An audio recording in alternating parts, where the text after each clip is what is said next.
This is absolutely... What's the deal with Islam?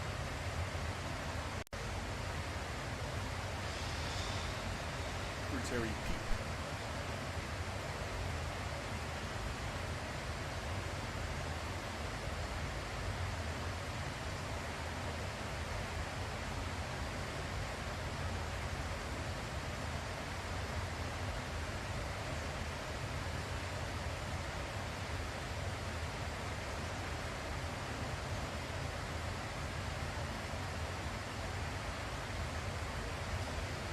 A hate crime is how authorities...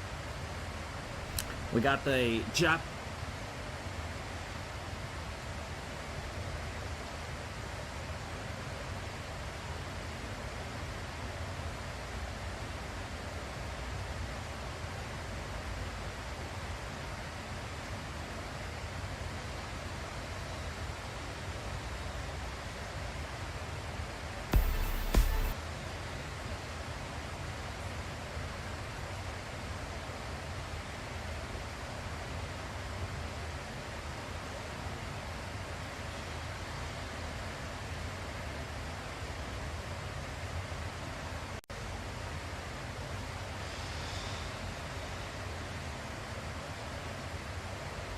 はいはい、聞こえておりますでしょうか。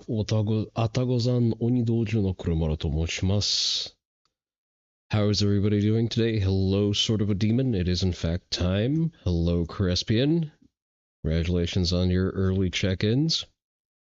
Actually, I'm going to do something real quick. A reminder that we do still have a sponsor for the stream, which is Stream Elements. Wait, it's not Stream Elements. Yes, very, very important notice. The communism will stop. Thank you for reminding us all, Crespian. But yes, if you do not currently have a VPN, I strongly suggest that you get one, and ExpressVPN is one that I use with my own money. Wait a second. I need to check if my campaign is still up. Stream Elements. Is my sponsorship over or not? Well, I mean, see, even if it's over, I would still say that it's a good VPN. Completed. Never mind. There's no longer an opportunity to get in on the action, sadly. You had ample time to do so. You didn't make use of the opportunity. I can no longer help you. Now you're just going to have to go and sign up for full price.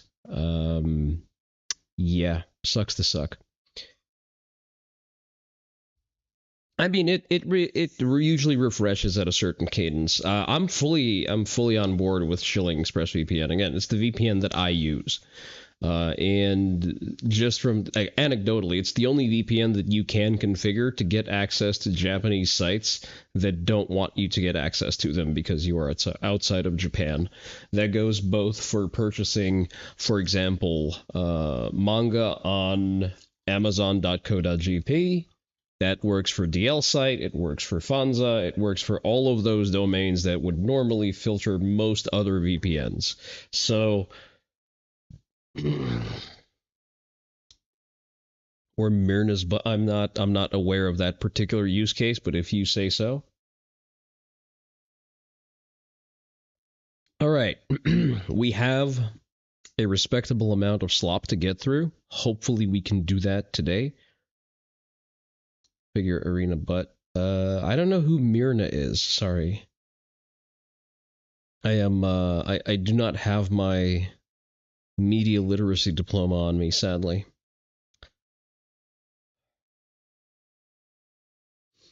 But as we were saying, so Grums has actually alerted me to something that I did not notice during my playthrough. Subnautica 2 is a pacifist ideology, is pacifist ideology woven into a game. I think Arch actually put it better. He said it's learned helplessness woven into a game. Players have noticed that you cannot defend yourself against attacking fish, and not even in self-defense. Only passive means are available. Now, so see, that's not entirely true. You can scare the nibblers away by hitting them with a hammer. Unfortunately, you still can't kill the nibblers. But there's already a fix for that. There's already a creature kill mod that allows you to just interact with the fauna in a way that God intended. And we actually cataloged that mod in the server. So even if Nexus decides to take sides in the burgeoning Subnautica 2 culture war, the mod will be available on the Oni Dojo server. The mod needs to be expanded so you can eat them. Very true. You can. So here's the thing that we're going to read through this and then I'm going to comment on it. But hold on to the thought about eating stuff. This was by design. You can't kill anything because the devs feel that it would support gun violence and aspects of colonialism. Quote, Subnautica is one vote towards a world with less guns. A reminder that there is another way forward. We want... Let's take these actually piecemeal. So unquote. Literally the opposite. It forces you into a way that is the opposite of the trajectory of human progress. Human progress is enabled by the fact that we can amend our environment to our needs. Basically, we stack the deck in our favor to ensure our survival outcomes by changing the environment. That is literally what humans do. We are at the top of the food chain, not because we are faster, stronger, have better teeth and stronger hides. It's because we have opposable thumbs and a pattern-seeking brain that allows us to tailor-make our environment to our needs. A mech equipped with nukes just make you think of the silly nuclear-capable urban mech from Battletech. You seem to be thinking about the urban mech a lot lately, Digby. Hello, Gecko. Hello, Digby. Hello, Notere. Hopeless hoplophobes. Wait, I don't remember what hoplophobia is. Hey, hello, Fagoth. So, it's a fun little machine. So I hear. It is basically a dreadnought in Battletech. At least shape-wise. It looks very much like a Contemptor pattern dreadnought. So...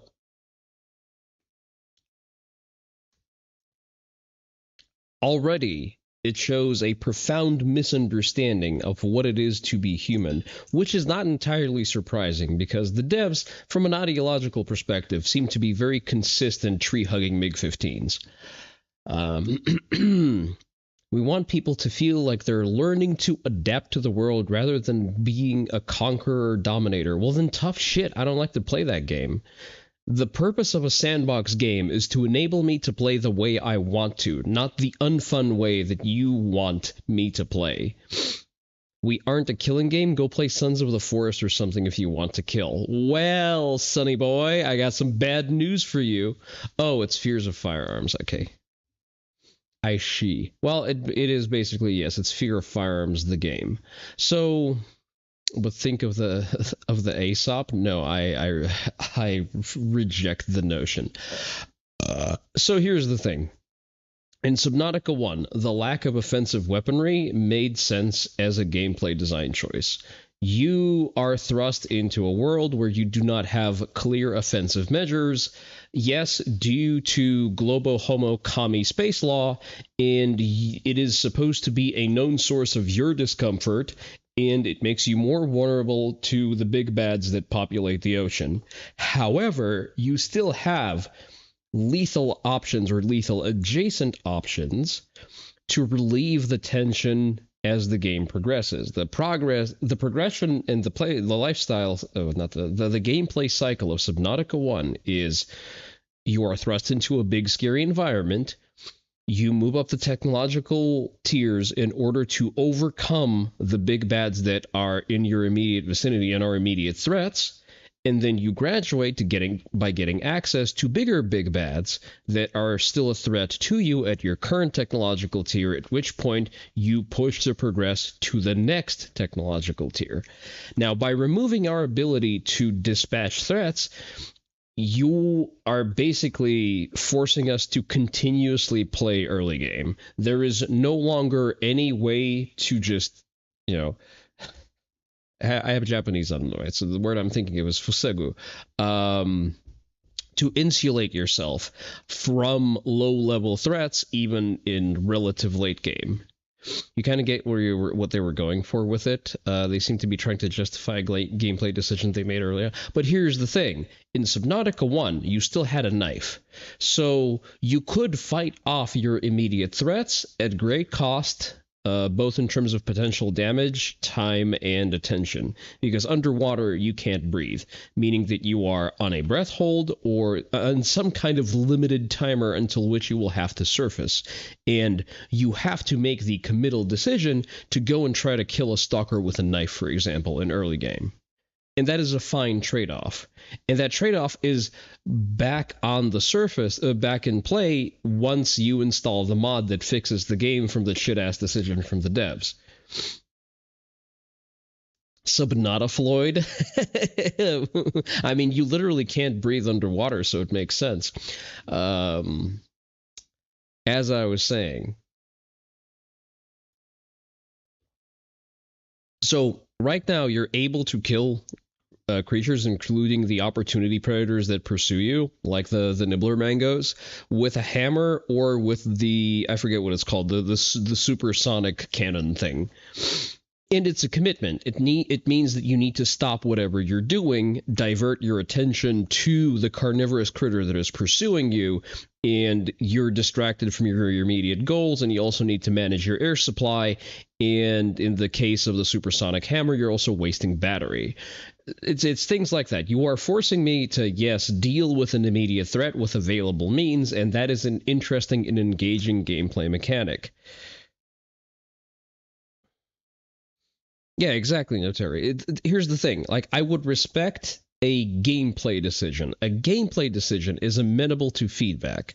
The devs are saying, oh, we're limp-wristed cucks, and we think that everyone should just accept the mindset of learned helplessness, which is additionally funny, and I'm going to be making a properly written and edited video, but they are creating sort of a rod for their own back in the sense that they've written a Barbie movie without really realizing the message that they're putting out. So let me get this straight.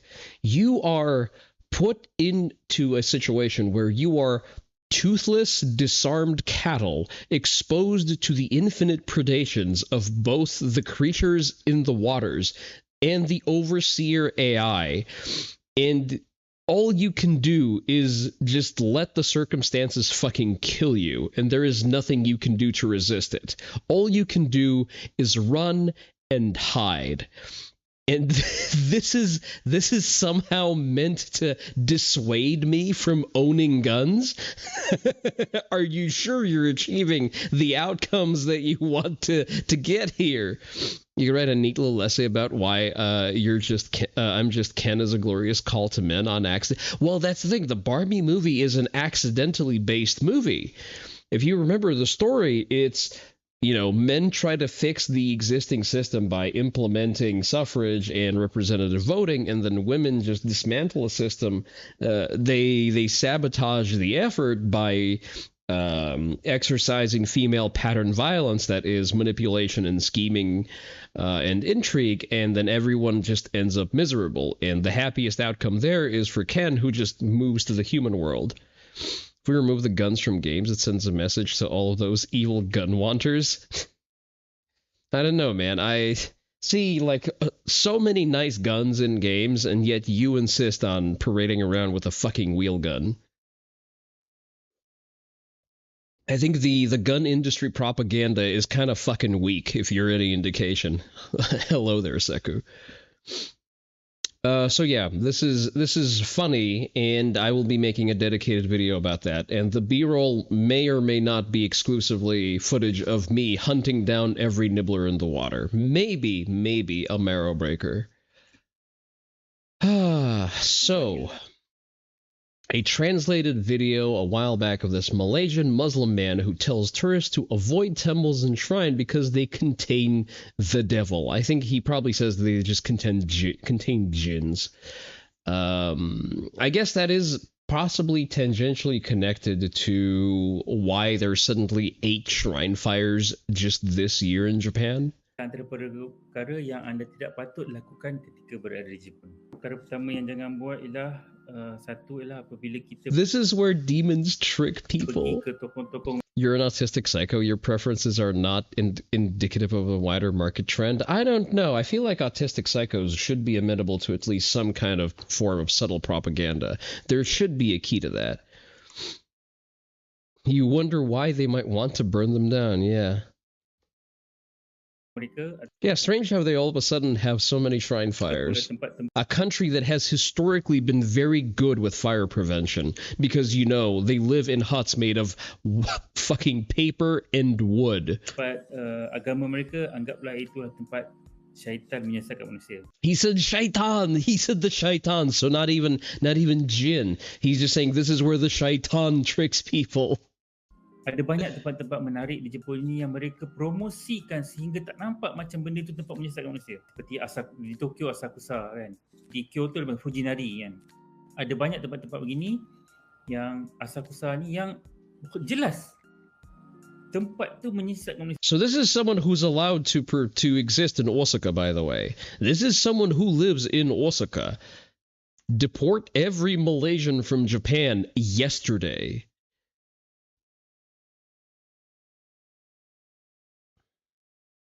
After also the generic pressure towards fire safety from the U.S. Army Air Corps. Interesting. The jihadis are probing Japan's defenses. What will their level of action be towards a Muslim invasion? So the Japanese are very procedure driven. Hopefully, they can figure out that, you know, this particular social group is an actual existential threat, and they'll just legislate against them and remove them from the country. That's all. That's all that needs to happen. Oh, it's illegal for you to be here. It is illegal for you to actively call our shrines and temples the resting place of the shaitan. Used to know a Malaysian guy, worst Muslim ever, gay, ate pork, drank, engaged in casual sex, and joined the Malaysian Navy. I mean, you could have just said that he joined the Malaysian Navy. kind of par for the course.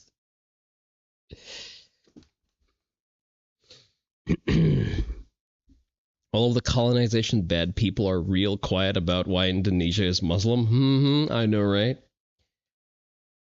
Apparently, the Croatians have recently reminded everyone that, hey, we really don't like Turks because they kind of fucking colonized us and raped our women. In other news, Thomas Massey has moved on to the find out stage of fucking around, as he has been handily defeated in a primary by Ed Galrain in Kentucky. Rest in piss, bozo. Remember, there is no I in team, but there are 3 U's in shut the fuck up. You like Massey? Well, here's the thing about Massey. Massey is not a great team player. He is very focused on certain issues that play well in the public. They're good for grabbing attention. The Grippers are super ass mad about this one. I don't care what the Grippers think. Like, not even in a positive or a negative way. I just give absolutely zero fucks. So the problem with Massey started cavorting with Ro Khanna. Ro Khanna is a known and consistent communist. That's sort of your red flag number 1. Haha, giggity. The other part of it is that Massey seems to be receiving disproportionate amounts of donations from Democrats and other regressive commies. So he is starting to look more and more like a Trojan horse. Hello, Hellion. How are you doing? Hope you're doing well today. So I rewatched a bit of yesterday's stream. I'm going to edit that little piece about, you know, when we were discussing whether or not women like gym rats or not. Oh, you're in ads. Okay, I'm going to wait for the ads to greet you. Alrighty ho. I know. You can watch on YouTube. There are no ads.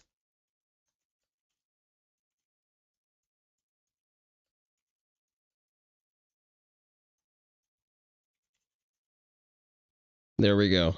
Once Hellion resurfaces on YouTube, I'll greet her.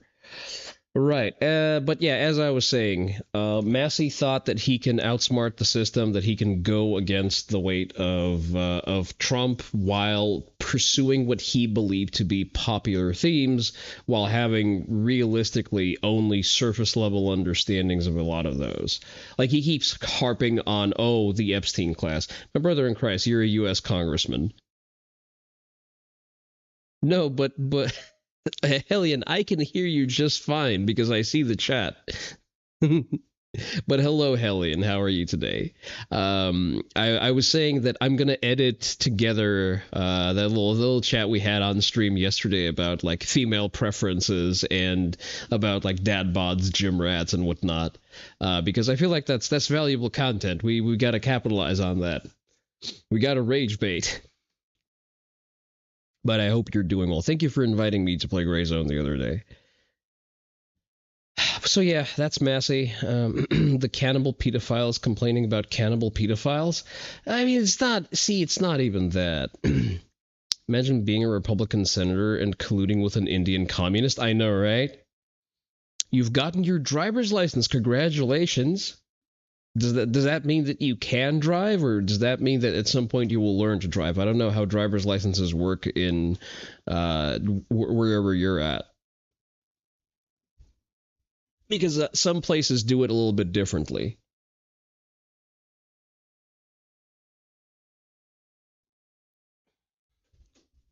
But yeah, the thing is, the whole hubbub. Thomas was one of the few cool senators in the Senate. I mean, yeah, let's not. That word "cool" is doing a lot of lifting. I feel like you can no longer call yourself cool if you're caucusing with Democrats. You can drive now in the U.S. Congratulations.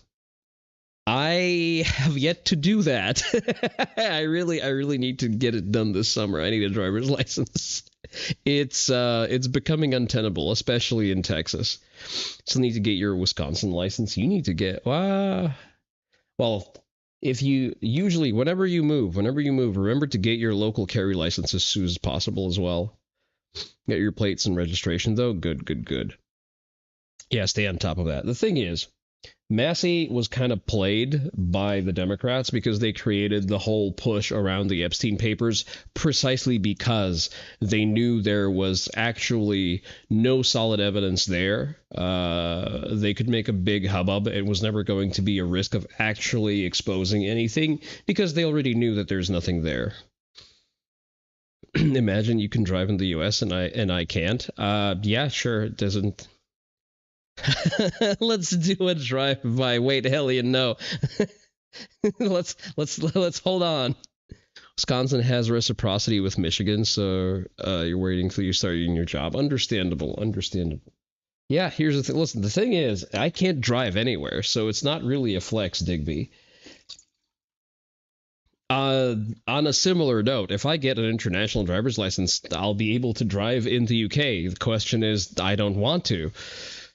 But as I was saying, the reason why Massey took the bait is he got gassed up by Democrats into thinking that he can undermine the America First agenda and the general Republican caucus on things that look principled but actually are pretty hollow once you look into it, because like, oh, we're demanding a client list. Here are these victims, one of whom, by the way, is an heir to the Epstein estate and also visited him in prison every several months for, if I recall correctly, including for conjugal visits. Yeah, we demand that the client list is released, but also these women have a client list, but they are not going to release it. Oh, I see. Okay. I can do that just in the U.S. driver's license for a certain amount of time anyway. From my understanding, there's like a special separate class of an international driver's license. I think the theory class is a little bit different, but again, not a pressing priority, although it would enable me to go shooting a little bit more frequently. So yeah, rest in piss, bozo. You get what you get. Speaking of funny things happening, Cambridge Cambridge leftists have said the quiet part very loudly. So let's listen to that. I do not consent for my vulnerable neighbors in our welcome community sanctuary city to be at risk. First of all, you sound Californian. Why the fuck are you in New England? And to make sure we hear from neighbors more directly impacted than I am, I will also be sharing a recorded note from a Putnam Gardens resident. He's unable to be here, but feels that ShotSpotter surveillance puts him and his family at risk. Did I see the hilarious email from Maxwell complaining that Epstein will put a baby in her? Yes, I have seen that. En la última audiencia, los residentes hablaron abrumadoramente en contra de ShotSpotter. I don't speak taco. Next speaker. Porque las familias And this puts black and brown communities in Cambridge in very real danger. It's a BIPOC member. Brother, have you been in Cambridge? There are no black and brown communities there. Get out of my fucking... Yeah, exactly. Sounds like a man who would make a gun crime. Just put the burqa on your head. Members of the Cambridge community are more likely to be recorded by ShotSpotter. Wait. Roll that back for me. Let's go over that one real quick. BIPOC members of the Cambridge community are more likely to be recorded by ShotSpotter. And what does ShotSpotter do, pray tell? Doesn't it only, indicate that a firearm has been discharged? Why are brown and BIPOC community members more likely to be picked up by a firearm discharge registration software? What are you trying to say here? Yeah,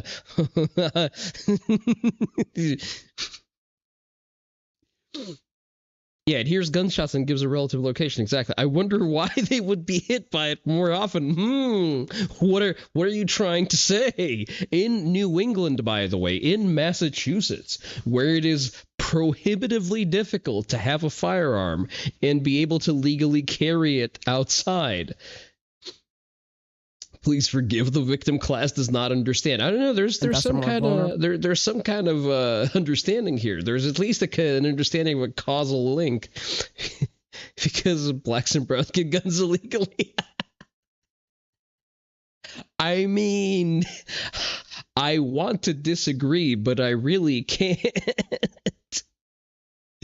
To potential abuses of the data and recordings collected by the company, as well as dangerous over-policing. I'm sorry, do guns fired by brown people sound any different than when they're fired by white people? I guess you can tell the difference by whether or not they're just shooting them into the air in residential areas. Surveillance does not equal safety. We do not need microphones on top of buildings listening to every loud noise in the vicinity and sending in police in order to be safe. Are you sure about that? I mean, you're sort of correct, but for all of the wrong reasons. Is there a difference in sound between an HK and a high point? Surely there is. It's like that fucking meme. Like how many gangbangers are waving around in a Mark 23? Yeah, exactly. You sound like a loaded fart. I wouldn't know what a loaded fart sounds like. So this is another interesting topic. So usually Concerned Citizen is a fucking lolcow. The account is very obviously run by someone with a 90 IQ. But occasionally, he'll have snippets of someone else's content that is at least palatable or germane. Because just for your understanding, the dude who runs this account is an unironic flat earther. The best way to deal with rising rents, I know, right? Really crazy. And, So and ticks. Watch that thing. the tick thing is nuts. Especially because of meat, because of Gates. Well, there's Bill boxes Gates, not people Matt. are finding. I don't know if this is true because I've seen many reports on it, but I'm just going to say what I saw. That farmers and ranchers are finding boxes of ticks on their property. Now, I don't know if that's fake. I don't know if someone's setting that up to pretend they found these boxes of ticks, but there's videos of these people finding boxes of ticks. Now, what they'll say is they'll probably say they're sterile ticks and that we're planting them out there so we can diminish the population, is what they'll say. But anytime they try to mess with the balance of nature, it never goes right. Is that what they're saying? This is No, but just get ready. That's That's what you you're think? getting it right here. I don't believe you have a right to go to someone's I don't- property no and drop way. off sterile ticks. No way in hell. That's crazy either way. But I have a good friend of mine who got bit by the Lone Star tick and has that alpha gal problem. Yeah, a guy came out of my house yesterday looking at putting gutters up at our house. And dadgum, he said, and I said, you did what? He goes, yeah, I can't eat any meat produced by a mammal. Yes. I was like, yeah. So my buddy, he had it, and my friend Evan, so he had it for a little while, and then he did a bunch of treatments and got off of it, and then started eating steak again. And he was fine for about a year and a half, and then it came back stronger than ever. And he just can't shake it. It's He been can't around that shake it. long. See, Oh, yeah. He can only eat eggs. I mean, he's basically eating eggs and vegetables. That's all he's eating. And every time he tries to deviate, he has a horrible reaction. It makes, for people that don't know, it makes your body allergic to red meat. Right. And who has got genetically made meat now? Yeah. Bill Gates. Bill Gates. Yeah, well, they're doing things with mosquitoes, and they're messing around with nature in a way that no one's given you permission to. The general. So here's the thing: messing with nature in a way that diminishes actual parasitic pests is fine. It's fine. I'm sorry. The ecosystem can do fine without mosquitoes and ticks if that is an actual thing we're doing. Yes, exactly. We can't actually completely annihilate ticks and lose nothing. There are certain species that are not positive net contributors, and there are other benign species that will fill that niche very quickly. Mosquitoes are actually part of the food chain. Ticks are not. Listen, there are other things that the critters can eat that are not mosquitoes, okay? We have fruit flies. That'll be a suitable replacement. And at least those don't spread malaria. Wouldn't be an impossible explanation. The USA does similar things with screwworms, spreading sterile screwworm flies through Central America to stop populations from spreading north. Yes, again, all possible things, but at the same time, here's the thing. If I find you near my property with a box of ticks, you're going onto the fucking milk carton. That's all I'm going to say. All right, so we have a fresh happening. My current reading of it is that it kind of fucking glows, just a little bit. So let's see. Two teenage gunmen killed 3 at San Diego mosque. My first question is, why is there a mosque in San Diego? I wonder. So...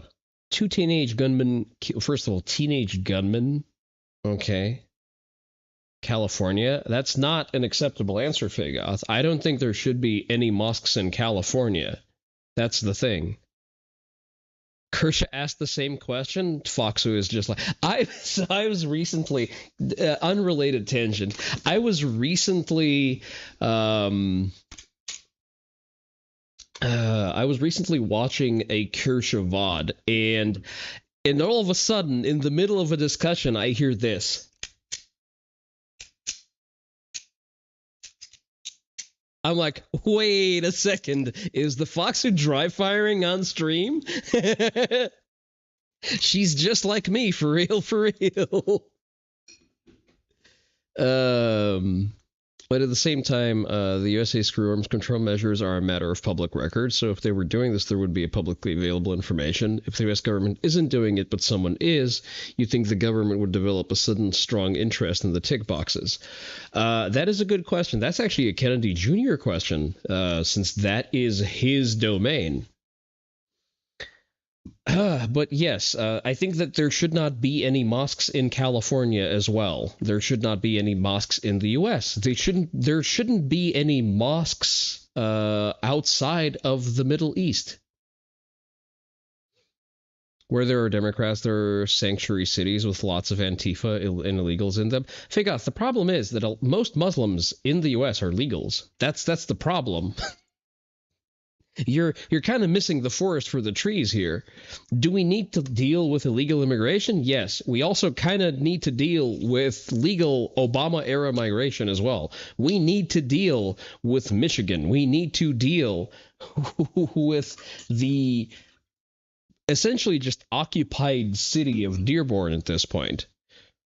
They should not exist anywhere. No, listen, they can have their little funny mosques in their sandy shitholes. I don't mind that. I think people should be allowed to live the way they want to live, but they get to stay in their shithole-a-fuckistan to do that.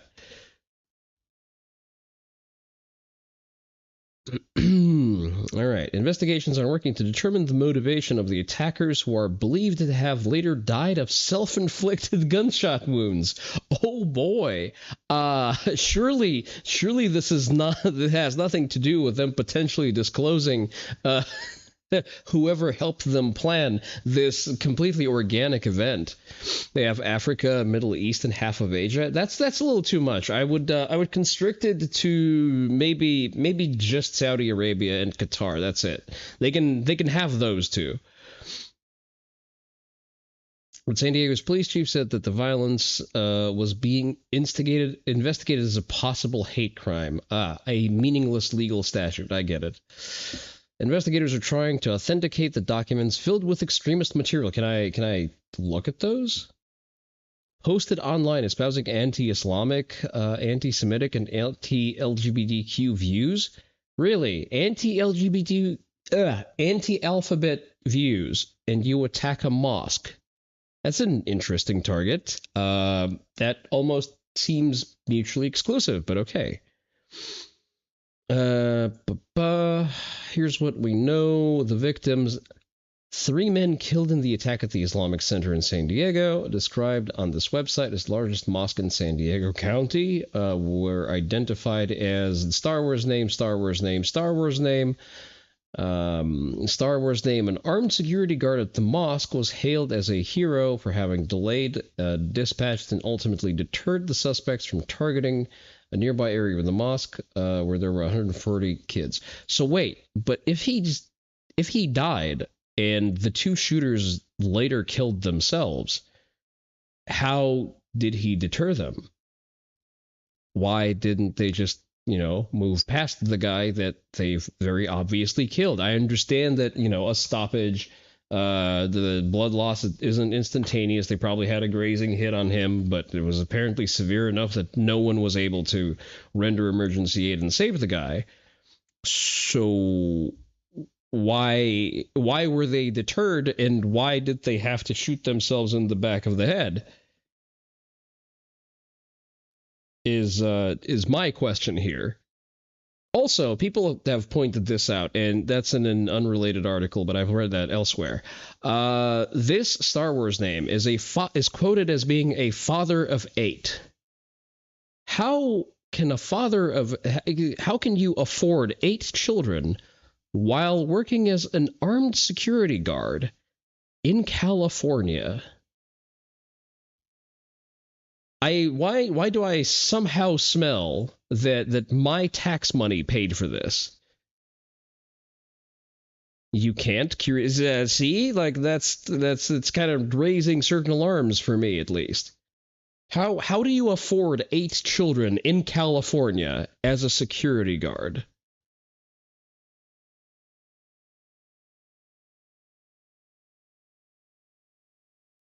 The suspects were targeted, blah, blah, blah. We read that. During a gun battle with the suspects outside of the center, Star Wars name was struck, but continued to fire at the shooters. Security video reviewed. Okay, so it is as expected.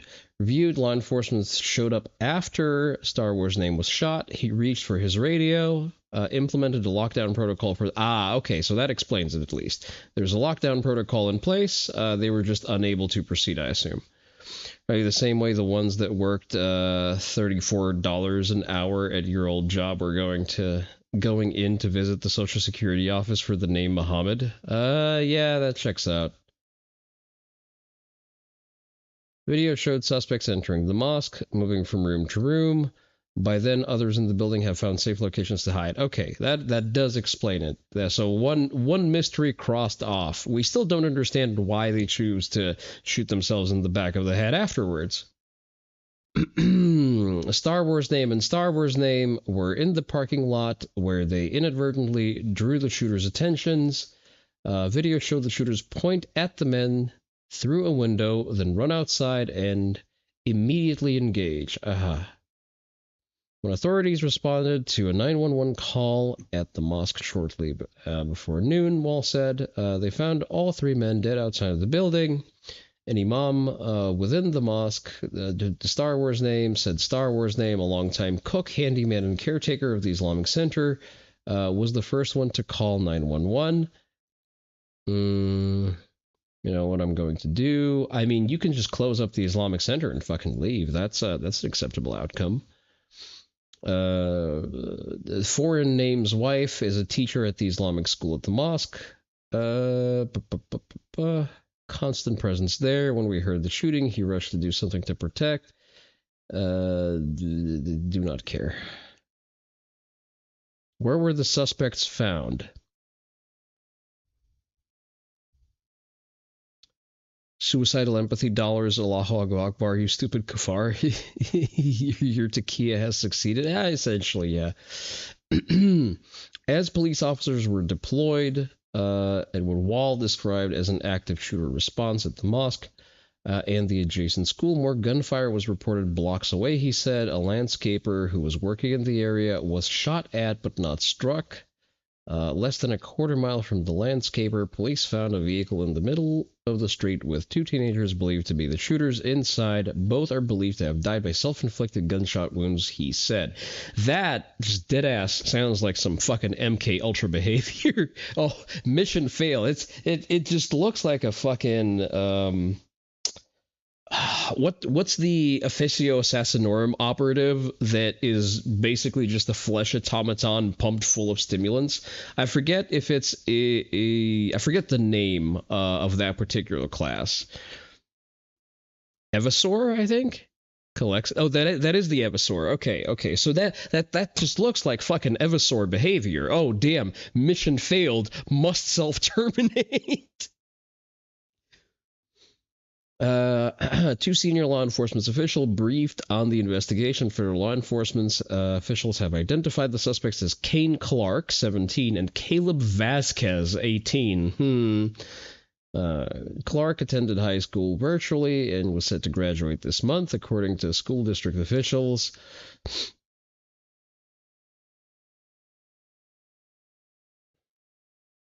And the gas can has double S for some reason. He also participated in the school's wrestling team while he studied virtually. Wait, what? Oh, okay, sure. As Madison would be his high school, decided to attend. Clark was on the team for 2024-2025 seasons. Mother of one of the suspects called police Monday saying that her son, her firearms, and her car were missing. She described the teen as suicidal and said that he was most likely with a friend while said both were dressed in See, that's one of these things is not like the other. These things do not follow from each other. If you're suicidal, you don't go and, Desert Storm LARP with a friend and then try to assault a mosque. This thing glows. This entire endeavor looks very, very suspect. Never mind, they are in California. Where the fuck were they even able to get firearms that are capable of doing something like that? I would like to see the firearms used.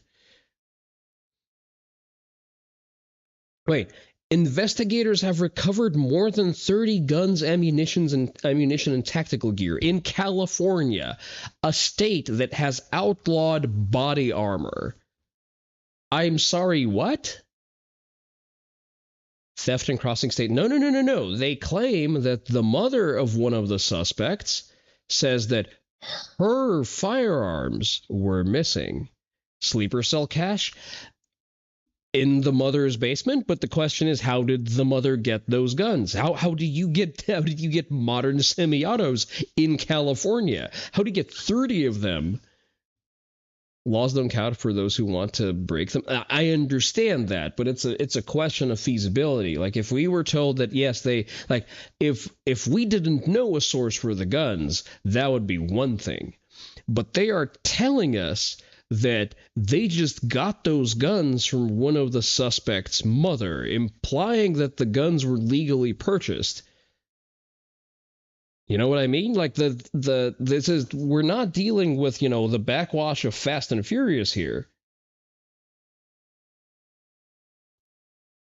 It smells of MK Ultra. I mean, it kind of does, yeah. Like, this whole thing glows. It looks very inorganic. I do not understand What the fuck? The guns used in the Monday's attack belonged to one of the parents, Wall said. How the teens obtained the weapons remains under investigation. And again, California, safe storage laws. I would like to see the list and photos of those guns, because something tells me that those guns are not California compliant, which raises the question of how the fuck did they even materialize in the household in the first place? Wall said hate rhetoric was involved in the shooting. Investigators are examining possible anti-Islamic writings found in the teen's car. Can we see those? 3 senior law enforcement officials said investigators are also trying to authenticate a 75-page document posted online, purportedly details the teen's motives. Writings are filled with extremist material espousing anti-Islamic, anti-Semitic, and anti-LGBTQ views. But again, why mosque then? The official said the authors refer to accelerationism, a white supremacist ideology that promotes violence to speed. But you're not accelerating shit by attacking a mosque, though. What the fuck are you? Accelerationism requires the encroachment of the existing power structure. You could argue that again, I don't think that anyone should do that. I think that accelerationism is a retarded ideology for a variety of reasons. But if we were to just follow the logic that is presented to us, an accelerationist terror attack would target a secular site or a church. The author refers to acceleration, promotes videos, violence to speed the formation of white ethno-state, and they we're conflating things that haven't even relate to each other. Describe the man who carried out a horrific mass shooting in New Zealand's mosque. Why are there mosques in New Zealand? Remley said investigators are analyzing the manifesto to learn more about the circumstances of Monday's violence to prevent future attacks. Let me guess, more gun laws? A rattled community. I really don't give a fuck. Rattled the Muslim community, both in Southern California and across the U.S. Damn, that's too bad. I guess y'all have to leave. Prompting some official calls to an end of what they call a campaign of hate. Again, if you just leave America, no one's going to hate you. Fun thing is Grant Tarrant got everything he wanted. I don't know who Grant Tarrant is, not off the top of my head. San Diego mayor who gives a fuck called the shooting a violent act of hate and urged the city to unite against Islamophobia. Islamophobia is a misnomer term that doesn't actually mean anything, was manufactured as a throwaway insult to use against your enemies to discredit them. Brent, he hit up that mosque in New Zealand. Ah, okay.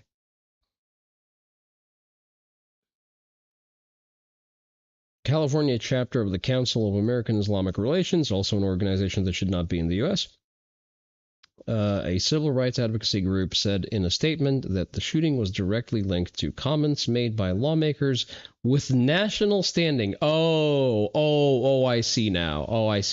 They're going to try to throw this at Chip Roy. We are deeply disturbed but not at all surprised to learn that those who attacked the Islamic Center of San Diego were reportedly motivated by anti-Muslim hate, said Hussein, the Star Wars name, the CEO of an organization that should be a prescribed terror group. The Imam of the Islamic Center said the shooting was unprecedented, but he placed it within a recognizable pattern of intolerance, something that we have never expected to take place. But at the same time, religious intolerance and the hate and it has nothing to do with religious intolerance, my guy. Just fuck off. That's it. Let's just stop trying to turn America into a shithole, and we can all live peacefully. All right, I'm done reading this.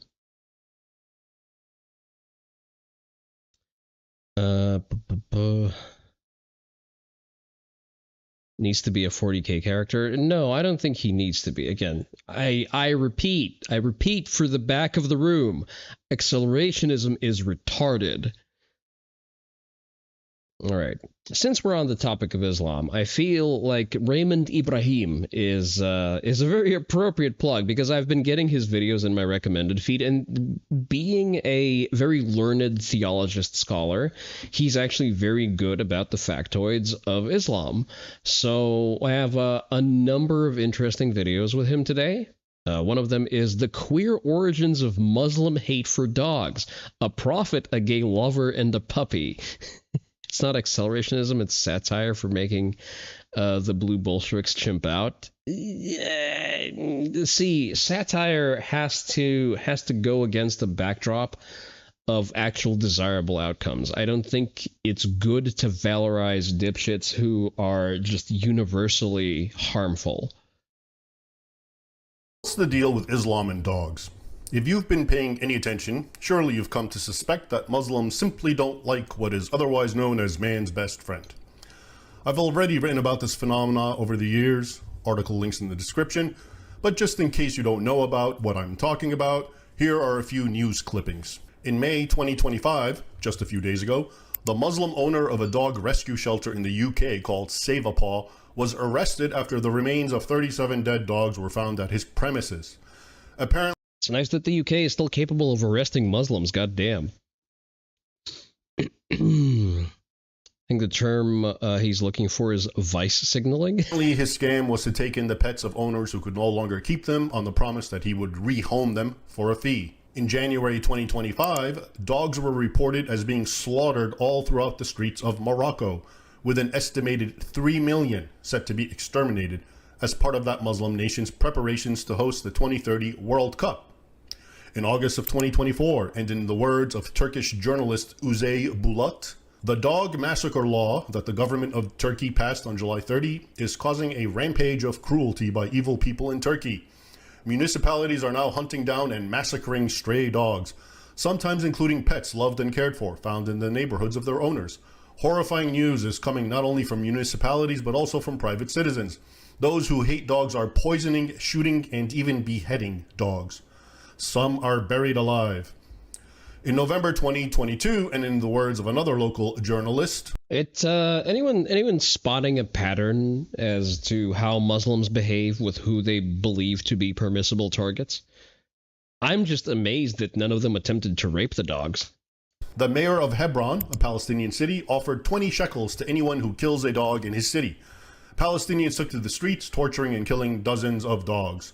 The report is accompanied by a picture of what appears to be Palestinians beating a dog with sticks. In July 2022, Iranian authorities raided dog shelters and slaughtered 1,700 dogs that were taken in as strays. According to the report, heart-wrenching footage showed a volunteer crying as she held the dogs. One can go on and on with similar stories, and they're in my articles, but I think you get the point. In short, you may have heard that in Springfield, they're eating the dogs. But in the Muslim world... Well, to be fair, those were Haitians. They just eat everything that flies, runs, and swims. They're exterminating them, like vermin. Muslim hostility for dogs has even reached and is causing problems in the West. Reports of Muslim cab and Uber... You want to die adopting a dog now? I mean, listen, they even eat themselves, so I hear. Uber drivers in the USA, Europe, Canada, and Australia refusing to pick up blind passengers because they're accompanied by their seeing eye dogs are immensely common, especially in that bastion of diversity and multiculturalism, the United Kingdom. In the UK, signs forbid Haitians are black Chinese. What the fuck is that statement?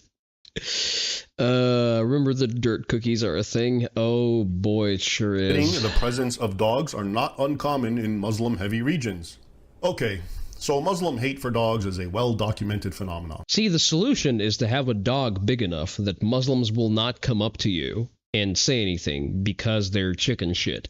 You can further reinforce your stance by having a very visible gun on you. Speaking of clearly visible guns, so I went to my gunsmith recently to make sure that there is no wobble in my MCX because I needed the fitment wedge slightly reduced. Besides the point, the guy who was working on my gun had a Gen 1 platypus And those things look so fucking cool in person.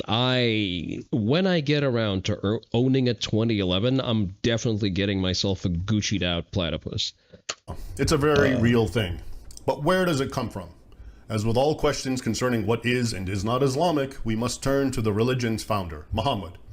It's no secret that, according to many authentic or Sahih hadiths, including the two most authentic of all, Sahih Bukhari and Sahih Muslim, he demonized, literally, and called for open carry, doggo love, slurs. These are things we need more of. Muhammad was the first trans lesbian. I mean, it's enough to say that he was a very prominent gay man. Or the killing of dogs. You really like the platypus? The platypus is great. Be more hipster and get yourself an FNX 45. It's not the same thing. It's really not. I really like the manual of arms of a 2011. It's a cool concept. And it's going to be still in 9mm, which is, the actual viable carry round. In the words of Sahih Muslim number 1572, quote, Allah's messenger ordered us to kill dogs, and we carried out this order so thoroughly that we even killed the dog accompanying a woman from the desert. He means the guard dog of an elderly widow. After this dog genocide went on for some time, and mind you, this is before gunpowder. It's better trust. Listen, I looked into the FNX 45 just recently. I'm not a fan. For one, it's odd that that FN managed to produce a gun that's uglier than most Turkish guns. Reminder that Cane Corso is a traditional Italian guard dog. They will keep your daughter alive until they are not. Yes. Meaning the Prophet's followers zealously killed all these dogs with... Cane Corso, what's the other one that I really like? Belgian Malinois. I actually didn't expect to enjoy the platypus as much as you did because people hyped it up so much. Was a flavor of the month back when it was new, so you assumed it was overrated and gay. It's a safe bet with a lot of things. Knives, stones, through strangulation, drowning, etc. After a while, Muhammad Mastiffs also great guard dogs. Revised his command and limited the killing. The problem with Mastiffs is that they're very likely to eat the fucking home intruder. The Belgians are anti-Muslim dogs. They come back with more kills than some seals. There you go. There's a shining endorsement. Links to just black dogs. What? The Sahih Muslim hadith continues, quote, Then Allah's messenger forbade their killing, and he said, You should kill the jet black dog with 2 spots above the eyes, for it is a devil. So far, so good. At least now we know where all the modern-day Muslim hostility for dogs comes from. The Muslim Prophet. Depends on the Mastiff. English Mastiff, your parents was a 200-pound lapdog. It was a 200-pound lapdog for you and your family. Now, what's interesting, however, is if we put on our detective hats and piece together all the reasons as to why Muhammad hated dogs. I direct your attention to Exhibit A, another Sahih Hadith. According to it, Gabriel, the angel, made an appointment with Muhammad. The angel said he'd visit Muhammad very late at a specific night.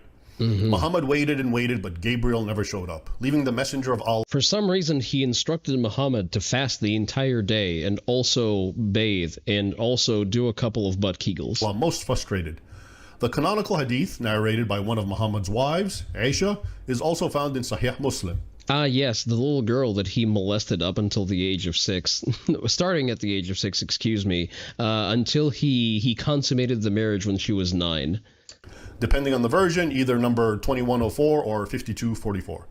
And it goes as follows. Keep in mind, Aisha is narrating. Quote, Gabriel made an appointment to meet the messenger of Allah, but the hour came and he did not arrive.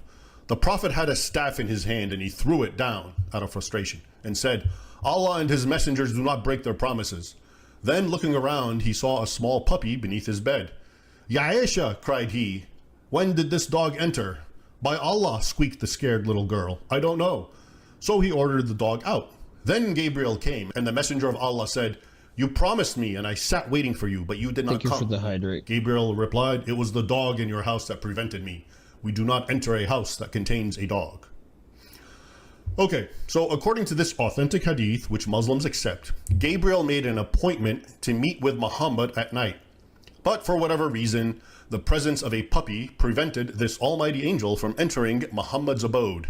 That, for starters, is rather strange behavior for an angel. In the Bible, for instance, angels don't seem to be so scared of animals. For example, when Satan tempted Jesus in the desert for 40 days, Jesus, we learn, was, quote, with the wild animals and angels attended him. I mean, not only that, like if we're going to follow the theological argument, man lived in the Garden of Eden together with the animals, and at no point the presence of the animals prevented any of the other divine figures from attending to it. Mark 1:13.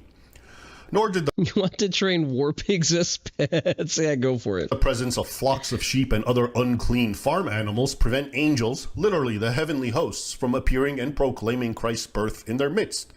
Luke 2:8-20. There are many other examples, including from the Old Testament, such as Balaam's donkey, which interacts with and recognizes the presence of an angel before the human does.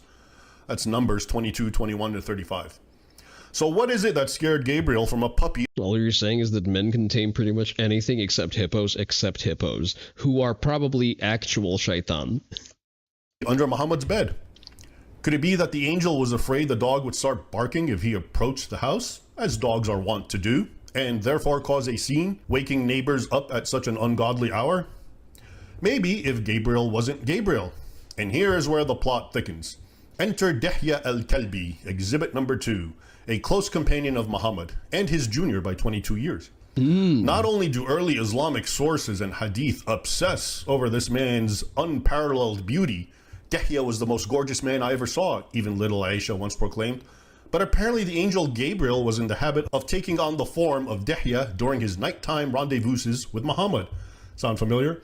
This comes out the Zut mentioned clearly in several authentic hadiths. Thus, according to another Sahih Muslim hadith, number 601, one night, while Muhammad was at the home of another of his wives, Salma, someone came a-visiting late at night. Taking a peek, she said, quote, by Allah, this is none other than Dihya al-Kalbi. Verbatim, I'm quoting the hadith for you. When Muhammad returned, she inquired, O Messenger of Allah, who was that? To which Muhammad replied, that was Gabriel, come bringing teachings of your religion. Okay, so let's put it all together and read, as it were, between the lines. And please keep in mind that, as with Al-Zut, the tall, naked black men who rode Muhammad during that other infamous night in the desert, these are not my deductions or conclusions. Rather, I am, once again, sharing with you what is being said by ex-Muslims throughout the Arab world, their contentions against Islam. The claim has long been made that, as with Al-Zut, Muhammad had a homosexual relationship with Dihya al-Kalbi, this most beautiful of men. But because homosexuality was of course frowned upon by the Arabs of Muhammad's time, especially by anyone claiming to be a prophet of God, he and Dihya had to meet secretly, often in the night. So they came up with a plan. If anyone saw them together, Dihya would pretend to be Gabriel, on the notion that the apparently vain angel was desirous of taking on the handsome man's guise whenever manifesting in the flesh to meet with Muhammad. Yeah, it just so happened that the messenger of God would take on the visage of Muhammad's boy toy. Of course, it does kind of put into perspective, you know, the larger and primary sectarian difference between major parts of the Muslim religion, whether it is appropriate to rape little boys or little girls. Begs the question, why didn't Gabriel take on an independent and even more handsome form of a man? Why did he always choose the already pre-existing appearance of Dihya? Kind of makes you wonder, no? What a rather convenient excuse whenever Muhammad's wives saw Dihya with the Prophet late at night in their homes. At any rate, now let's return to and apply all this information to Aisha's important hadith about that little puppy dog. You will recall that she said Gabriel had made an appointment to meet Muhammad that night. However, no matter how long Muhammad waited, no angel appeared. Looking around, a visibly frustrated Muhammad espied a little dog in his house, which he promptly ordered Aisha to kick out. Having done so, Gabriel finally appeared, confirming that he refused to approach because a dog was in the house. The meaning, as many ex and highly disaffected Muslims insist, should be plain enough. According to them, this late night visitation by Gabriel was by none other than Dihya al-Kalbi. However, seeing that a dog had entered Muhammad's house, he refused to approach, lest the dog start barking, thereby creating a scene in the middle of the night, causing all the neighbors to wake up and come out and see what's going on. The only kind of messenger he got was a demonic nature, the demonic femboy. Once Muhammad became aware of all this, he already suspected the puppy was the reason for his angel's delay, since he had it kicked out, and because the Prophet of Allah didn't want to encounter this problem ever again, and maybe even in a rage to avenge himself on those pesky barking animals, he ordered the ritual slaying of all dogs in Medina. Imagine declaring a fatwa because you were delayed back shots.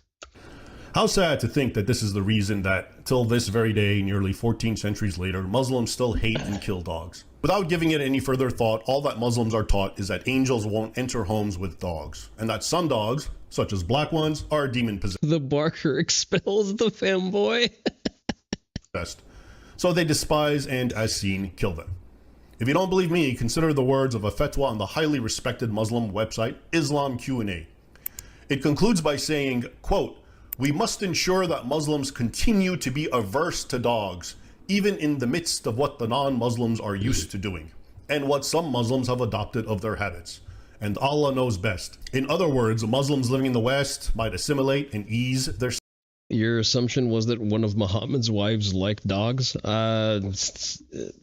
See, apparently it's a lot more convoluted, but funnier at the same time. ...stance towards dogs, and heaven forbid, even start liking them. No, he's saying, this fatwa, we must make sure they remain averse to dogs. Perhaps the saddest point of all is that because topics like this are... You're getting kind of unnecessarily angry at the idea of Muhammad being interested in femboys. That implies that he would ever put his dick into another man instead of just getting fucked. I'm pretty sure that femboys could have fucked him. We don't know that. ...politically incorrect and cannot be acknowledged in the West remains complicit in the abuse of dogs. According to a report titled, quote, "U.S. spends millions to train bomb-sniffing dogs gifted to Arab countries that abuse them. Many of the nations that the U.S. gifts these highly trained dogs, which include Bahrain, Lebanon, Egypt, Indonesia, Morocco, and Syria, have well-documented records of..." Have you ever seen an Astrolfo cosplayer, femboy? I have thankfully not, no. ...abusing and killing dogs like vermin. Before closing, I would be remiss if I did not point out that there is yet another interpretation behind Muhammad's animus for dogs, an even older and more diabolical one. According to this rendition, Gabriel was indeed an angel, but a fallen angel, a demon, if not Satan himself. Hence why he feared and hated dogs, who, according to many world traditions, including if not especially Christian traditions, are known to see and bark at evil spirits lurking. The guy became famous for having the dick the size of a can of Monster. I see. ...in the night. Therefore he, Satan, possessed his minion, Muhammad, into killing and teaching Muslims to kill man's best friend. The fact that Dihya al-Kalbi's last name, which signifies his tribe, literally means the dog, in a twisted way almost validates this interpretation.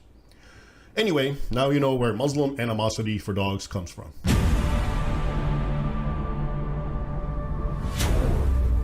You only offer that one of the Belgians operating in Afghanistan was named Vader. Very appropriate. Alright, let's see. Let's get another educational video, this time on the meaning of the word kafir or kufar, and why we should probably all invest into a patch that says infidel. Defense Secretary Pete Hegseth's tattoos are back in the news. A few months ago I discussed his Crusader tattoos, but now it's his tattoo of an Arabic word, kafir, that is apparently creating much outrage amongst Muslims. Before proceeding, let's first define the word kafir. I'm sorry, I have to throw this out right away. Brother, we all know that you lift. Please wear a shirt that is a size up. You can no longer wear medium. For it is indeed an important though much misunderstood word, and therefore something that you, an intelligent person, as evidenced by the fact that you're watching this video, should be aware of. The word kafir, singular form, kuffar or kafara, plural, is almost entirely known by its connotations, all of which are negative, rather than its denotation or literal meaning. The trilateral root word kafara and its derivatives in old pre-Islamic Arabic literally meant to cover or hide something. In Islamic usage, a kafir came to He needs the tight shirt to get the gay Muslim viewers to focus. mean someone who, after being invited or exposed to the truths of Islam, still rejects them, still covers them up or hides them. Hence today, a kafir is someone who rejects Islam, or in modern parlance, a non-Muslim.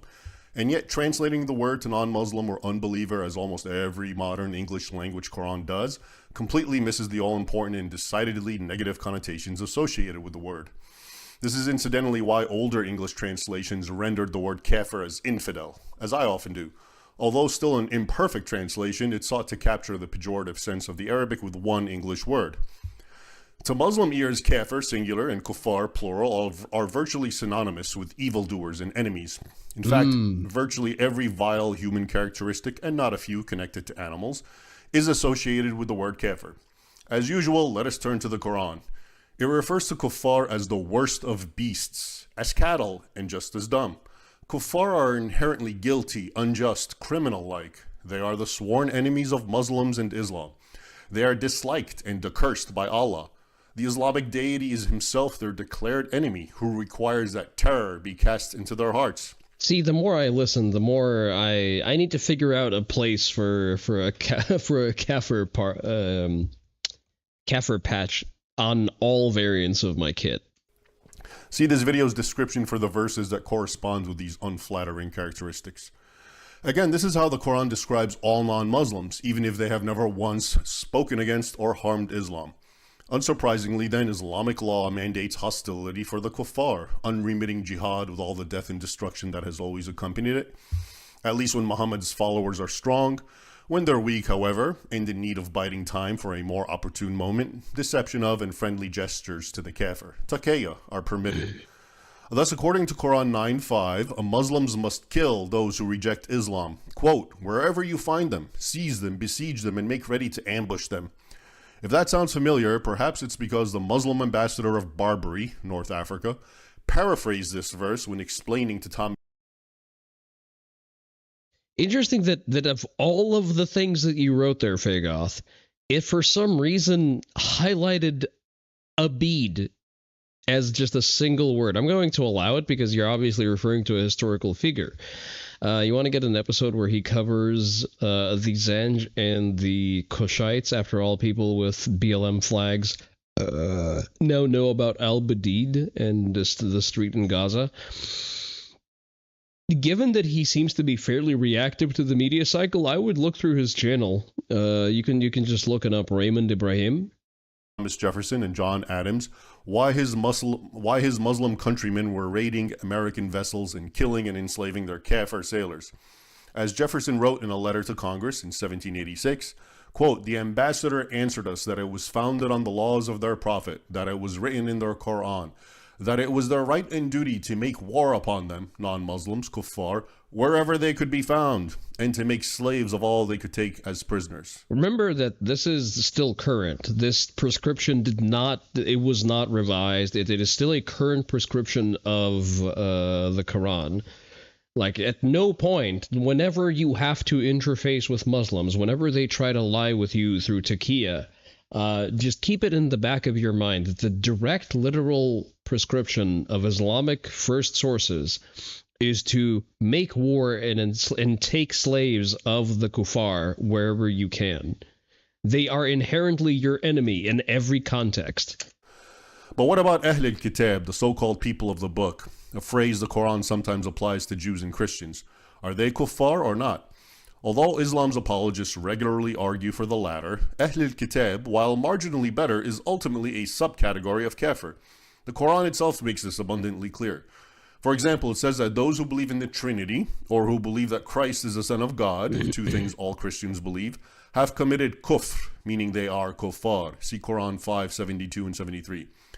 Incidentally, because the kuffar are essentially animal-like subhumans in comparison to Muslims, Sharia bans the execution of Muslims for any and all crimes, including murder, that Muslims may commit against non-Muslims, in keeping with Muhammad's own words.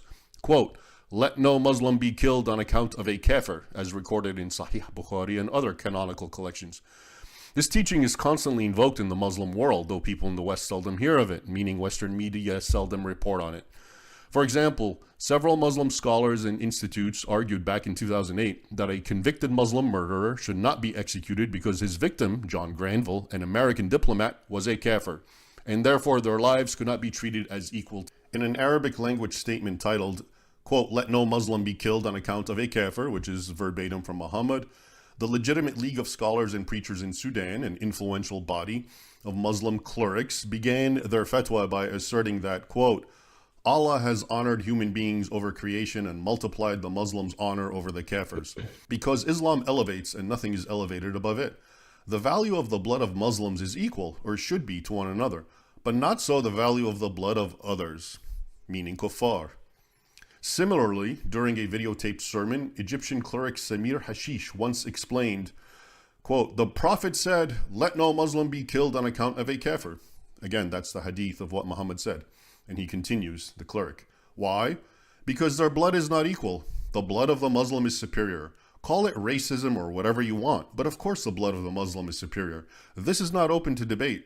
Arabic language link in the description to what that cleric said, though it may soon be taken down as often happens. Let's now return to Pete Hegseth and see what all the hubbub is about. Muslims, according to numerous media reports, are simply outraged that he dared tattoo the word kafir on his arm. But why? That is precisely what he is, according to Islam's own definitions and usage. As we saw, all non-Muslims are by default kuffar. That is to say, all non-Muslims are the worst of beasts, cattle, dumb, guilty, unjust, criminal, sworn enemies of Islam, and accursed of Allah, to quote the Quran. The problem is ultimately one of province. A highly offensive word, kafir is only meant to be used disparagingly by Muslims to describe non-Muslims. When a non-Muslim willingly appropriates it, however, and wears it as a tattoo no less, that is, as a badge of honor, then it becomes the ultimate act of defiance against Islam. It becomes a statement. Yes, not only am I a non-Muslim, but I'm all the ugly things you Muslims say about us and more. Based. What of it? In short, Muslim anger has nothing to do with Pete Hegseth being a kafir, which Islam makes him to be, and everything to do with him being defiantly proud of it. Patients around the world are cleaning their retainers wrong. Here are the 3 worst ways to clean. I think that we should fully adopt and co-opt the word kafar and kafir, and whenever the Mohammedans attempt to say kafir with the hard R, we say, no, you don't get to use that word. That's our word. Dinner has been cooked, served, and dined. Oh, congratulations. You have fulfilled your duties to society, Hellion. Good for you. What was for dinner, if I may ask? You did miss a pretty big educational segment, but if you need the Cliff Notes, is keep a good and dependent and well-trained guard dog in your home, and burger steak with green meats. Wait, burger steak? What's a burger steak? I know what are burgers and what are steaks. How do you combine a burger and a steak? All right, people were pearl clutching and kind of losing their shit over this interview that Trump did on Hannity. I saw the Foxu kind of not really understanding what's being discussed.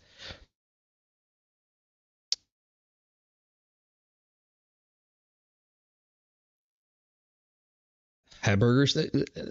I assume that's a typo, right? Y'all can explain what's happening.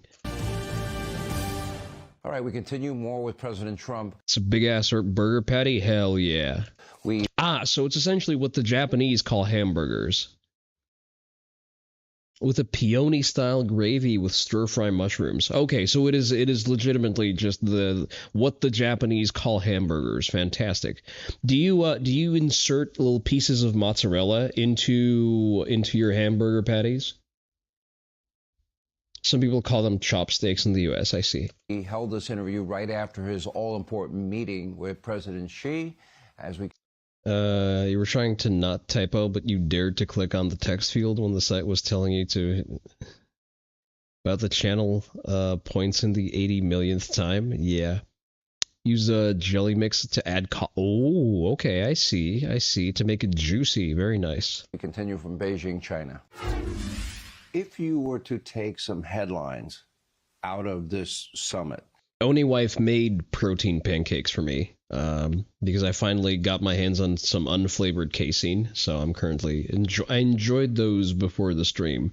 Sadly, I eat those with Nutella spread, so I can only have one, and that's probably my last meal of the day. I'm not going to be having dinner. America, I'm sure, watched the reception, and I'll do a side-by-side of the reception of then President Obama. He and doesn't now respect Obama. Nobody does. Highly overrated, and he's a divider. Biden will go down as the worst president. I'm sorry. You forgot to attach the Giga Chat emote. Because I think what he did on the border. So. And how do you explain your relationship with President Xi? Because it seems as cordial as it can be. He doesn't seem like the warmest guy in the world on the outside. He is. He's warm. I mean, look, he's smart. He's a very smart person. A lot of people don't understand how you do business with Orientals. You are not supposed to fizz up in public. You are not supposed to throw bitch fits. You are supposed to maintain a visible and courteous decorum when dealing both with the Chinese and the Japanese. But we have a good relationship. No, he has to respect somebody. He's no games. He's not like, let's talk about how did the Yankees do last night? Okay, who cares? They don't care. He's all about China. It's But their economy's it's a consummate thing. Their economy's hurting. I don't know. I've been hearing that about them for 40 years, that their economy's hurting. I've been hearing about it. I'm always hearing about it. Look, we want to open it up. It's massive. And we want to get all of those companies and many more in there and make a lot of money and a lot of jobs for America. That's all. It's very simple. And I've done it better than anybody else. Our deficit's way down from what it used to be, way down with China. And this could end any deficit. He's referring to a trade deficit, but yeah, that is true. Deficit with China. China's been very good. China treated our presidents with great disrespect. Like we have a lot of presidents, and I was a Reagan fan and am. I liked him. I thought he was great style and everything. All right, I'm going to ding you for that one. Reagan was a dogshit president. The Hart-Celler Act is currently responsible for the sorry state of California, and Reagan is also a fucking traitor because he deprived the civilian population of access to modern machine guns. Reagan can lick my entire taint. Did he bring back any CRISPR scientists with him? We can use it to kill ticks, leeches, and other stuff. We don't know yet. But he was not good on trade. We lost. He was barely good on anything. Japan and Germany and others. People have liabilities and whatever, but we had some presidents that were really, really bad. They allowed our country to be just absolutely decimated. And when you look at what happened with Biden, when you look at what happened, the way everybody treated him, there was zero respect. Obama, too. The Iran nuclear deal, it was the worst deal, one of the worst deals ever made. If I didn't go in and terminate that deal, Iran would have a nuclear weapon, and they would have used it. We wouldn't even be maybe sitting here right now. Can I ask you this, though? But John, they would have used it. The Iran nuclear I agree deal. with you. Then if I didn't go in with the B-2 bombers 9 months ago, they would have had a nuclear weapon. And by the way, the one thing they told me, because I deal with the Iranian leaders now a little bit, they said very strongly, because they said, we're getting the nuclear dust. That was a term I made up because it's sort of, it's a simpler term for people to understand. It's nuclear dust, sort of dusty. But I said, we get the nuclear dust. They said, you will get it. They agreed to it, right? They agreed to it. But then they take it back, then they agree. It's back and forth. I don't know. I think they have a lot of problems with the leadership. But Sean, I said, while he takes a breath for that one, I'm going to read chat. Why would most of the world respect a man who had a husband who wears dresses but still bigger than him? I mean, I don't think that factored into it directly because at that point, everyone was very good. The press corps was very good at concealing Big Mike's bulge. So Obama has no one but himself to blame for the disrespect that he was given by pretty much everyone, because everyone understood that he has the constitution of a fucking wet noodle. we get the nuclear dust. They said, there's only 2 countries that can get it. Who? You and China. Nobody else has the technology. I said, why do you say? said, because when you hit that thing, the whole mountain collapsed on it. I said, so you're saying we really hit it good, didn't we? He said, there's no way that any normal country can, the only two countries that can go down and get that are you and China. It's very interesting because CNN was saying, well, maybe it wasn't hit that. Well, I mean, China pretends to be able to do that, but so far any hardware of theirs that actually ends up in an active engagement zone seems to shit the bed. That badly it was hit. And what they did is they took a lot of credit away from those great B-2 pilots and the Tomahawk submarines. And, we had the submarine shooting Tomahawks in there, 30 Tomahawks. We obliterated it. And before the pilots even go back, I remember CNN saying, well, maybe it wasn't. Right now he's being very diplomatic without China in the room. Well, because China is definitely still watching. It means that there is an ongoing conversation that is still, there is a second layer to what he is currently putting out. He is currently advertising the carrot. Because he's already advertised the stick. That's what he's been doing in Iran in Iran and Venezuela. He's shown the stick. He is now advertising the carrot to see. Hit that badly. Yeah, he's doing his job. That is the exact direct responsibility of the commander-in-chief. Maybe it wasn't. They didn't even know anything, and they were saying that. The top person said to me, there's two countries that can get that. We can't get it even if we wanted to, because we don't have the technology or the equipment. They said us and China. It's very interesting. 60% enriched uranium to be weapons grade, 90% enriched in under 12 days. Yeah. And they were bragging to your Middle East envoy, Steve Witkoff. If I didn't go in with the B-2 bombers, that week, that day, that week, they would right now have a nuclear bomb. So it was that imminent? Well, I thought so.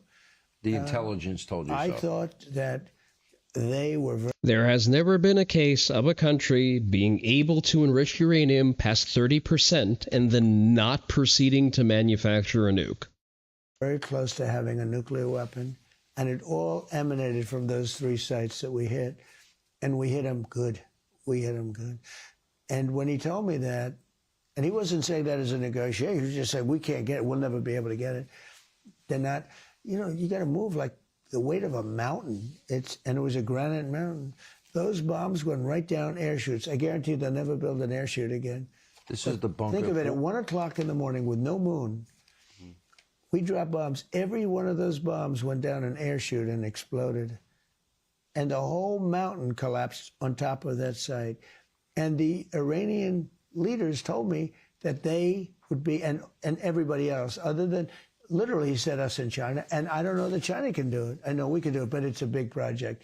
To get it, it's a big project. Do you feel, there's been people that have, and generals that I've spoken to, that think you have to get the dust, which is the enriched uranium, or have you been told there may be a way to entomb it that they could never get to it? So we were thinking about doing it early on, and it would take a while. It would take a week and a half. That's a long time to be in enemy territory. No, you got to move these massive amounts of granite. It's a granite. Holy shit! They collapsed the whole mountain. Granite's the hardest stone.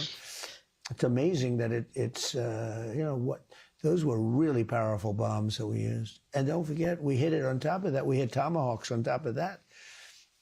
No, I don't think it's necessary, except from a public relations standpoint. I think it's important for the fake news that we get it. I'm the one that said we're going to get it, and we're going to get it.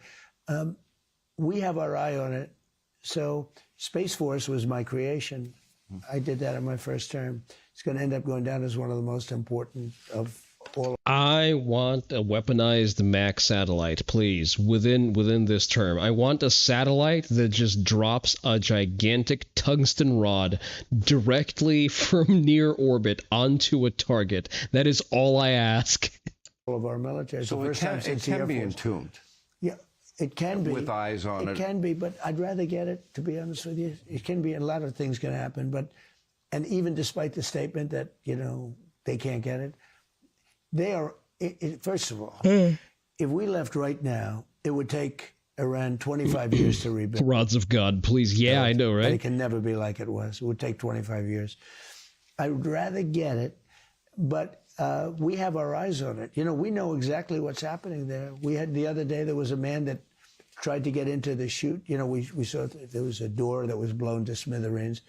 And we know everything that's happening. If they ever moved on, and I told them that, if they send a force over there to try where I see somebody's trying, all we'll do is just hit it with a couple of bombs, and that's going to be the end of that. They won't do it. I said, we have 9 cameras on that site, on those 3 sites. If aliens exist, they also want $1 million from Israel. I think we've had this conversation on stream a number of times, Hellion. I'm not sure how that directly relates to anything, though. 24 hours a day. We know exactly what's happening. Nobody's even gotten close to it. They looked at it at the beginning and they said, there's no way that any... Hellion, we've been through this. The most you get paid is $7,000, which is respectable money. It's a good chunk of change. Sadly, I have not yet had a need to even request the $7,000. For one, because my position is actually very different from people who usually get... Well, no, never mind. My position is exactly the position that gets pelted with claims of the 7,000 shekels. You just want veteran benefits at 100% rating? Are you a combat veteran to get 100% disability? First, wait, no. 100% disability is about $4,000. If I recall correctly. If I recall my my VA rates. But that's per month, not a single time payment. The only time millions or billions come up in terms of Israel is you giving it to them. In a way, but that's a very, very surface level of looking at it. What people fail to understand is that Israel receives money the way it does because it has a function. No one pays money for something that has no utility.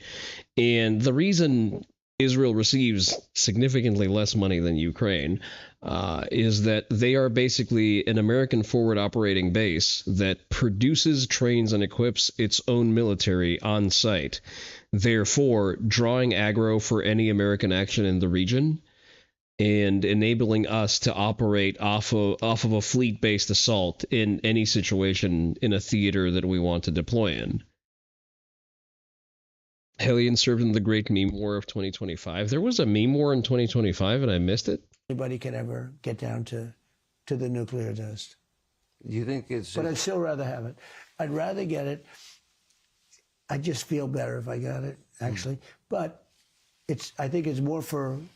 You were there when everyone just says the forbidden word and not get clapped for it? Just laughed it with a rage comic? Public relations than it is for anything else. The other thing we could do is bomb it again, just make it absolute.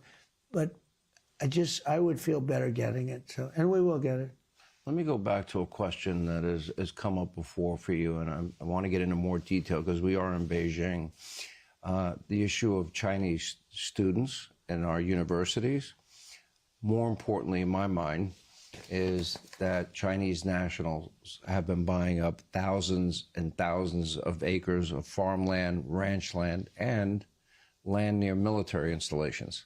Now, I would assume I'm in Beijing. If I wanted to buy property near one of their military installations, I don't think President Xi... No, they wouldn't let you. Look, it's not that I love it. You want to see farm prices drop? You want to see farmers lose a lot of money? Just take that out of the market.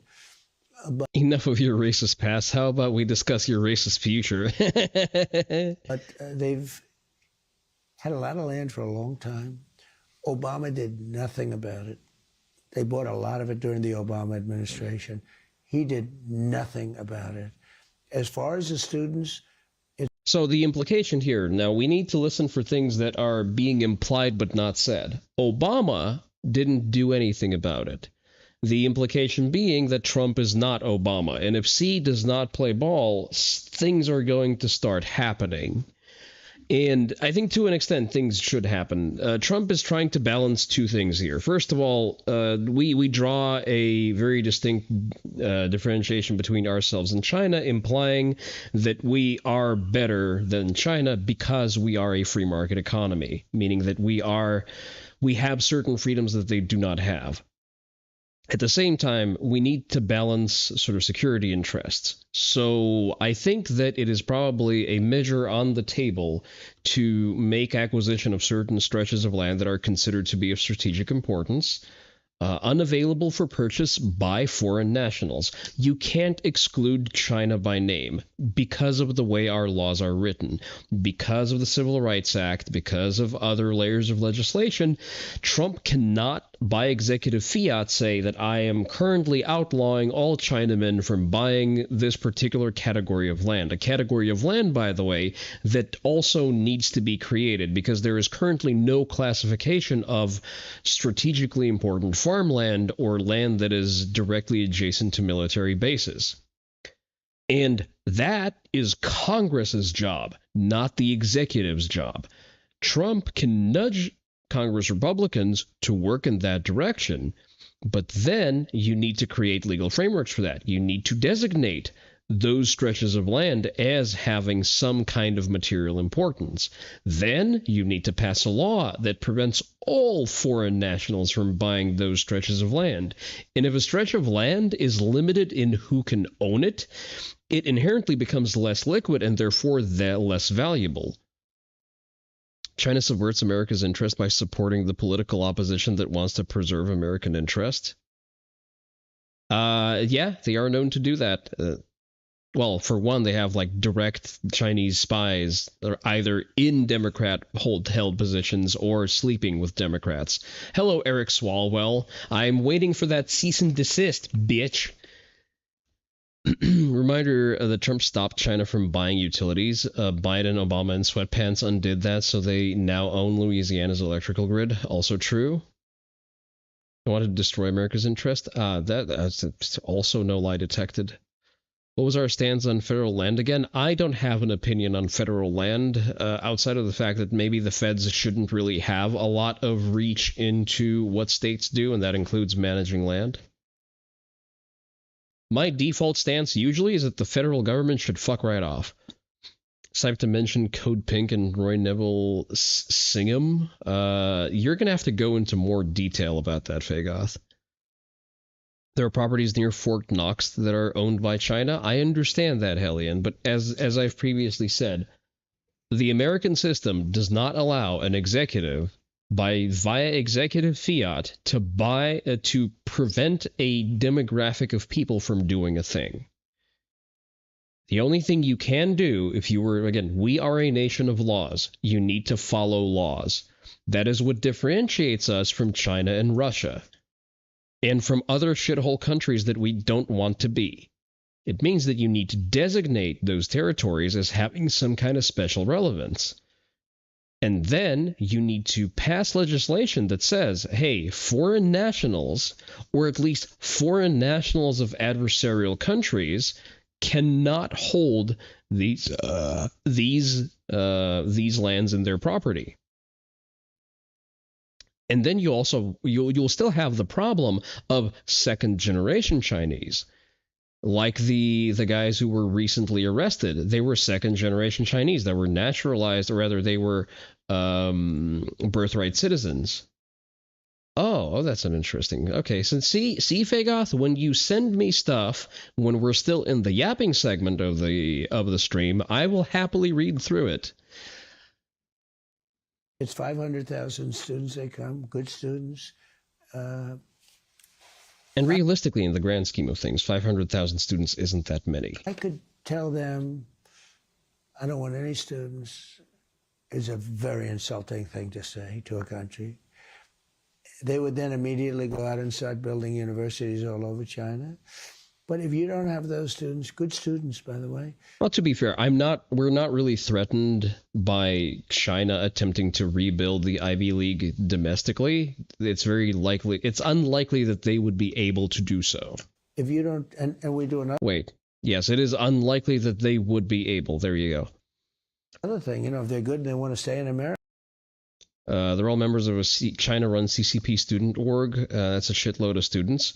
Well, here's the thing. The student org exists in China. We cannot legislate inside of China. We have enough DHS to babysit all the Ada Wongs. Well, I can babysit Ada Wong personally. I'm kidding. It is not a consideration that we should sweats in Chinese. You're okay. You get the pass. It exists here. I understand. It exists here through students here. I mean, that the core of the organization is still in China. America, we won't give them a green card and things like that. You know, that is probably something that the FBI should look into necessarily. If there is some kind of involvement from outside entities, from the CCP, for example, FBI should be up their ass. And that not only them, but other countries. But if you want to see a university system die, take 500,000 people out of it. And you know, the ones that won't be hurt are the top schools. The top schools will do fine, but... And Kirsch said that, yeah, let those schools die. Realistically, the thing that needs to, well, let them die, because if they can't do without this or the subsistence of foreign students, let them do so. The thing is that do not care about those schools. No, Terry, so here's the thing. When we say those schools will die, it means that we're depriving certain programs of a sufficient flow of people who will be learning from them, and therefore funding them with their tuition. The problem is, and when people say, yeah, let them, I want them dead because they're dysfunctional, the schools and the programs affected by that are not going to be the green hair factories in underwater gender studies. It's not going to be those departments, because those are not the departments where the exchange students go to. It's all going to be STEM and business fields. And most people who go through STEM training or through business school training usually return back to their countries of origin, because it is a credential that they can then leverage in their environments. There are a ton of people who, for example, have graduated Harvard Business School who were foreign students and then left because they have to compete with other Ivy League graduates here in the States, and there are inherently more of them, when they can just go back home and be the unique gem who has an Ivy League degree. And that puts them ahead of 99% of their competition in their native markets. Your lower schools, the ones that don't do quite as well, they'll be dying all over the place. I frankly think that it's good that people come from other countries and they learn our culture, and many of them want to stay here. I think it's good. Not interested in this assumption. Well, this is not an assumption. This is an observable fact. It won't kill the schools. You're not interested in giving them high performers. Well, for one, see, those people are going to be high performers regardless. And like the real crutch that needs to be removed from our university system is federal money. We need to revert the university system back to a free market economy. You've been to a university and a college, both are kind of the same with the commie principles, work overtime in those spaces. So you would think IRL, it would work splendidly. Just saying, let me read through that again. To a university and a college, both are kind of the same with that commie principles, work overtime in those places. So you would think IRL would work splendidly. Isn't they can rely on their commie principles to survive? No, not really. I don't think that's going to be too great for them. Not everybody agrees with me, and it doesn't sound like a very conservative position. And I'm as conservative. I'm a conservative guy. I'm really a common sense guy, I think, more than a conservative guy. I think MAGA is common sense, you know? People do tend to forget that MAGA is inherently a Mises School of Economics, libertarian ideology, more than it is like core hard conservative. People understand we want strong borders, we want strong military, we want good education. And again, it comes with an understanding that libertarianism can only exist in an America that is run by a outwardly right-wing, outwardly conservative federal government. want low interest rates. We want, but I think people would argue they worry about, do they have nefarious intentions? I know, and we worry about that. And honestly, they do things to us and we do things to them. It's a very, very fine line, the whole thing with students. So they have 500,000 students, and our university system does great. It does great. You want to screw it up, take 500,000 students out. And you're gonna see bankruptcies at the lower end of good colleges, but they're not known or whatever. You're gonna have a lot of problems. So it's something I'm always looking at. But it's a very insulting thing to tell a country, we don't want your people in our schools. I mean, it really is. Now, I'll have people say, oh, that's a terrible thing. It is a very insulting thing.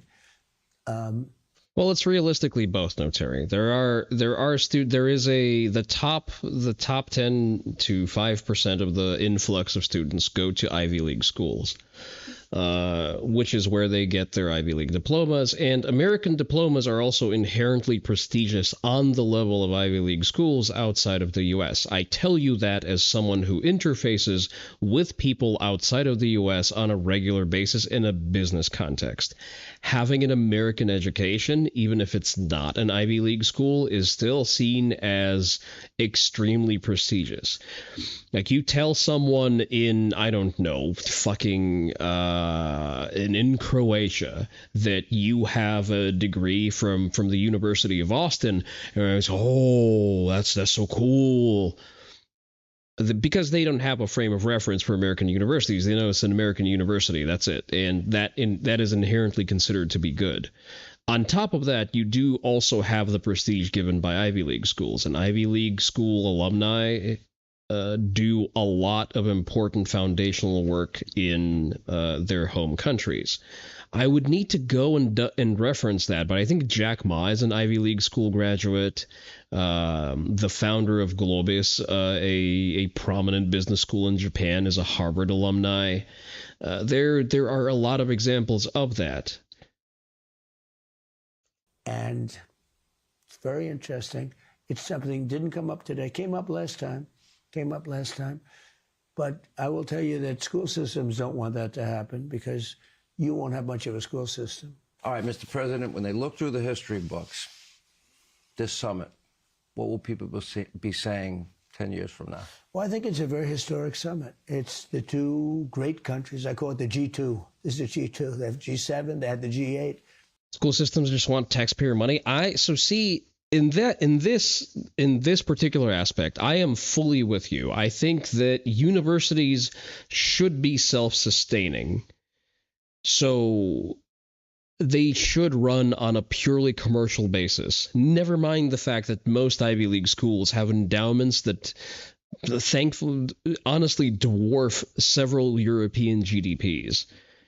Federal money should be taken out of the education system, at least out of optional higher education. We don't need to be subsidizing it. The government doesn't need to be guaranteeing student loans. The moment the government stops guaranteeing student loans, the banks will stop giving student loans for stupid degrees that are never going to be able to pay them off. The way you transform colleges back into something that has mostly utility is by taking federal money out of it. This is the G2. And I think it'll go down as a very important moment in history. And maybe more than anything else, a great moment of respect. Mr. President, Thank we you. appreciate your time. Thank you very much. So yeah, most of the people I see sort of harbor a deep animosity towards higher education and the college system in particular is usually outsiders. And I understand that wanting something that you're not a part of that doesn't affect you directly gone is an understandable place to arrive to.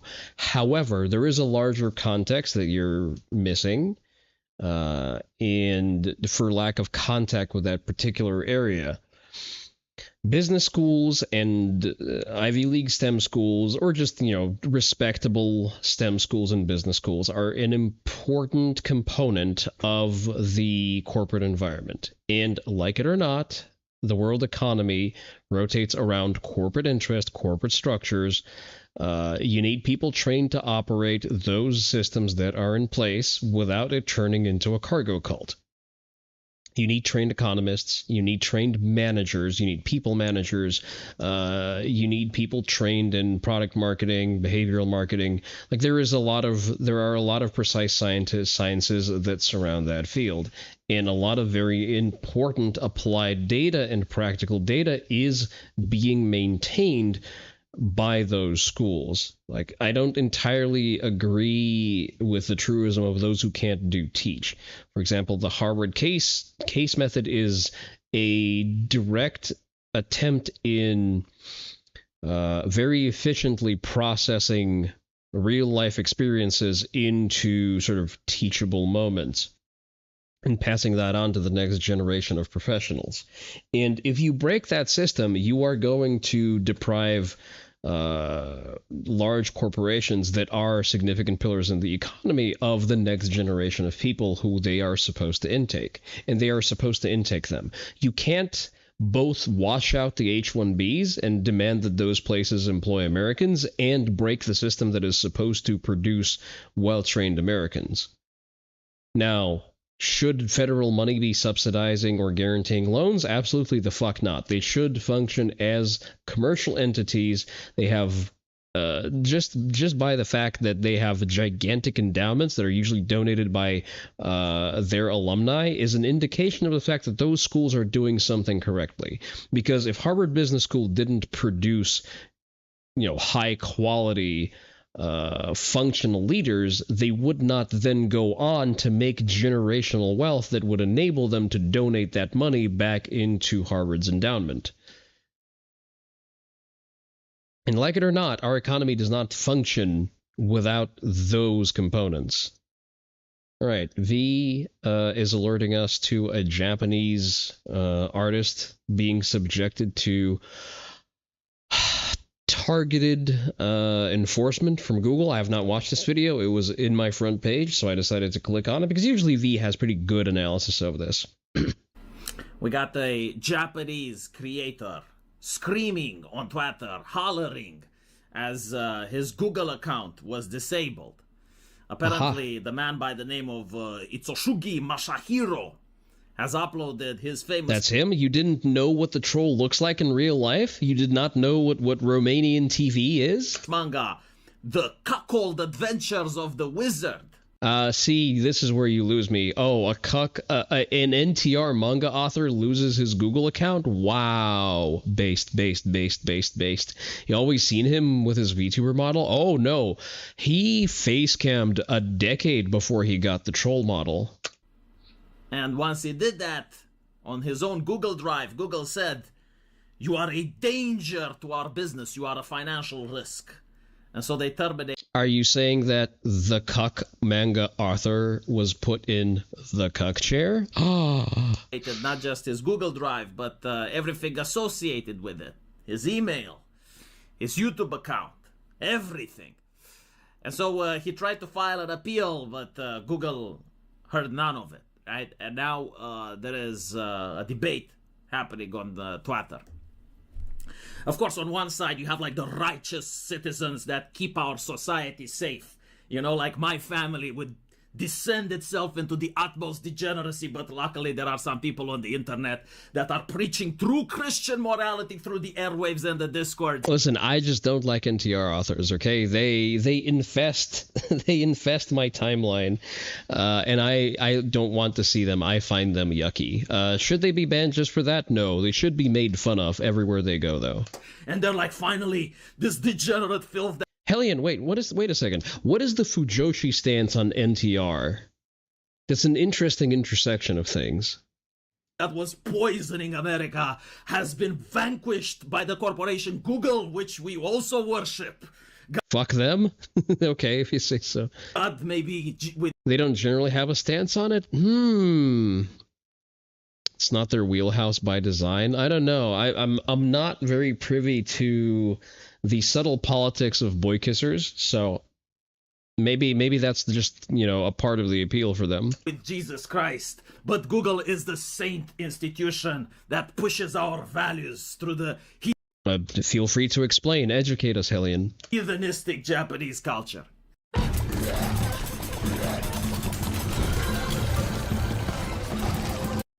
So you do have those people, people that generally have their lives improved now because this cuckold adventures of the wizard is no longer poisoning the minds of the youth and they can watch Netflix in peace. And then you have the other individuals that are like, I wouldn't have read this manga anyway, but it should exist. Why is Google harassing these individuals?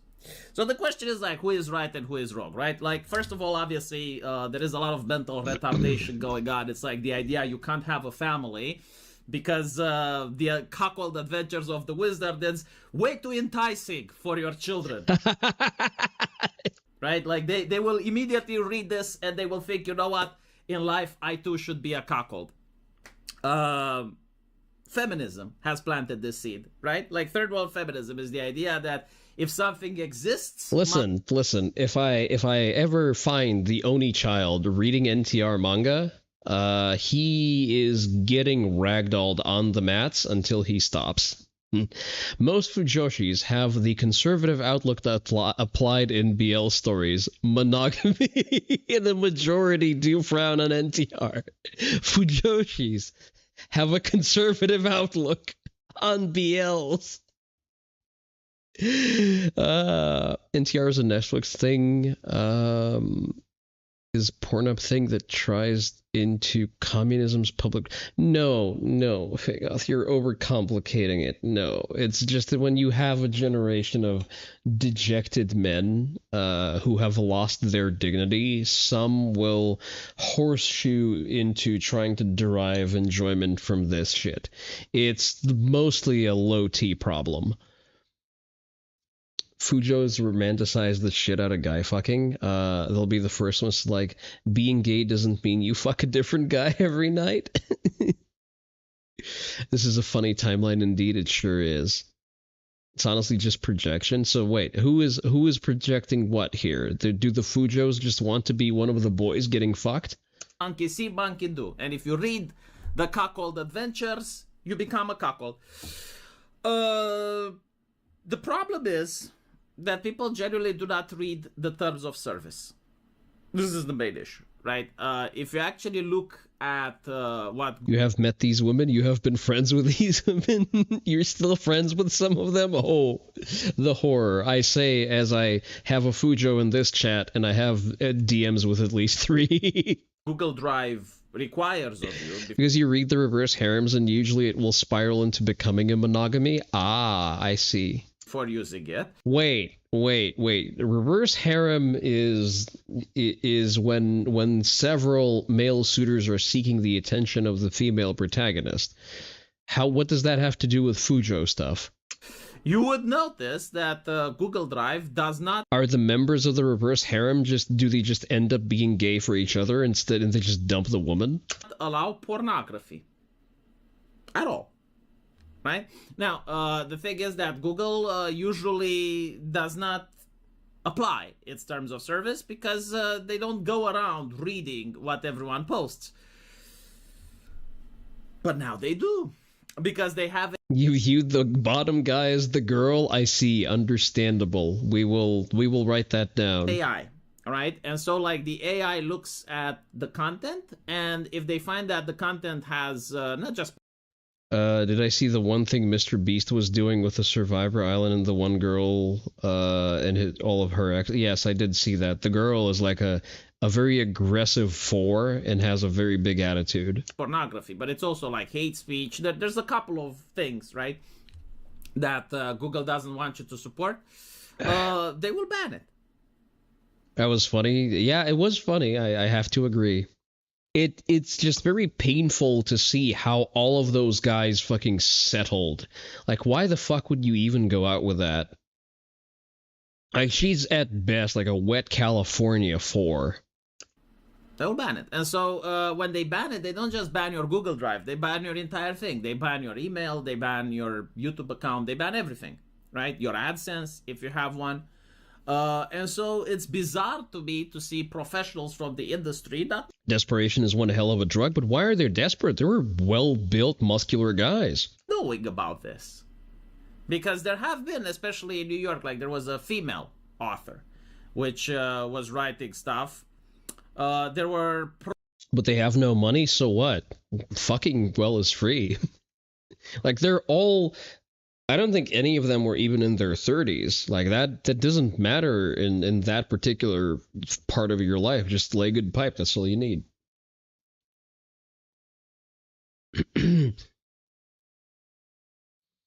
You hope that they come away from that all with no girlfriend but several new guy friends. They can all find new girls together. I'm not sure I like the implications of that. I think it's yucky to be friends with, you know, with people who have fucked the same women as you. I don't know. It all smells of degeneracy. Pro-life people, right, that were also banned. Like many institutions. Like you've already metaphysically touched each other's dicks. Like it's one awkward conversation. It's metaphysically gay already. You know, like all these people, yes, finally, degeneracy. Oh, Google is taking a... Yeah, Google has banned them as well. Check this out. I'm going to show you how I afforded this car. Okay, you ready? All right, $118 for car insurance. First of all, the word afford does not have a past tense. That's how much I was paying, okay? Like, Google as an institution doesn't give a fuck about morality. Google as... Not their fault that they met her before each other. As an institution doesn't want to get sued. And it doesn't want to piss off politicians, right? And so if you actually read the papers, especially during the pandemic, there were many people that had their accounts banned because they were sharing that pandemic documentary and they were uploading it on their Google Drive. So, yeah, I mean, if you want to live in a world where Jesus operates through the institutions and crackdowns on anyone that disagrees with the institutions, then it's only a matter of time until the institution cracks down on your family. It's very important to have access to alternative cloud storage solutions like Mega Drive, Proton Mail. I don't know, wait, does Proton Mail have a cloud service? I don't know. I use some Russian cloud services. They're pretty good about that. Which, again, like many people have found out, and mostly because they're just not sophisticated enough to skim your content for anything. Necessarily because people are bad, but get cracked down on them because of accident, because the AI doesn't really understand what's going on all the time, and there are false positives, right? Having your Google account banned, it depends. Like, if you're an edgy teenager, no problem, right? If you operate a business and you have to explain to HR why your Google email doesn't work, it's a little bit different, right? Now, in this particular case, right, I'm looking at the art style. While Google may overlook, in some situations, erotica or, you know, stuff like the cuckold adventures of the wizard, it does not overlook things that look minor or minor coded. That's another American term, right? Minor coded. Despite the fact that it's an adult, it's minor coded. Anime, through the art style that it has, is minor coded. I mean, how old are these bitches? I don't fucking know, right? Like, it depends what the author tells me. If the author tells me they're 16, they kind of look 16. If they tell me it's 19, I don't fucking know. Kids don't dress this way anyway. Kids don't look like this, right? The hair of children is...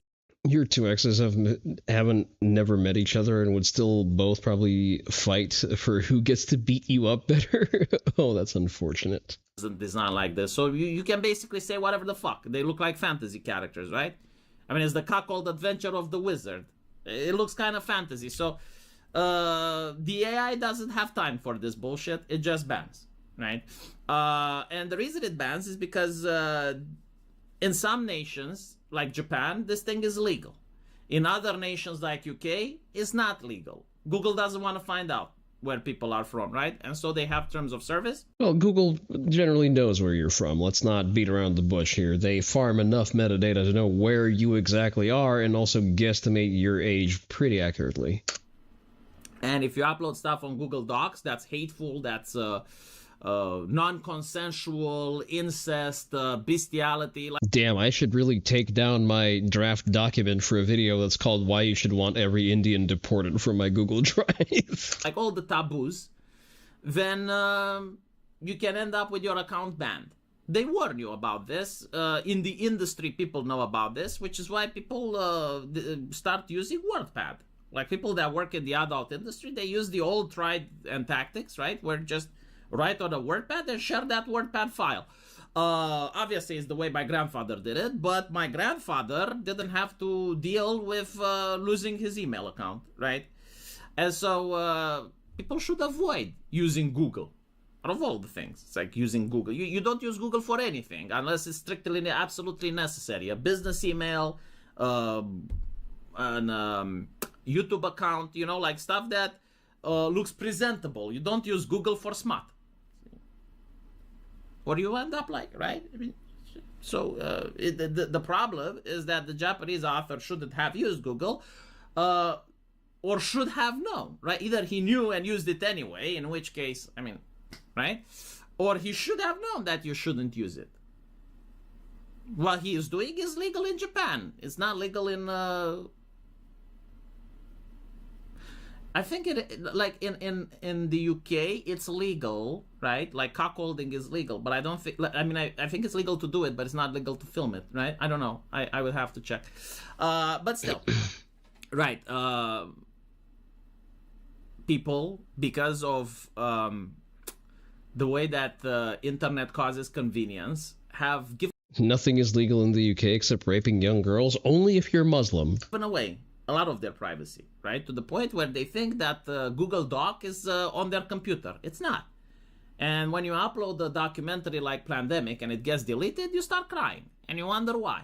Well, Okay, he's going in circles. The general point is correct. Make sure to compartmentalize the things that you upload to the internet. Google is not a trustworthy agent for most things. Store your data accordingly. Actually, let me read that real quick. So, the billionaire behind Antifa funding, Seamus Bruner, the director of research of Government Accountability Institute, revealed that left-wing funders such as billionaire Neville Roy Singham were behind left-wing Antifa riots and protests. During a roundtable event on Antifa with President Donald Trump, Bruner explained that he, GAI President Peter Schweizer, and their team followed a trail of money that followed it to the top of what they called the Protest Industrial Complex, or Riot Inc. Bruner explained that the so-called Riot Inc. was made up of many different divisions, and dozens of radical organizations have received millions of dollars from Riot Inc. This very likely just goes all the way up to Soros. This is very, very obviously a Soros op. Global rules do not work for sovereign states with their own cultures. Age of consent, consanguinity, speech, raping monitor lizards. We found a network of NGOs, not just the Soros Network, the Open Society Network. It's other funding networks, that Arabella Funding Network, the Tides Funding Network, the Neville Roy Singham, and his network, Foreign Cash. Okay, so Soros mentioned literally in the next paragraph. We already know about Singham, dipshit who works for the CCP.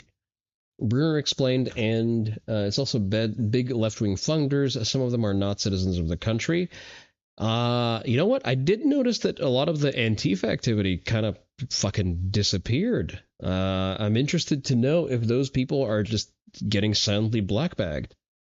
Bruner continues to note, I would like that to be a little bit more public, because I think that's a strong win for the administration. Bruner continued to note, maybe they don't want to scare them before they can get all of the key actors, so that's why it's not very public yet. Left-wing funders were pouring money into their ecosystems. 3 money facts about Riot Inc. explaining that there were many divisions, such as PR divisions, marketing divisions, and even well-funded legal divisions. Number 2, we have identified dozens of radical organizations, not just the decentralized Antifa org, but dozens of radical orgs that have received more than $100 million from the Riot Inc. investors. There would have been lawyer groups. These would be groups that advocate for calling good, honest Americans fascists. Is that a video of that statement? Please, go ahead. Yeah, let's just listen to it instead of Mr. reading President, it. thank you for having us here and bringing together this panel of brave journalists, everybody on this side of the room. And no one can speak to the violence better than these people here. So I think we know that this is not just a story about violence and chaos, as you alluded to, Mr. President. This is a money story. And at the Government Accountability... Oh, I can just watch it on X, okay. God damn it, I called Twitter X. Mr. President, thank you for having us here and bringing together this panel of brave past the fluff, not please. Just a story about violence and chaos, as you alluded to, Mr. President. This is a money story. And at the Government Accountability Institute, my colleague and I, Peter Schweitzer and our team, we followed the money, and we followed it to the top of what we call the protest industrial complex, Riot Inc. And we found a network of NGOs. It's not just the Soros Network, the Open Society Network, it's other funding networks, the Arabella Funding Network, the Tides Funding Network, Neville Roy Singham and his network, Foreign Cash.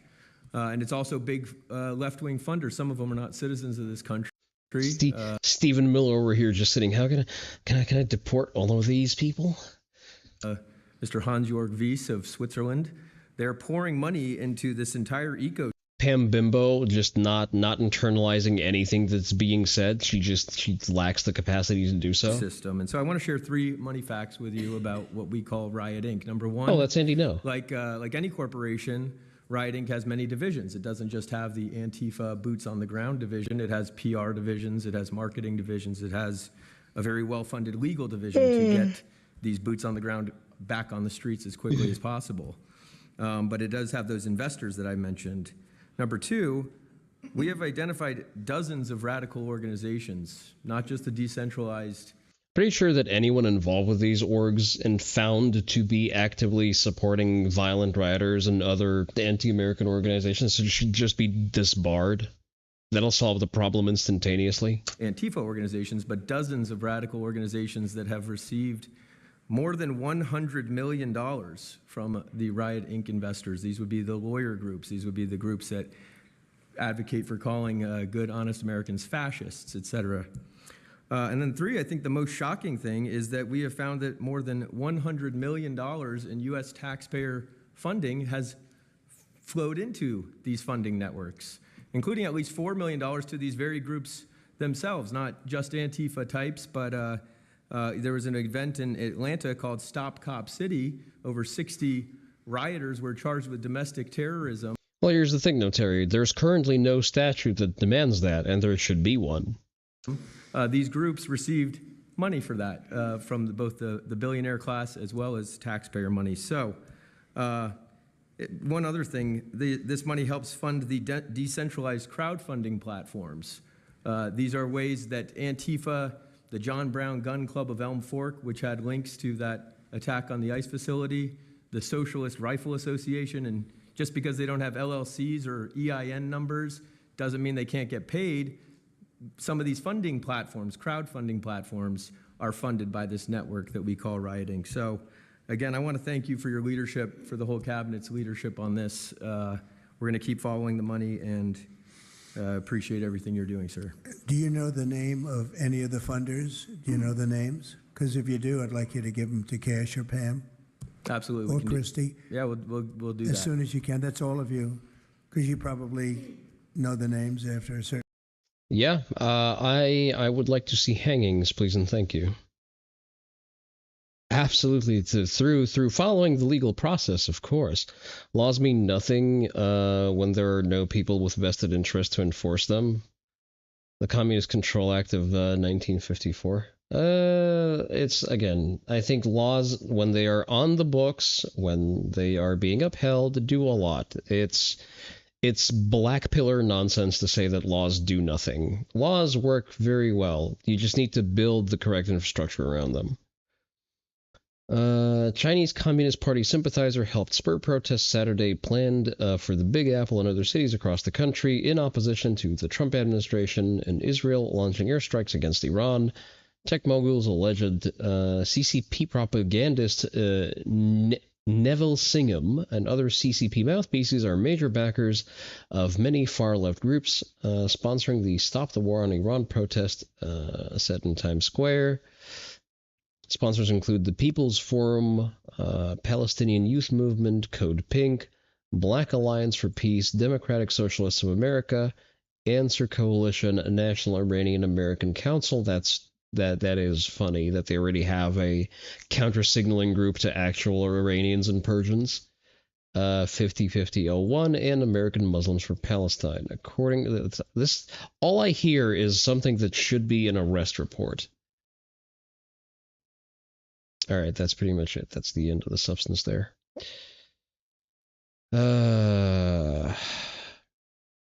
Let's look at a Crowder segment, because Crowder did a very good segment on the shooting in the mosque that should not have been here in the first place. But first, a palate cleanser. I know that everyone here is a big fan of triathlons. I know that we have passionate javeliners in the Oni dojo. I'd say that was a pretty solid technique. Easy 7 out of 10. Very good. The Mamdani Act, formerly known as the Measure Against Islamic Marxism Dangerous. Fagoth, you need to find a more eloquent way of wording things. Is a proposed 2026 bill in the House of Representatives aimed at amending immigration laws to deport or deny entry to individuals advocating socialism, communism, and fundamentalism. Big if true, very based. You're reminded of Major Orion all of a sudden. Should I Google that? Is it safe to search that on stream? Major Orion. Oh, okay, never mind. That's the horns. I kind of see the connection, but I'm not going to admit to seeing it. Star unlock, okay. Am I going to end up playing Haunts after this?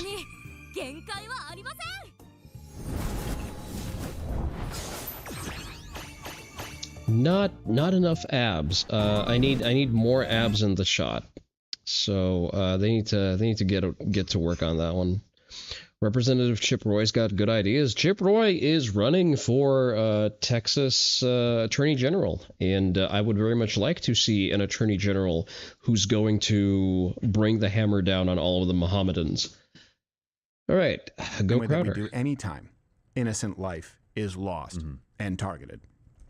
The shooting at the Islamic Center. Yeah. Horrible. Awful, and I hope that... But why is there an Islamic Center in America, but I repeat myself? Anyone involved with it obviously faces the consequences, ideally frying. Can we say anything more than that? Here's the thing, outside 100%. Of that, you have people who are playing the speculation game. We're not going to do that. We're going to wait for information to come in. So let's discuss what it is that we actually know. And let's have real conversations about big picture topics. And I used to say I don't want to do this. You just want to mourn. But I no longer have that privilege because the left politicizes everything before the bodies assume room temperature. And if only one side is using tragedy to push a lie, then it's important to acknowledge a tragedy and to speak the truth. Hold up. I am getting a piece of breaking news. Let me pull it up because it's on a second monitor. Let's see. So that's going to be a Twitter link. Gonna close that and track that. The security guard, the Star Wars name, who was killed in the recent attack on the Islamic Center in San Diego, was himself a Muslim extremist with jihadist friends. On Facebook, he glorified the extermination of Jews by Hitler. Fantastic. Rest in peace. Sew this motherfucker up into a pigskin and bury him in the ground. No, never mind, and cremate him to make sure that the pig ashes are mixed in with his own. Look at this fucking mall cop looking ass. 3 magazines in the wrong orientation, fucking alien gear poser holster.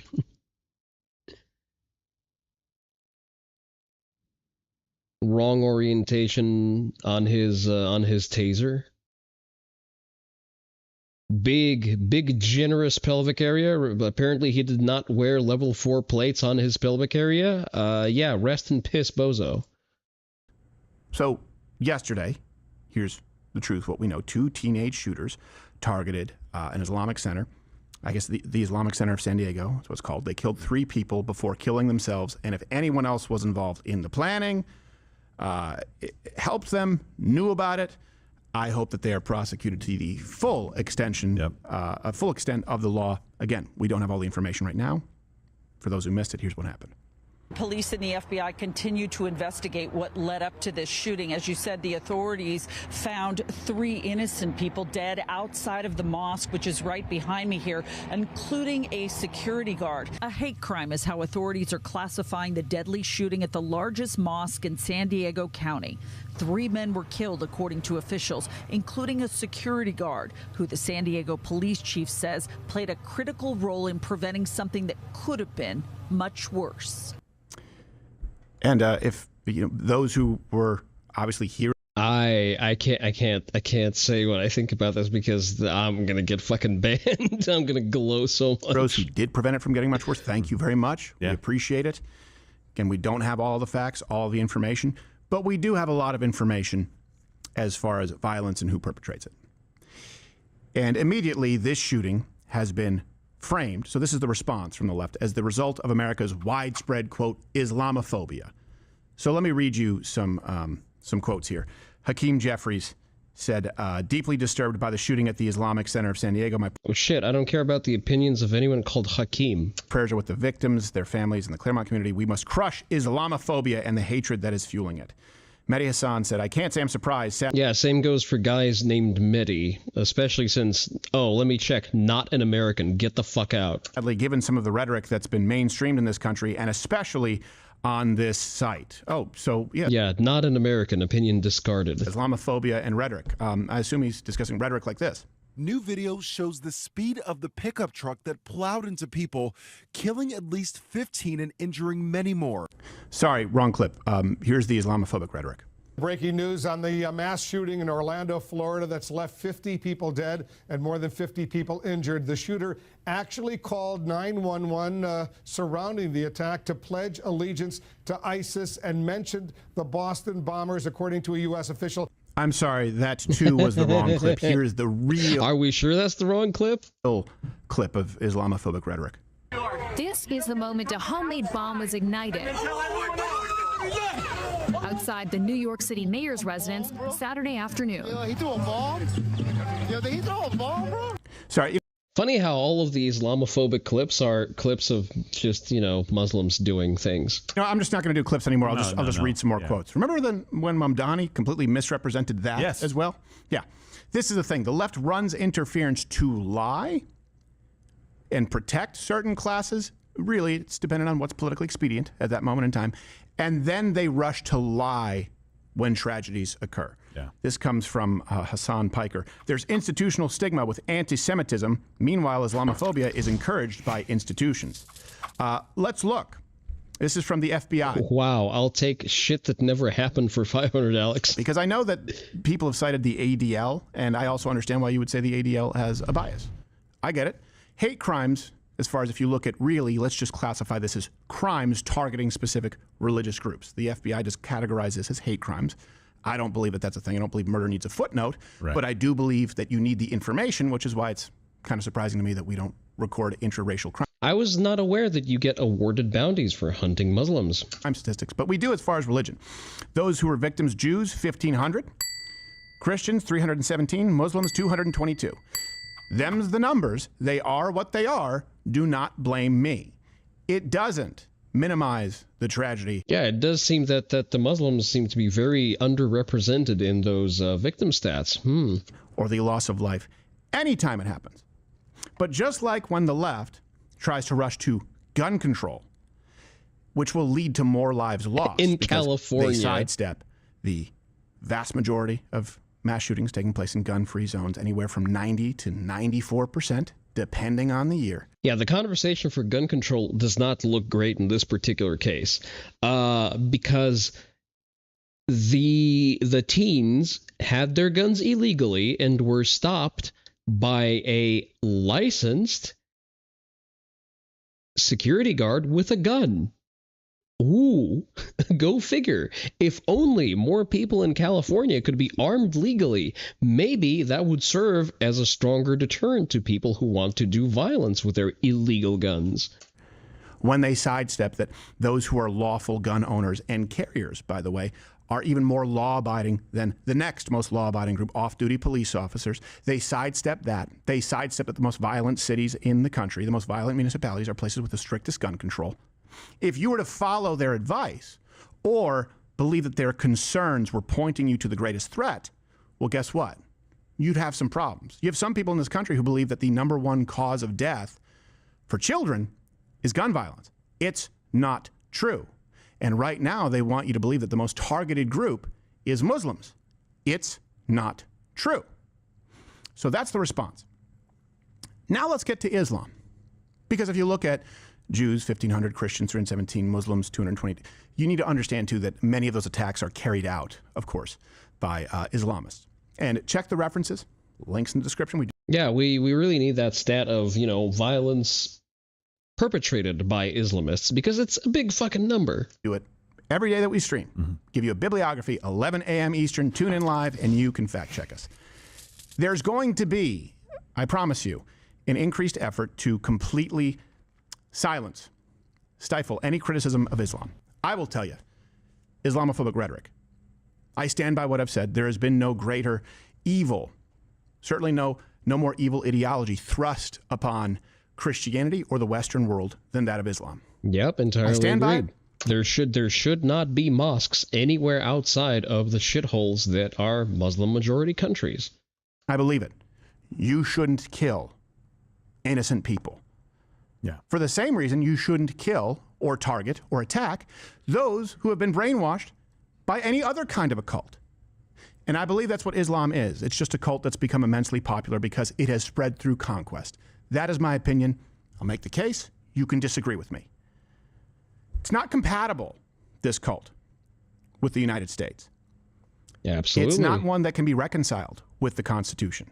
And I've pointed you to the founder of the feast, Muhammad, who of course did advocate violence, who of course did wage wars, who of course did issue prescriptions that would be antithetical to the Constitution.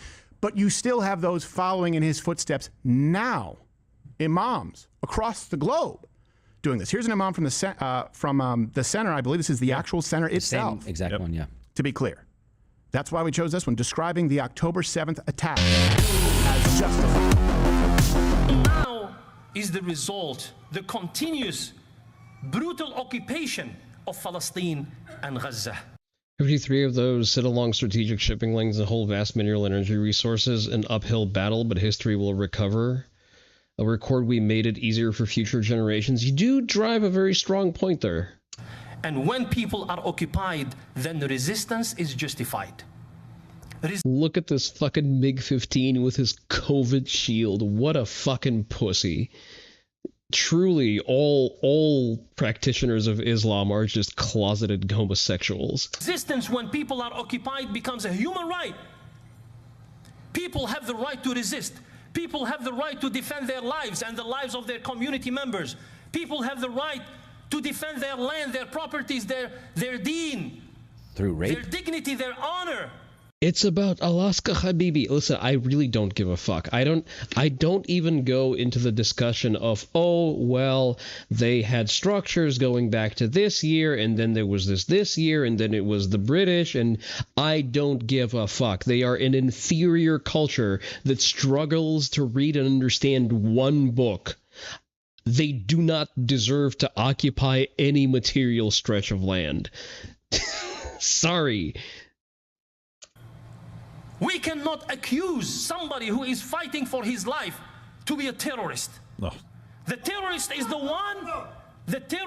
one who started the occupation, not the one who is defending himself and his brothers and sisters around him.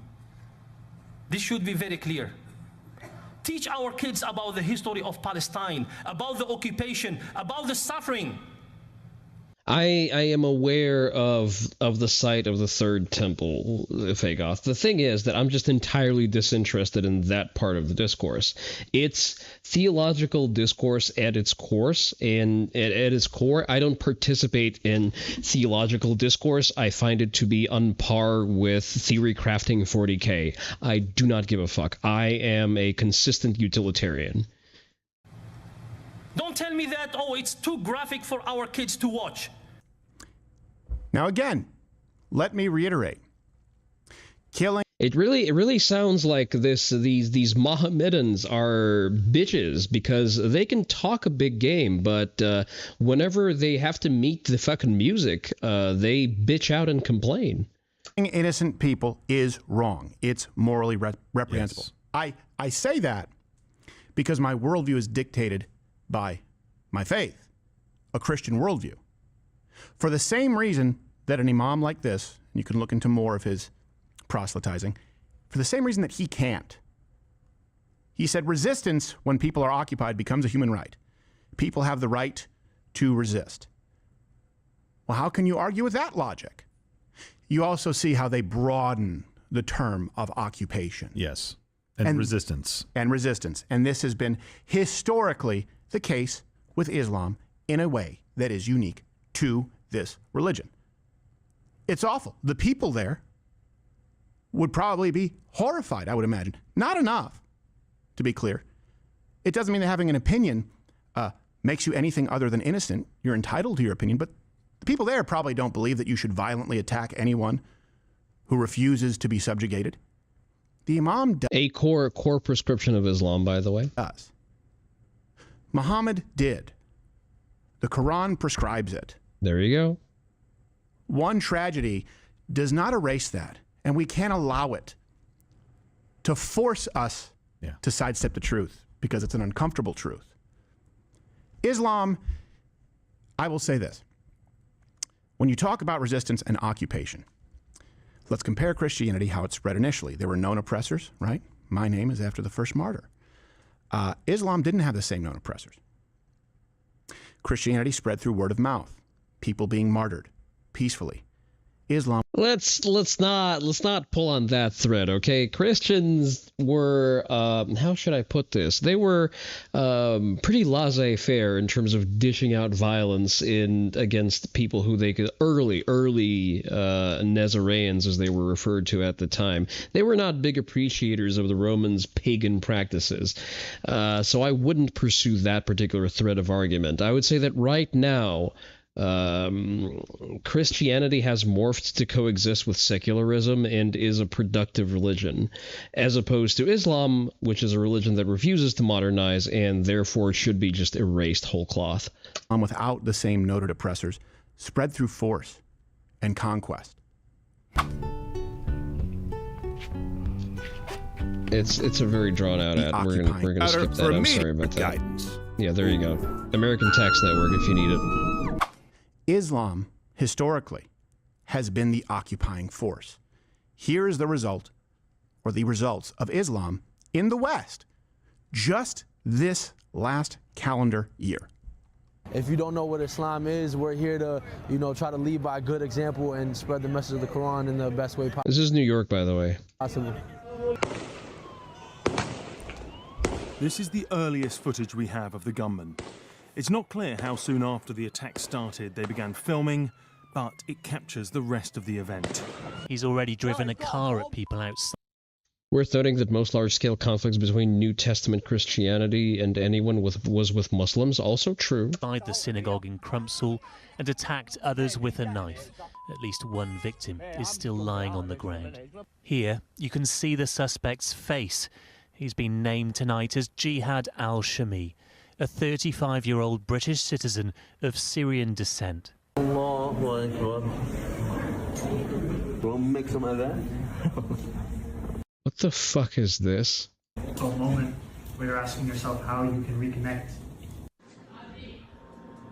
Oh, I forgot about that. Yeah, there was a dude in Italy who just deliberately mowed people down on the sidewalk. Still somehow... It's interesting how, in Texas, you had 12 mass shootings perpetrated by Latino youths, and there's a lower casualty count versus allowing Muslims to drive in Europe? We are following this morning. 5 people have been arrested in Germany accused of plotting a terrorist attack on a Christmas market there. According to investigators, police arrested 3 Moroccan nationals, one from Egypt and another from Syria, who were planning the whole thing. You don't get to come from outside and then tell everyone else. Yo, this nigga threw a bomb, bro. Yeah, he threw a bomb.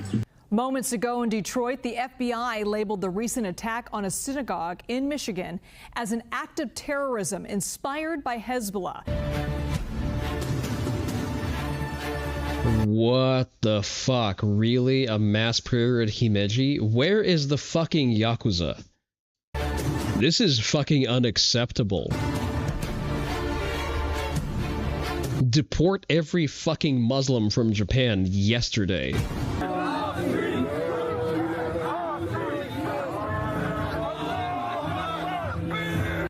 Now, I know you might say, oh, well, those are just a few examples. Okay, let's put a finer point on that. That's just 1 year, by the way. Yes. You guys know Mecca? Do you think it would be respectful for Christians to go to Mecca and... We refer to Mecca as a McDonald's franchise to be. And say the Lord's Prayer. Do you think that Christians would... Maybe a Buc-ee's. ...be allowed to go to Mecca and proselytize and hand out pamphlets of the good news? I think we should go to Mecca and convert it to a Buc-ee's branch. Okay. It's extremely disrespectful. Yeah, and I would like to direct you to the Grand Eastern Orthodox Cathedral. So we don't really have a Mecca because we don't have the same sort of physical idolatry, I guess, that you would say. Just a second, let me look at what this is. This is I've on noticed YouTube. Profound differences from taking things that increase nitric oxide, but I've never. And we're back. 9 whole minutes. Can you give me a short summary in 100 words or less for that one? Problem with this comparison is prayer in Islam a soft conquering act. Christianity proselytizing is far different. That you see in Islam, and also a very physical view of heaven, which is why. Listen, I don't care. I just want to buy a pulled pork sandwich sold out of the cube. They have a big deal with bacon tipped bullets, or sorry, bacon grease tipped bullets. It's a different worldview, but it is important, and we do believe in reverence for holy sites. Here's that cathedral, the Hagia Sophia in Turkey. This is what it looks like now. It was considered one of the world's great museums and a symbol of Turkey's shared heritage, open to all. Remember that Muslims turned the Hagia Sophia when it was a Christian temple into a brothel where they raped the local women on the altar? But on Friday, the Hagia Sophia became a mosque once again. Hani güzel bir mesaj. Türk'ün gücünü gösteriyor. Abramovich outlines that he calls the Red-Green-Blue Alliance the Reds, the radical leftists, the neo-Marxist movements, the Greens, the political Islamists, and the Islamist ideology, the Blues, the global institutions, and the technocrat elites. Thank you. You have understood your assignment and done it well. Müslümanlığın gücünü, kuvvetini, birliğini. Burası bizimdi zaten. Üzerimizdeki beddua kalktı. Haftaya heyecanla bekliyoruz namaz kılmayı. And we can also bring up some images, if you guys want to, what it looks like inside. Now, it's a mosque. How do you think that happens? Guys ever asked? I know you've learned about the Crusades, for example. They go, oh, Christians are violent. They're violent too. Okay. Grand Eastern Orthodox Cathedral, built by Byzantine Emperor Justinian. What do you think happened? Oh, you know about the sacking of Constantinople? Do you know that the Crusades were a retaliatory action due to almost I feel like they didn't retaliate enough. Unprecedented violent conquest from Islam? Did you learn about that? And here's the thing. We've talked about this on a smaller level as far as immigration, as far as cultures being incompatible. And I believe that. And you're going to end up with more friction when you have incompatible cultures. Eventually, one is going to win out. You just find yourself in that process until you've reached the end point. The same can apply to religions. Matter of fact, it absolutely applies to religions. and usually in a more violent way to both sides. So I think, and I will make this case, hey, maybe we should just get a head start. Islam in the United States, when you hear that kind of preaching, and you see the kind of both are absolutely horrible, by the way. Killing innocents is always horrible. Preaching that it's often or sometimes justified, as you will hear in mosques across this country, is just as unjustifiable, to be clear. And that is going to continue. And for the sake of those in said mosques who follow the religion, we need to decide here. Is it time? People talk about a national breakup, a divorce as far as the Western world and Islam for the protection of both. I think Islam needs to be designated as a cult. Now, you have cults, by the way, there could just be cults that are started up from nothing, from scratch, right? Home-cooked cult, where it's just some guy who usually gets to bang a lot of broads. But historically, selfish cult. Yeah, a lot. Historically, almost all of them. Yeah. Yeah, but historically, a huge portion of them, just to be clear, use Christianity to co-opt it. So we're going to separate that into its own category. It's not that these people in any way believed in the Christian religion, the Christian faith. It's that they said, okay, a lot of people follow this, so this is how I bring them into my cult to propagandize them. And they're often categorized differently, and there's a pretty simple sort of 3-point litmus test to go, is this a Christianity offshoot cult, right? New religious movements. So here's what typically you can look for. Do they have holy text after the book of Revelation? All right. Do they have prophets after what we know, the agreed upon canon of Old Testament, New Testament? And does the ideology of prescription of said prophets, does it follow this law of supersession? Meaning, if they say something that would seem contradictory to other aspects of Christianity, does it supersede it? Does it erase it and go, yeah, actually, for example... Okay, he's getting into the theological weeds of it. As I've said previously, I'm not at all interested in the theology of it. Why am I getting a notification? That's for someone else's stream. All right, it's only 9 minutes. Let's push through this, and then we're going to play modded Subnautica 2 the way it's intended to be played. And we're back. It's always great to have Ken Abramos with us, Chairman of American Friends of Likud, General Partner Jane Capital, Chairman Citizens for National Security. Brother, why at least get the fucking Google Meets watermark out of your video? Come on, what are we doing here? His book. I understand that you're like a younger boomer, but still. Multi-front war defending America from political ism, China, Russia, pandemics, and racial strife is available through Amazon. So, and the Go West thing. He goes, thank you for joining us again. Happy Hanukkah. Thank you very much. Happy Hanukkah. Jack, wait, get yourself a nice microphone. Hanukkah. So here's the thing, though. Anti-Semitism is growing by leaps and bounds. What should Christian countries do to protect Jews, and also Christians, but primarily Jews, from this rising scourge of anti-Semitism?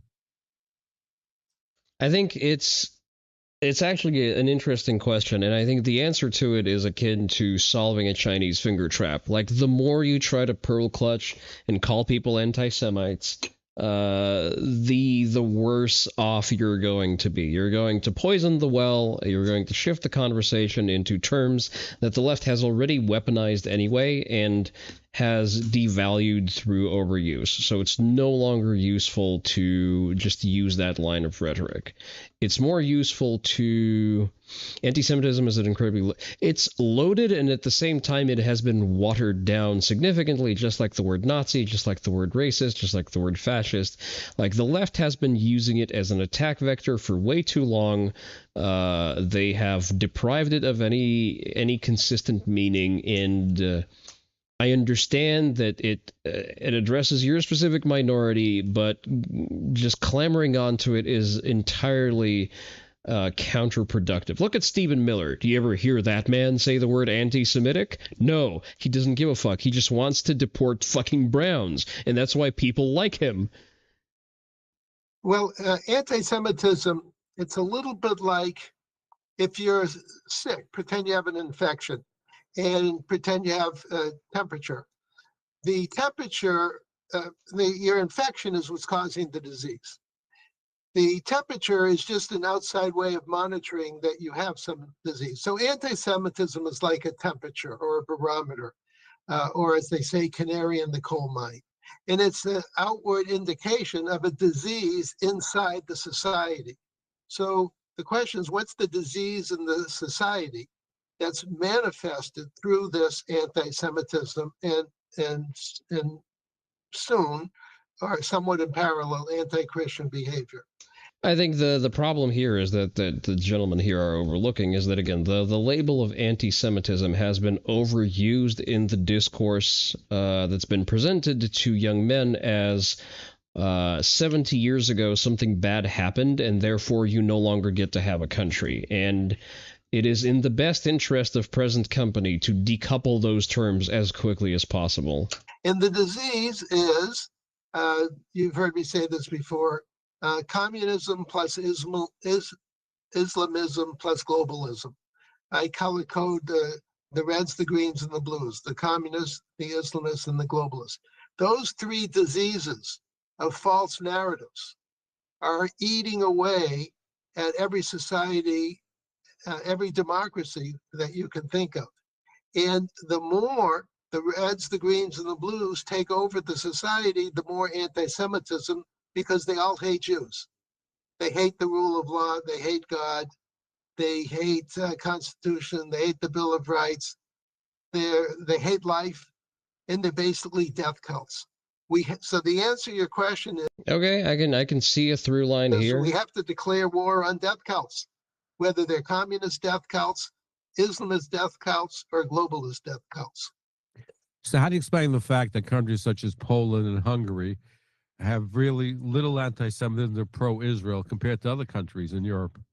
Meanwhile, Poland, by the way, is one of those places where you can still just really drop a slur for Jews, by the way, which is funny. Like, there's no actual acted upon anti-Semitism recorded there, but it's just kind of, you can just drop the J-bomb pretty willy-nilly. This thing, do these things. Want this thing, do these things. Brother, stop lying. Stop lying.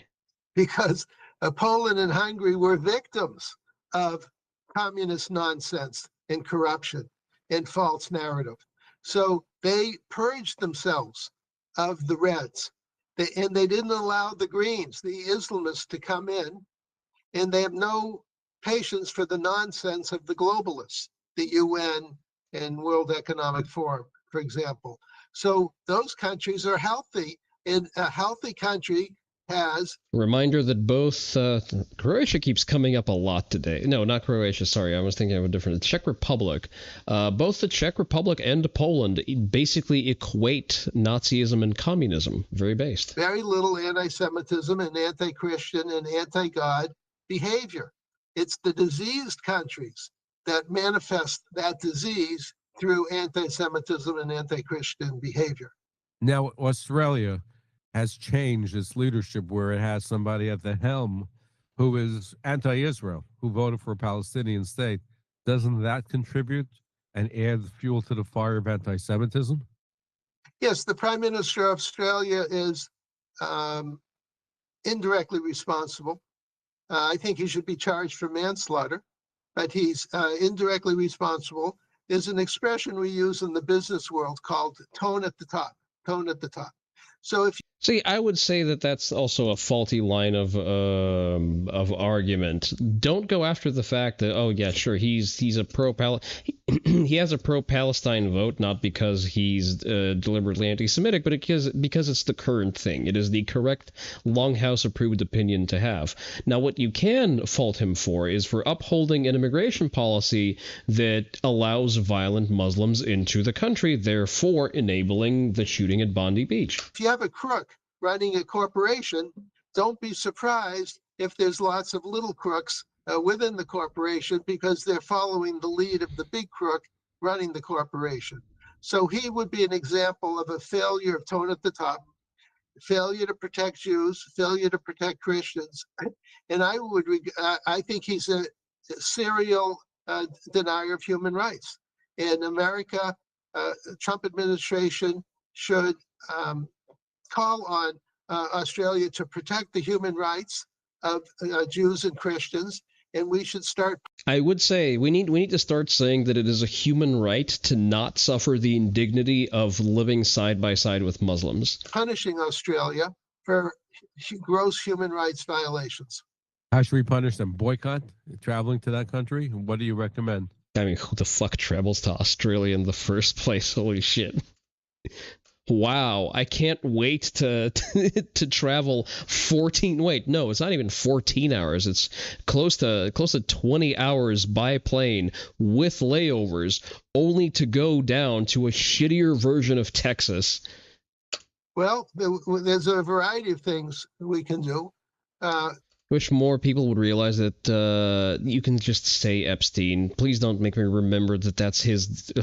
Don't make me go through the mental lift of remembering what that word is. Oh, right, that's Epstein's handle. You can just say Epstein in this chat. You're fine.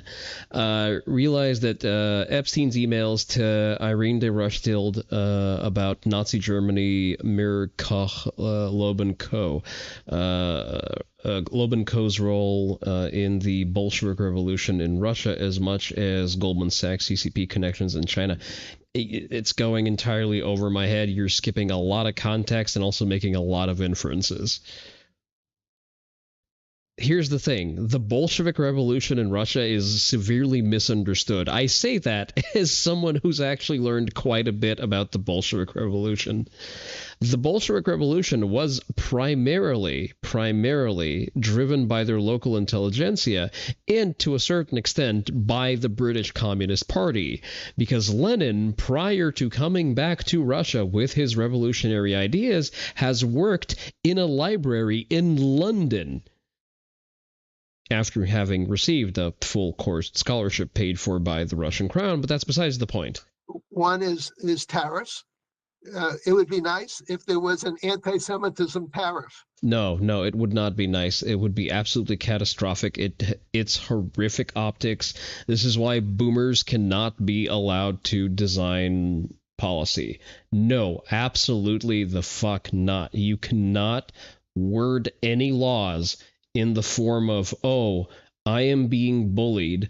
Please do something about that. Please punish people for bullying me in particular. No, that is not how laws in functional countries work. On all countries that are And you look like a bitch when you ask for it. Systemically anti-Semitic. Unfortunately, 180 out of 193 countries are systemically anti-Semitic. So you'd have to put an extra 5. You're building a very bad case against yourself, my guy. 10% tariff on everyone. Another one is when you realize Karl Marx links the city of London that are included here all comes together. It really does. I'm not going to watch that video because I want to watch this. This is where the yapping ends. I'm going to take a piss, and then we're going to play Subnautica. Criticize them. President Trump could say that I've lost faith in the Prime Minister of Australia.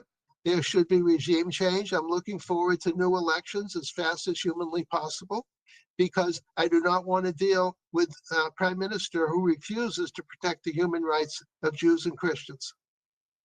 Certainly, we have our work cut out because anti-Semitism is all over the world, including the United States. We find it on the left in this country. We find it on the right in this country. We're finding when it comes to anti-Semitism, they're united at both ends of the spectrum. If it's not in your hand, it should be in a holster. End of discussion. Okay. So you shower with it, you sleep with it, you sit on the couch with it digging into your ribs. Then it goes in the big safe. What, across the house, bolted to the floor? So every time it comes off your belt?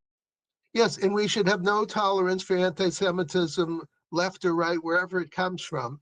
And all right, they're talking in circles. You get the general idea. I have my criticism of this approach. I think that actually a way for these people to ingratiate themselves with the right is to stop being little crybitches. Stop complaining, ask for universal rules to be upheld, and the law and order part of the right is going to treat you much better. Your point is that he's going to talk about anti-Semitism. He needs to find a better terms. Call it Larry Fink as much as Medea Benjamin's. Sure, and again, that's the general point that I'm also making. We're gonna go BRB. We're gonna play Subnautica after that. Go stand up, stretch, refill your drinks, use the facilities. I shall be right back.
Okay, let's boot her up. So, I'm probably going to have to close my browser to free up some real estate on... I'm going to move this over here. There we go. Some GPU memory. And we're gonna launch Subnautica 2. So today's title is actually inspired by so it was a comment under Arch's video about sort of the whole subject. But what I really liked about it was it was a comment from a line written in a Mandalore gaming video stating something to the effect of yeah, just a sec, let me get the game capture up. Come on. Should be capturing by now. There it is, okay. But yeah, he said something to the effect of Subnautica doesn't let you 3D print guns because space law bans you. Space law in Subnautica, space law prevents you from 3D printing guns. In Factorio, I can equip a multi-launcher nuke on my spider mech to see if there is a god to stop me. And that is now my favorite line in all of gaming.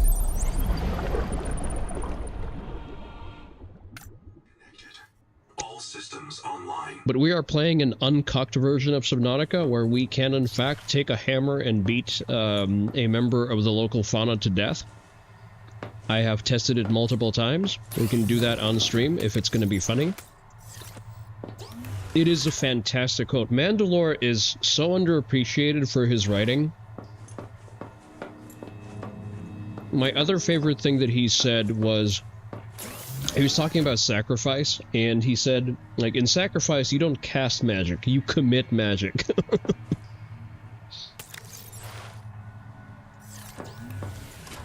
Okay. Apologies, I'm eating a slightly dry bagel. So, we have built a tadpole. Tadpole is this game's version of the Seamoth. It's your fast submersible that gives you a source of oxygen, allowing you to explore. Welcome aboard.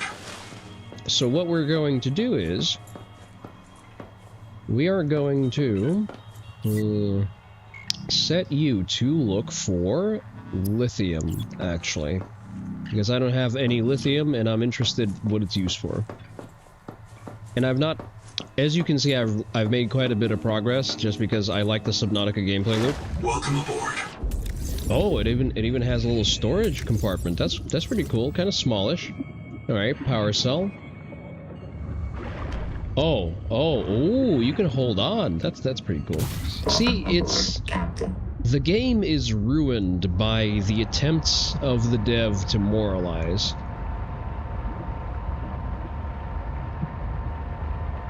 Alright, we have 200 meters of crush depth, that's good to know.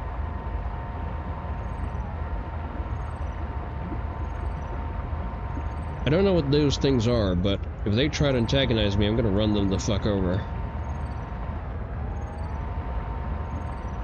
I think that is a sound of a readable.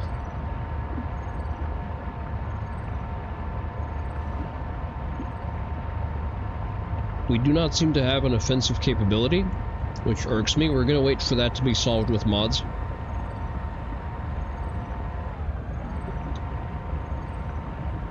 I'm gonna see if there's an entrance anywhere.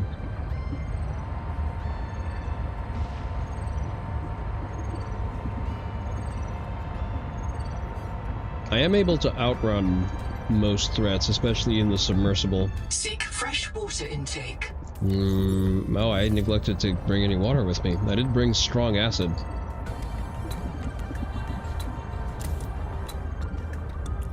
Nothing here right now.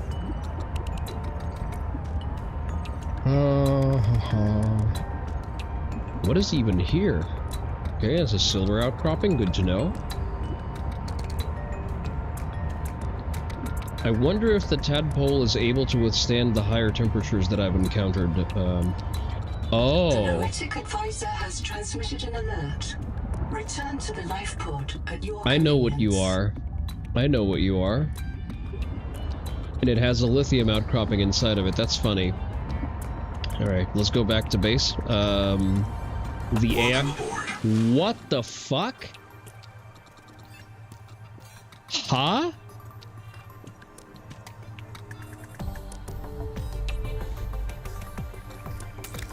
Why? Why? Did I... Is there an instant go back home recall button that I'm not aware of that I pressed accidentally?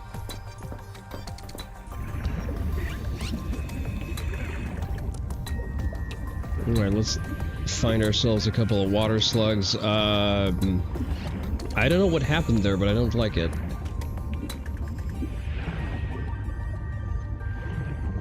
Is there an undocumented...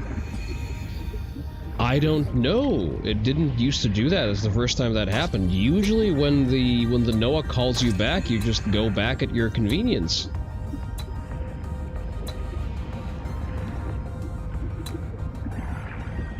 There's no pressure to just instantly go back. That's not how the story progresses. That must be a glitch, I guess.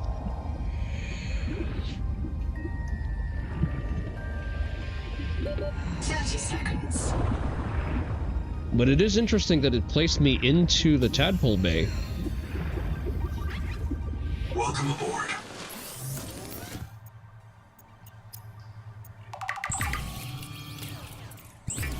I really like this. Sugar of Saturn, which is like a... it is a lead-derived sweet. Which is still safer than the ambient water. See, it's details like that, like, the writing is legitimately intelligent. I think those people, the people who made this game just need to be brought out of California and exposed to, you know, shooting some guns and eating some barbecue to uncuck them. I can fix them. Yeah, you can untag that.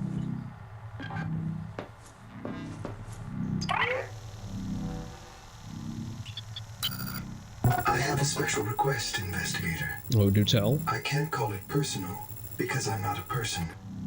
But it could really increment my value function, you know?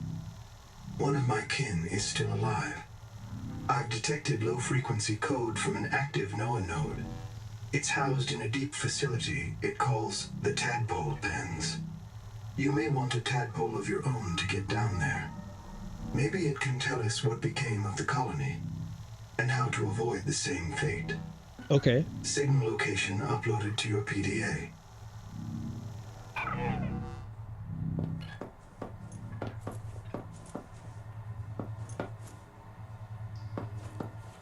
Before we go, let me quickly gather some provisions. No, that's the other thing that I forgot. The other point I forgot to make. So, the game seeks to be like, whoa, we're not a killing game. I'm sorry, what do you think happens to the fish that you eat? How do you think nutrition works?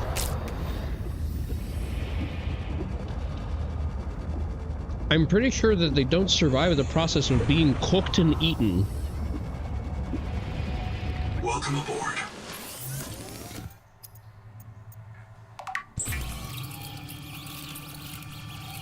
It just shows a very basic lack of forethought about the things that you try to put out.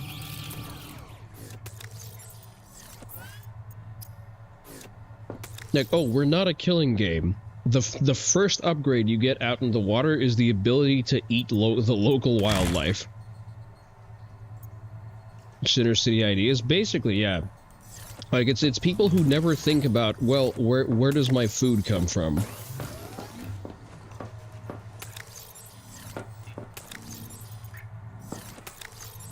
Speaking of which, nutrient brick.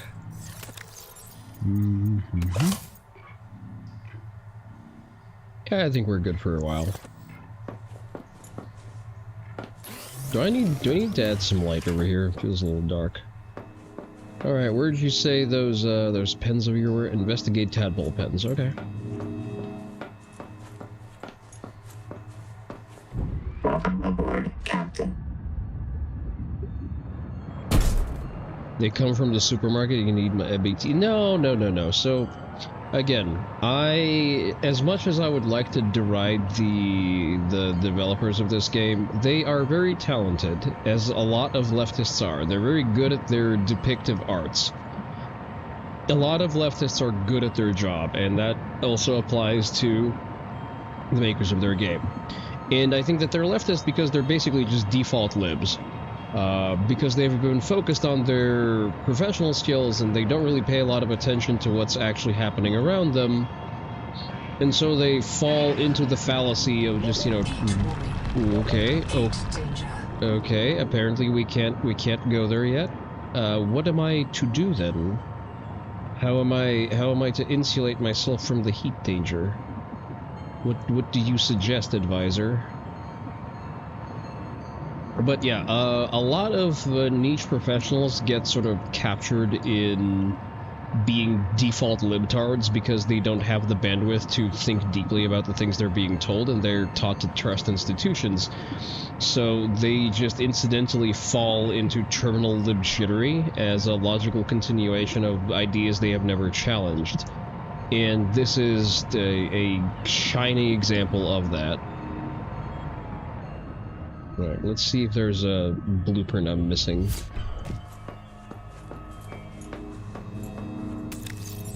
Oh, we can unpin this, actually. Alright, blueprints, power storage. What the fuck is power storage? What does it do? Oh, I don't have a piece for it. Oh, I guess it doesn't do anything right now. Interior hatch, small coral jar, interiors.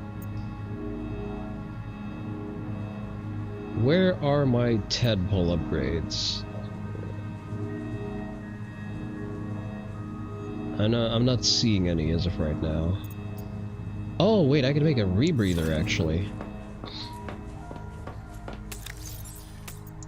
That's it's a useful thing to have, so I'd rather have that. Strong acid and fiber mesh, so I don't need these anymore. I can just use the strong acid. But no, a lot of urbanites consider like the food to be something that comes from the supermarket. They don't really do any deep thought about how it gets to the supermarket. There's a very frequent folly of theirs.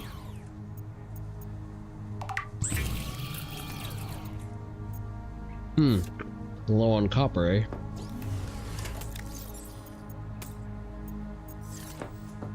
Now let's go find some copper.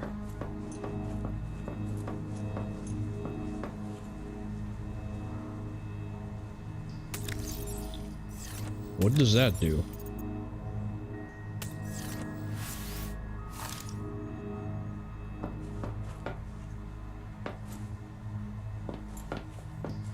There's a question mark popping up behind me. I'm not sure what it means.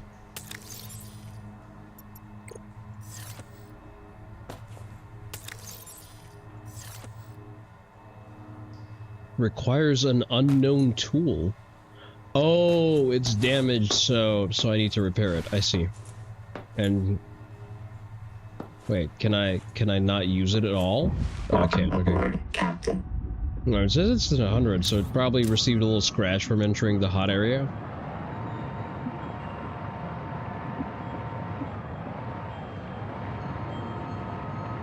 Actually, let's scurry around since we have a significant crush depth.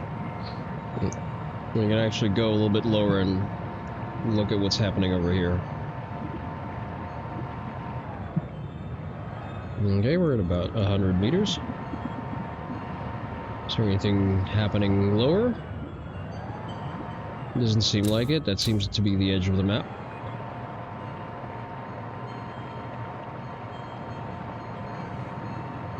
Alright, if we find any copper, we may as well... Oh, okay, no, there's actually something happening all the way down there. Or is it? No. Right, there's the copper. How do we collect the copper? I guess I need to just walk outside. Welcome aboard, Captain. How do we get inside?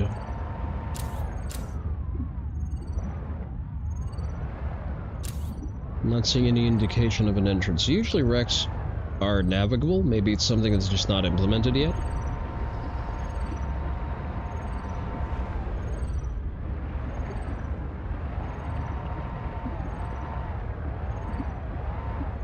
Ah, okay, there's an entrance. Just gonna leave the tadpole over here. Hopefully nothing is going to attack it. Let's bring out the scanner.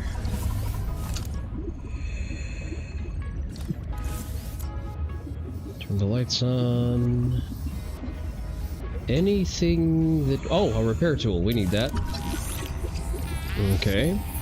Already a fruitful expedition.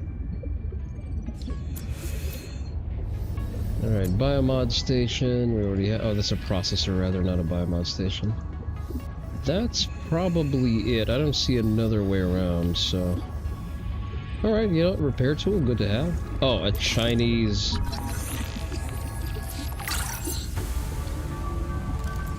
A poster with them squiggly Chinese symbols. Oh, there's another vent over here. Never mind. Okay, let me take a breath of air. Let's see what's inside. Alright, one way to follow. Let's hug the right wall. What's in here? Bed bunks. You were chirping away at me, but I already have that. Nahima Journal, go. No one wants to talk about how we got here. Pointless to speculate. I like pointless speculation. Can't be a flight navigation error. The cicada had years to adjust course. We couldn't fly to the wrong star, so we must have made an unscheduled phase gate transit. But phase gates come in pairs. If we jump through a gate, we could jump back. And which phase gate anyway? Zazor is 14 years outside Transgov space. There are no gates en route. Unless the phase gate wasn't human. Mantis told me that Altera found an alien phase gate on 4546B. It's where the frontiersmen got their mini-gate technology. What if the cicada detected an alien phase gate and diverted to check it out? What if the cicada went through the gate and couldn't return? Where's the cicada? None of us remember a crash. And where are the aliens who built the gate? It can't be the tailings. So who?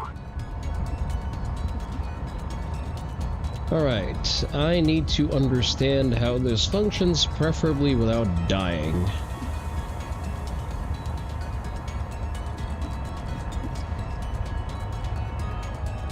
I kinda don't want to play chicken with it. What are you? Huh.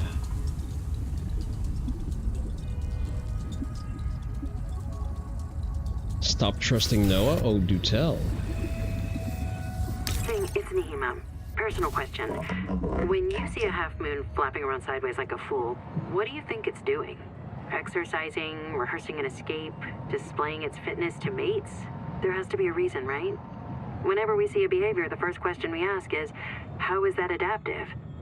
And that's good science, isn't it? Oh, Chap wants you to stop dying so much. You're using up too much biobed goo.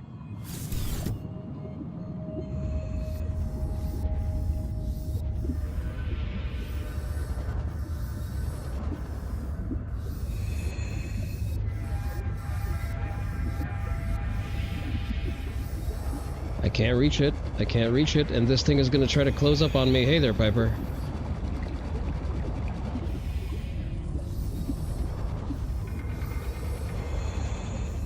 Huh, it's indicated as, doesn't seem to be responding to anything I do. Kinda want to hold on to my mobility options. Yeah, we're playing in a jailbroken Subnautica.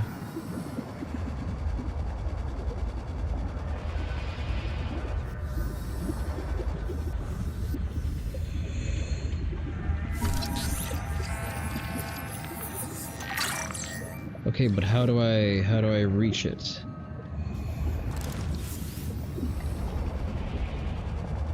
If I trip any one of those wires, it is going to shudder on me. I know that 10,000%. Portable oxygen generator, okay.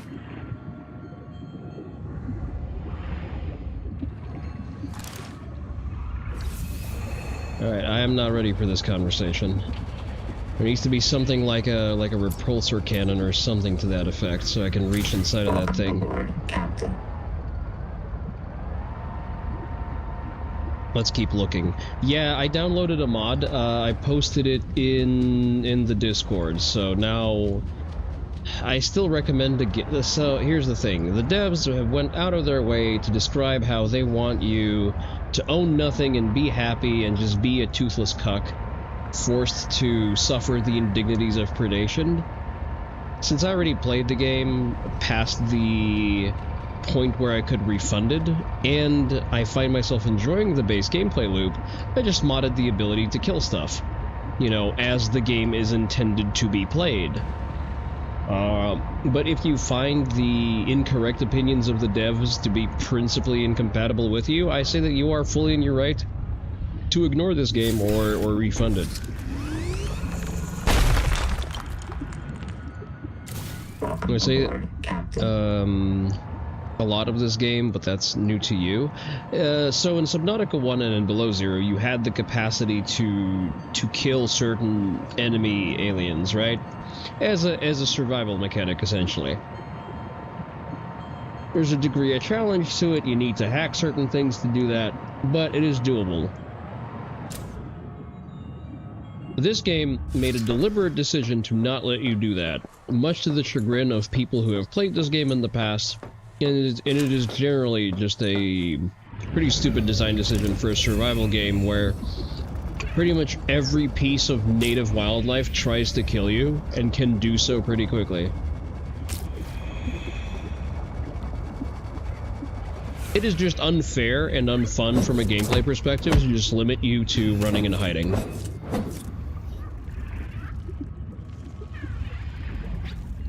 Welcome aboard. Or like at 11 hours, most of it rocking your baby by leaving it running while doing things while you can. You can refund either. Yeah, at 11 hours you probably can't. So, grab the mod. You can still grab it off of Nexus. You don't need to grab it out of the server.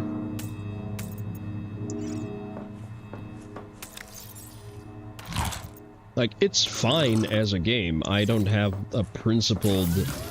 Well, I have a principled derision of, like, the things that the devs espouses, but I've found a way around them. We need titanium ingot. Titanium ingot and sulfur, of course. Oh, we don't have enough titanium for that. Interesting. I have to go hunt titanium now. That's fine. Really didn't need that wiring kit either. A wiring kit. Let's figure out a rebreather. A rebreather is our next priority. Which is, oh, we need one more fiber mesh. Okay, fine. So another strong acid. No. Change recipe, strong acid, load. There we go. Strong acid and fiber mesh, which is 2 more fibers, so 4 pieces of plant fiber.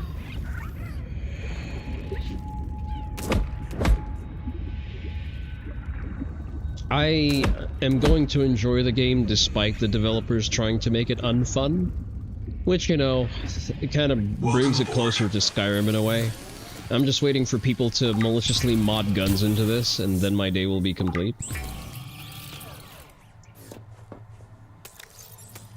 Nothing brings me more joy than upsetting unctuous little tyrants. Alright, rebreather system chip. How do we make a system chip? We make a system chip out of a wiring kit and some quartz. So now we have a rebreather. The rebreather scrubs carbon dioxide from exhaled air, recycling wasted oxygen for reuse. Very informative. You need one of those portable oxygen generators. That seems to be a great thing to have on you, even if it does take up space. Sulfur. Where the fuck do we get sulfur? Salt, lead, lithium, copper. Not around here, I guess. Maybe the high temperature area? Maybe that one? Alright, more questions than answer as of right now. Let's manual save. Usually upsets these types is the most is making actual straight white options for the character model. No, we have a straight white option for the character model. I don't have a bio bed to show you, but I am playing that one. I mean, we have a lot of spoken roles who are very obviously implied Germanics, so that's not really a problem in this game. Aboard, Captain. That is not the problem. It's the cuckish toothlessness that the game developers insist on, and that has been successfully subverted by having a, you know, killable wildlife mod. So rest in piss, bozo. Let's go up to the secondary base scanner and see if it's any good with providing us some sulfur for one.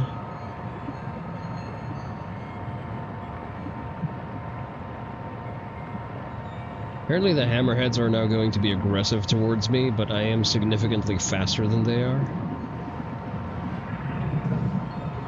I also no longer rely on oxygen as my lifeline. The devs need to go live in a forest for about a year. The devs honestly could do with just living in Texas for a year. Just don't allow them to settle in Austin and you'll be fine. That looks like something I need to crush. How did you get here? Another repair tool? That is a repair tool. I think it's free titanium.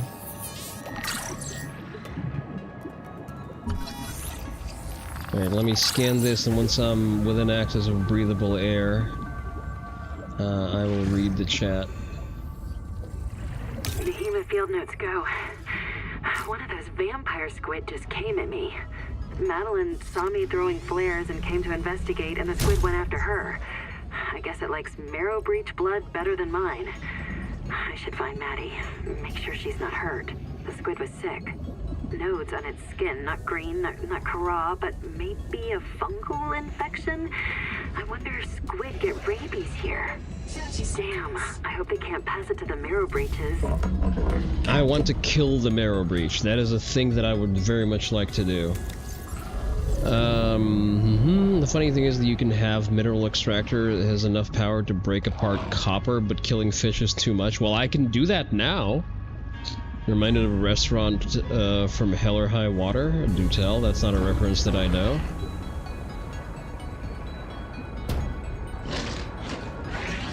Can I run them down? Yeah. See, the nibblers aren't really a threat anymore when I'm inside of the submersible, but if they try to fuck with me, I will kill it.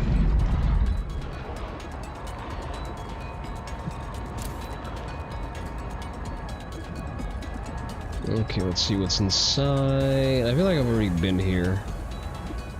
But I didn't have... Yeah, I've already been here. That's fine. Since I did not have a source of oxygen, I probably bailed a little early.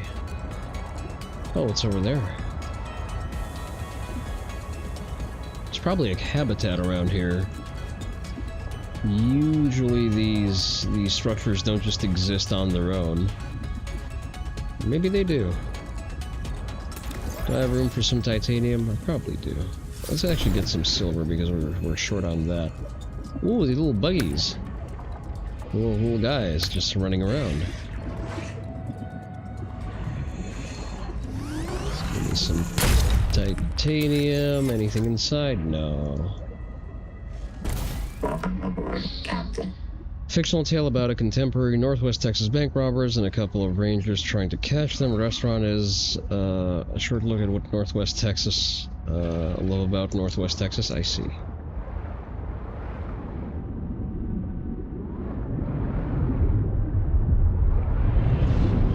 Shh. Yeah, we rode the carousel a little bit.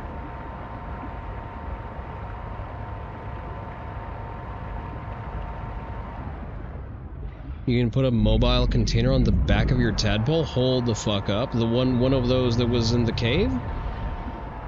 I need to investigate.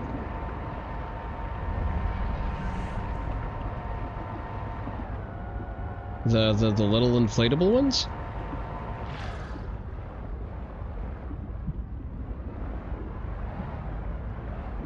Sticks right on the back. Okay, let's go test that. I will find a way to do it wrong. I have full confidence. Alright, let's see. I need to pick it up, right? Alright, carry. Do I just attach it here? Or... Oh, that's cool. I don't leave stuff in here. Everything that's not mission essential.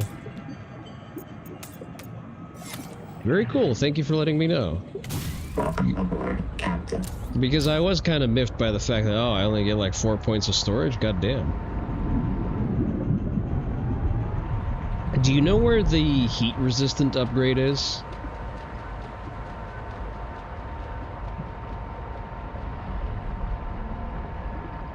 Alright, let's see if this scanner has found any sulfur. Warning. Power offline. How the fuck? Oh, because yeah. Okay, let's solve that for you. Sure. It's your bioreactor. That's fine. Follow the story. It's the next one. The story sends me to a place that requires that I have one.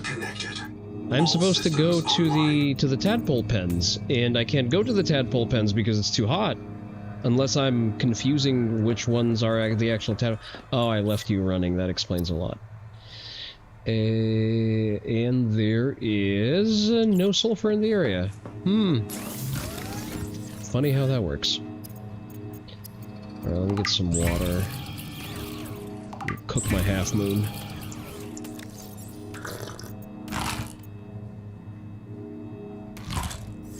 Let's eat full.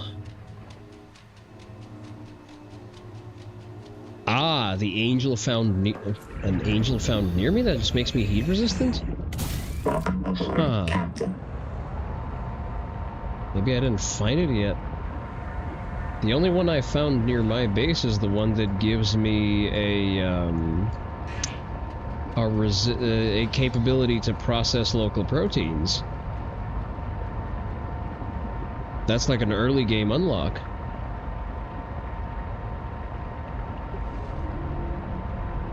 Alright, give me a moment to look at this.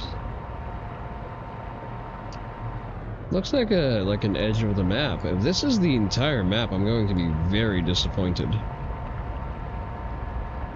Next one is sick. You need to break the things off of it that makes it sick. I did that. I don't think it produced an angel head for me to touch. I can go check on it again.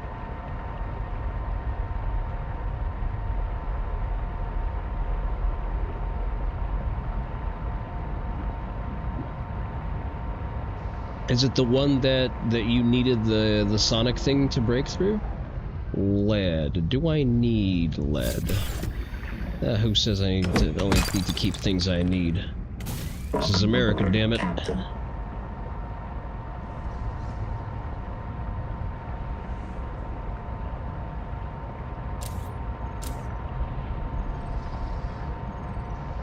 I know that there's a mirror breach around here. It usually hangs around this area.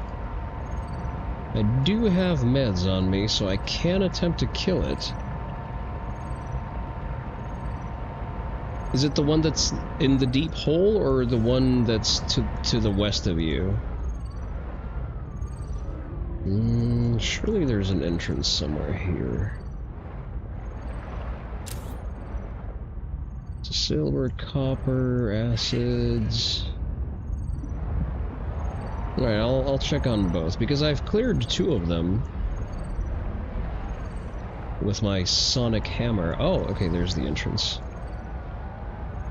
I'm not supposed to go here yet, but I will. It's not like they can stop me. Repair tools. Oh, I see chip. Ah, this requires a repair tool. Well, I need sulfur for a repair tool. I guess we're in a bit of a bind. What are you? Room recipe card. Seems I already had that. I can hear the marrow breach. I want to kill it. I want to kill it so bad. I want to kill it so fucking bad. Just let me kill it, please. I probably need to figure out a good way to do that. I want to say hole, but it's kind of a blur. I haven't been getting much sleep. Understandable. I'm gonna go back to the hole. It's not like I have anything better to do. That's the other base. We can just ride this current out of here. Whoosh.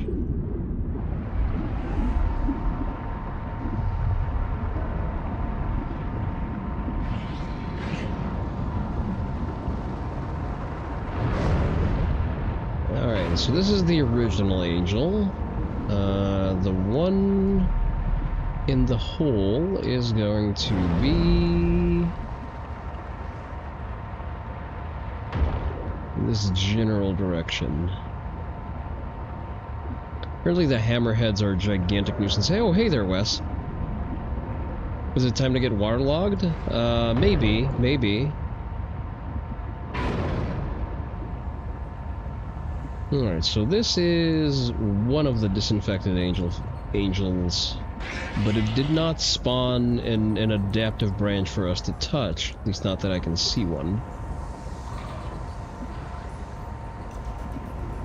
We're discussing about how we buck-broke the developers by installing a mod that enables us to kill the wildlife again. Oh, I didn't fully detooth it, I see.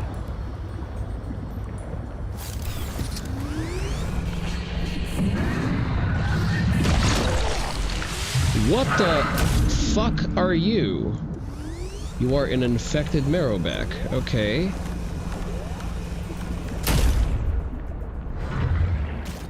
Can I distract it with flares, I wonder, so that I can kill it?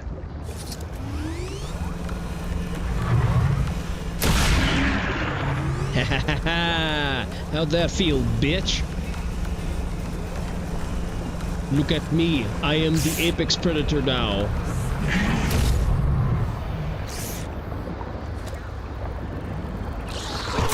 Motherfucker. Wait, did I cleanse it of its infection? Alright, let's make this... I actually need some air, Where are my go fast boots?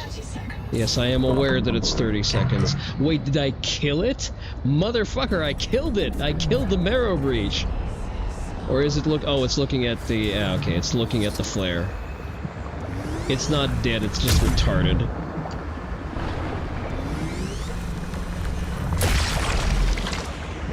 Alright, let's look for more nodules. Oh, there it is, it's right there. Get the fuck away from me.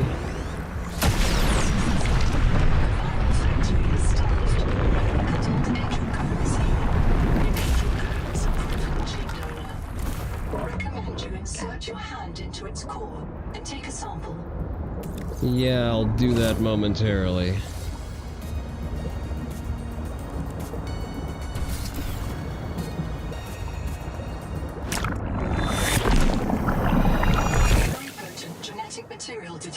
Aha, heat tolerance. Okay. Sequences, adapting heat shock proteins. Your body can now survive elevated water temperatures. Ah, so now we can go to the pens, I see.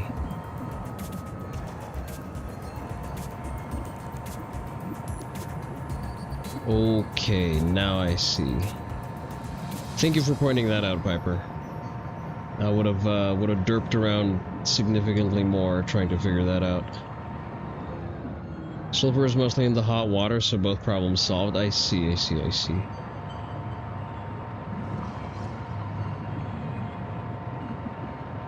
I have enough. You know, let's offload our stuff at the base, and then we go.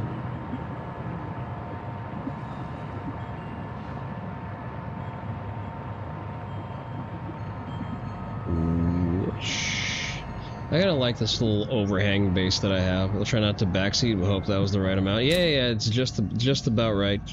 I asked a question and you answered it, so that's just about the amount of backseating that I requested. We're about to run out of power. Yeah, the power management is a little bit annoying, but I can mostly subsist on fiber matter for right now.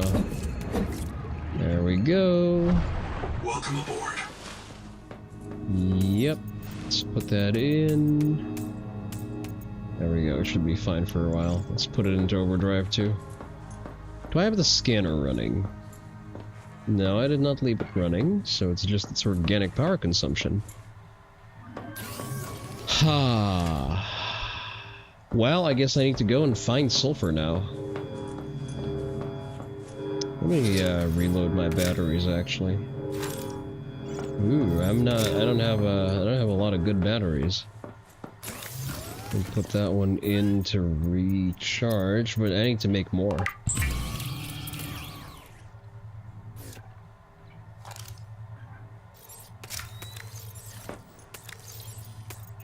Plug that in.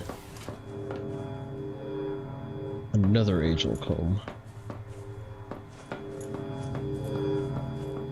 Alright, we don't need you in overdrive anymore. I need to offload my shit though.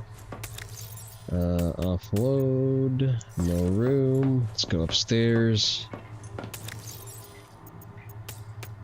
I'm starting to run a little bit low on room. Sorry, I can't speak. Okay. This is the upgrade bay that I'm trying to... I have fallen and I can't get up. The fuck is making that noise? Welcome aboard. You stop that immediately.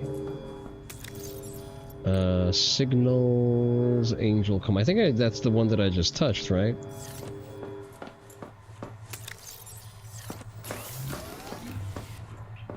Alright, let's put everything over here. No, don't put the medkit there. Put the silver there. We need the medkit. We do not need the titanium ingot on us. Is it night? Who gives a fuck? We have a light source. Welcome aboard, Captain. Motherfucker. No, that's on me.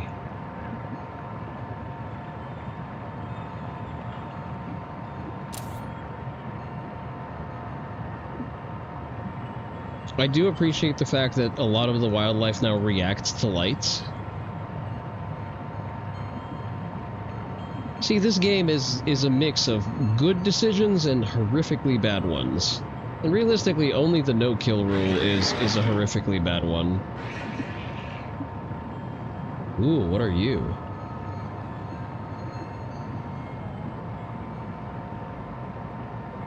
Ooh, that's a power coil jellyfish. Alright, the heat shock proteins are now native to me, right? Hey, we got sulfur. How much sulfur do I need to make a repair tool? Repair tool, I just need the one. I can just go and make a repair tool, and I'm gonna do that. It is very pretty. I do like the low glow of everything. I wonder if that's Fahrenheit or Celsius. It's also not what heat shock proteins do.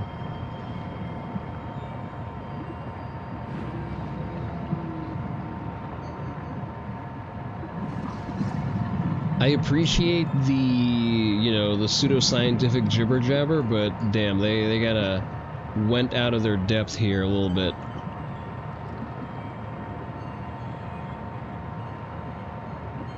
Which, I mean, people who don't understand how food chains and hierarchies work don't understand basic biology. That's not at all surprising. I think it's Celsius. Depth pun spotted? What do you mean? I do not make puns. How dare you insinuate that? I will not stoop to the lowest form of comedy.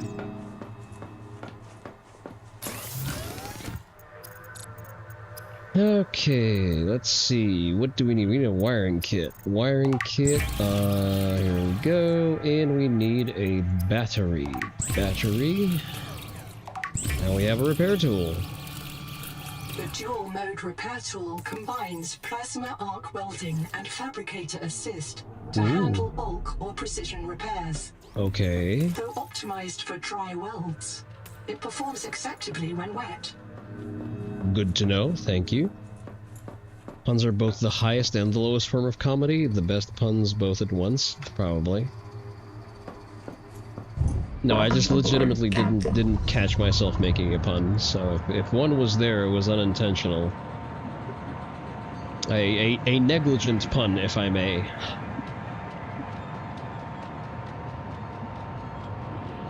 I'm sorry, I will show myself out.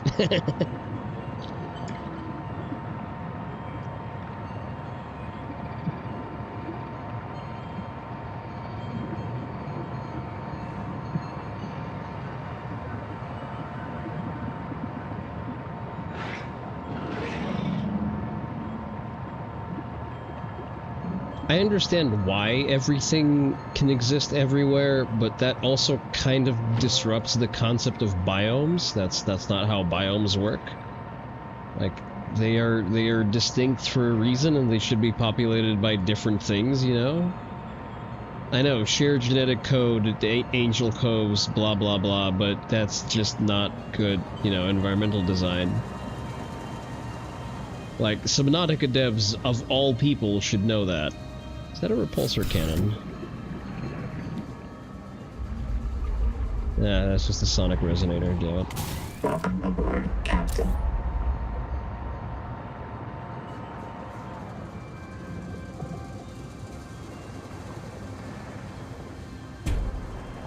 You know, it squeezes into tight spaces pretty well. Ooh, that's a big bitch.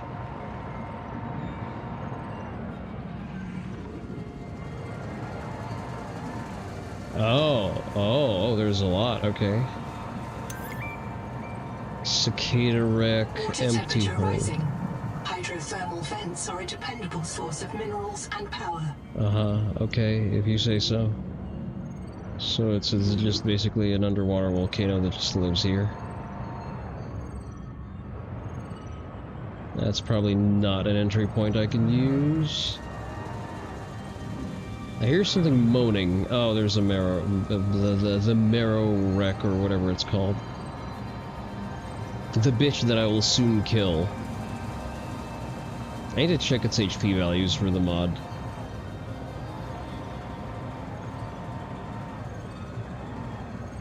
Yeah, it just kind of sits here. Does not look like an operable door. I can hear a beacon somewhere. Let's swim around a little. Marrow breach, I think they call those. Welcome aboard, Captain. Is that a hole I can enter?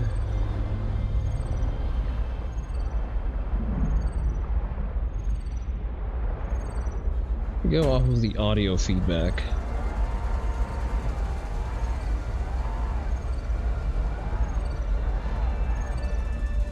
Somewhere in this thing, but I need to find a way in.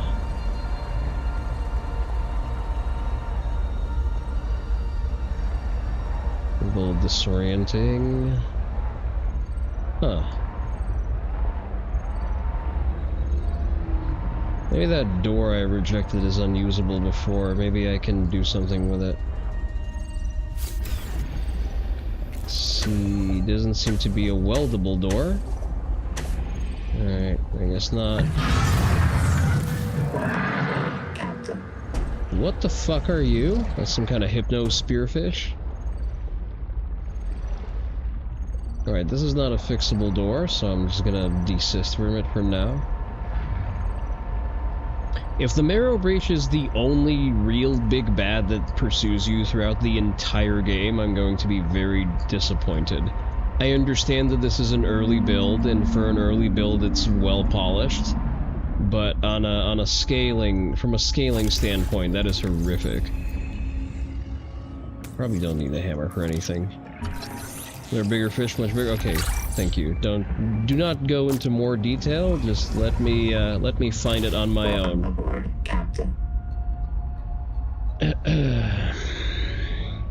Alright. Seems to be largely disinterested in me whenever I'm inside of the tadpole.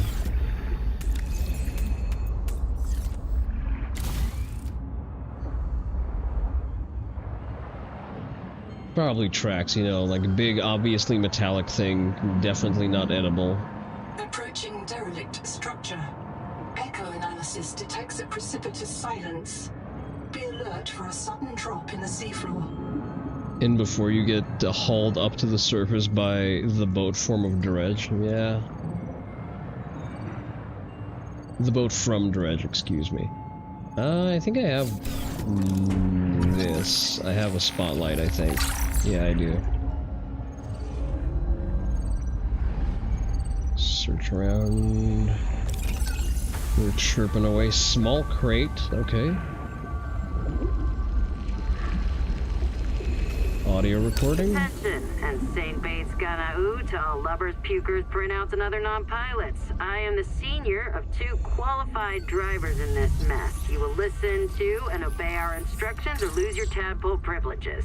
Rule 1, if you qualified on the Sea Moth or Space Moth, you should be ready to handle a tadpole. Rule 2, if you did not qualify, you will need training under Bosun's mate robot or myself. This is not optional. Rule 3, mind your trim, mind the current, mind your heat. Remember, the tadpole is not actively cooled.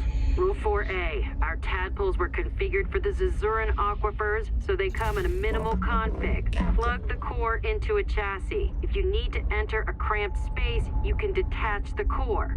Rule 4B, but always bring your chassis home. If you forget one, you will be visited by your disappointed ancestors. Rule 5, respect the crush depth. If you need to go deeper, you'll need a depth module. Rule 6, keep an eye on your power and ear on your noise. My dear husband, who Noah will not yet print more than one of, monitors all tadpole traffic on sonar. So do the things out there which love to crack hard shells and get at the meat inside. If you run out of power, Ganzo might be able to hear you screaming before they find you. Fantastic. Oh, so there's more. This is your chance to visit the elevated spiritual plane where pilots dwell. P.S. If you want to hear awful recordings of me dying, come by the scanner room when my husband isn't there.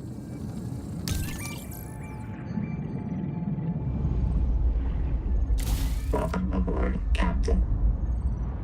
There are readables that I'm entirely ignoring because I have better things to do than to read shit. Tadpole pens. These are tadpole pens, okay. I was mostly thinking, when I heard tadpole pens, I was thinking of the ones on the cicada. I guess I was wrong. Half Moon Room, okay. Pretty, but ultimately kind of useless.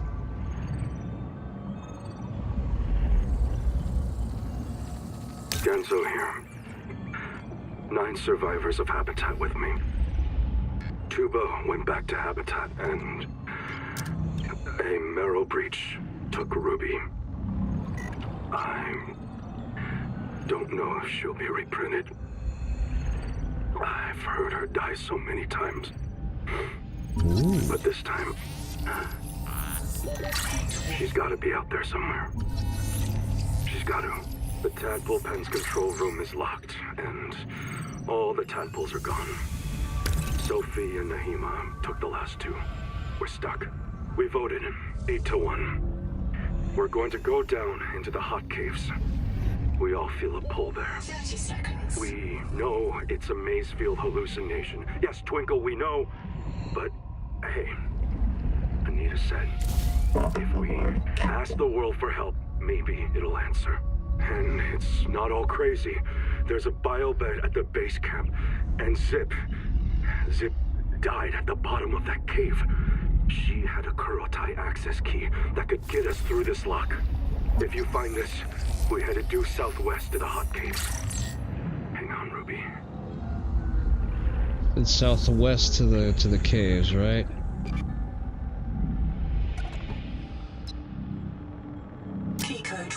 Ah, there it is, because I was listening to the audio, it didn't give it to me. Understood. So I need to follow them. Ooh. Oh, that's just the tadpole fragment. Never mind. I got too excited. Well, I have wings now, which I guess just means move faster? Question mark. Heat warning. Really? I still get those.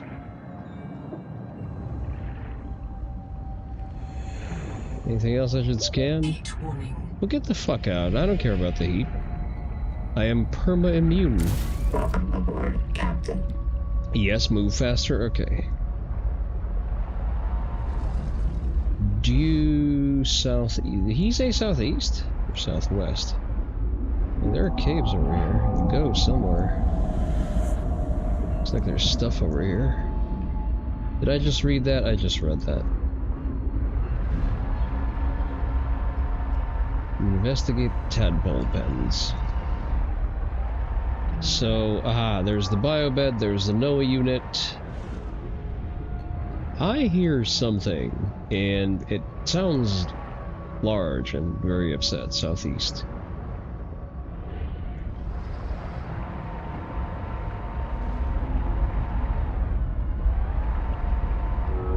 I was so excited about my new shit that I kinda ignored the log that I got. Let's see. Tadpole pens, control rooms, southwest of to the hot caves, okay. I don't think I need the chassis yet, right? Southwest to the hot caves.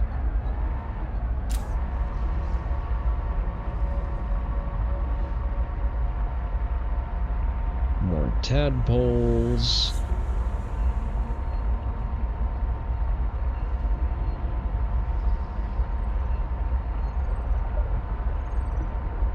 Okay, you look inorganic. Are you inorganic? Kind of are. Tailings village. Just titanium.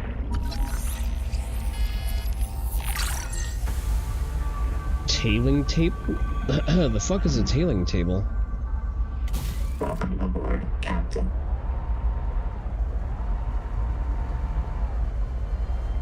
Ah, those are the hot caves, okay. Another log. Ganzo here.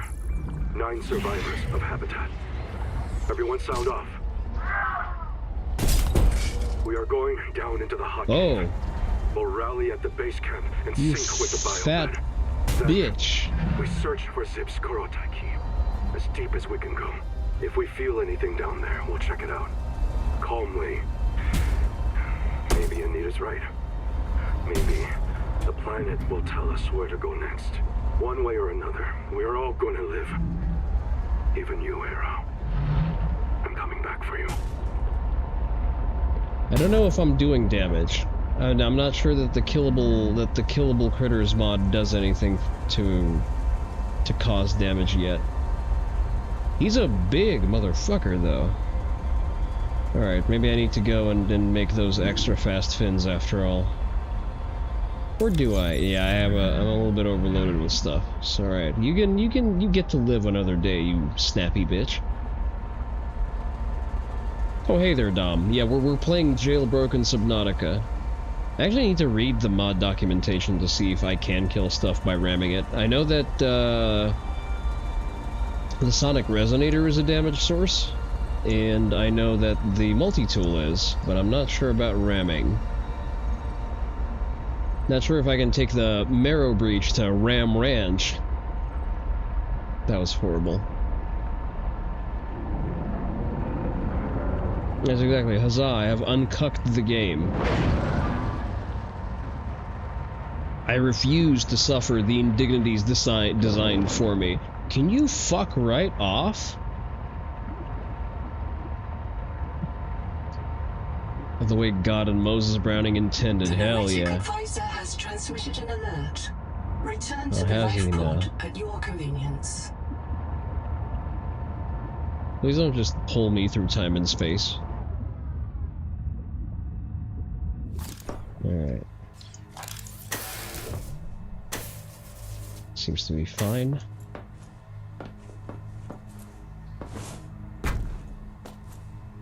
I forgot that I had a storage container there. I can't wait for someone to mod weapons into this just maliciously. Seek fresh water intake. I will momentarily. We may have found patient 0, lead Salvor Zipporah Malk, down at the bottom of a geothermal cave. Uh-huh. The oldest black box we've found so far.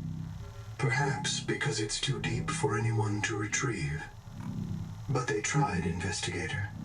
There are 9 other black boxes down there. Something went terribly wrong.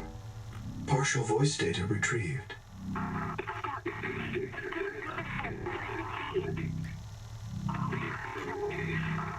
One more thing. Zip's black box signal indicates she never reprinted. Code Z66. Her download was rejected by the biobed due to viral contamination. Mm-hmm. She was reset to an earlier state. Whatever you say. Okay, let's dump all this shit here. Oh, I was about to say I probably need more storage, but I think we're good for now. The flashlight's probably a little superfluous at this point.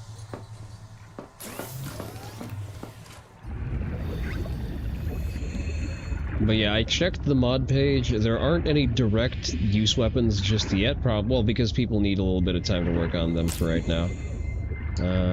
So give it time, give it time.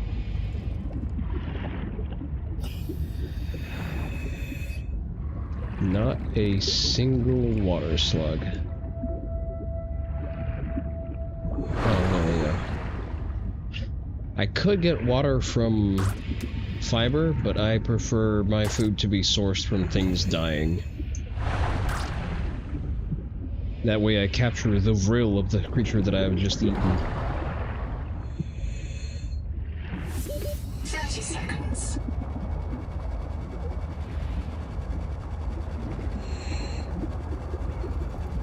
Whoosh. Welcome aboard.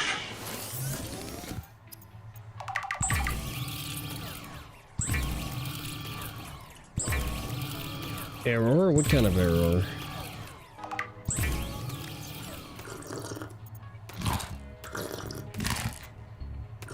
Hell yeah. What was the thing? How do we make the thing for the thing? Oh, there it is. Okay, we need oh god, plasteel. We need lithium for those, don't we? Strong acid and advanced wiring kits. Piper, do you know how do we retrieve lithium from the mouth of the horrific thing that's holding onto it? I've not figured out a way to retrieve it without being snapped up, because I'm pretty sure that if I touch the colorful sinew around it, it will do just that.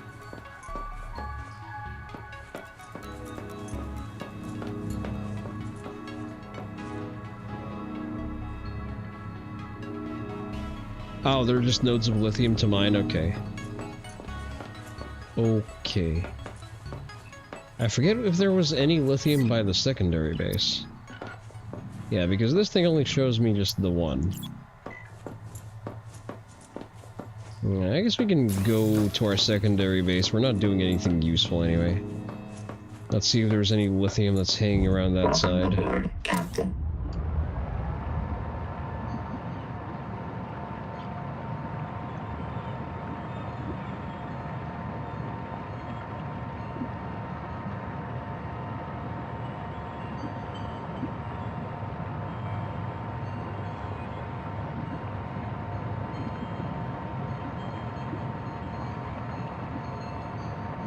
I can hear those gay little wind chimes in the background. I'm not sure if that's something that I'm hallucinating, quote-unquote, or is that just, you know, part of the ambience?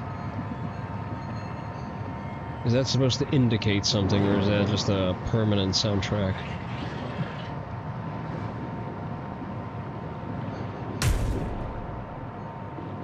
Okay, I don't get damage from ramming stuff. That's good. Hopefully I can kill stuff by ramming it.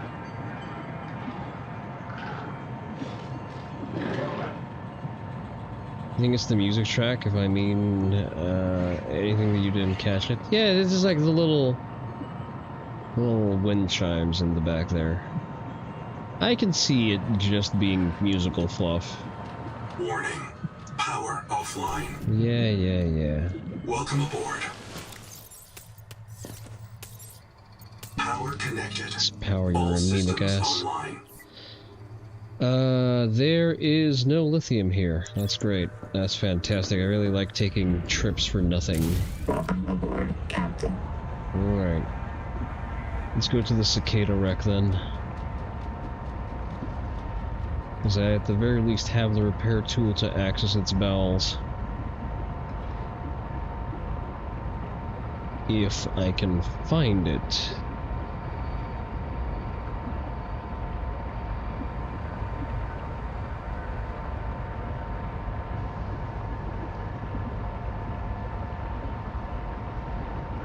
Could be somewhere around here. There's a mirror breach that usually patrols around it.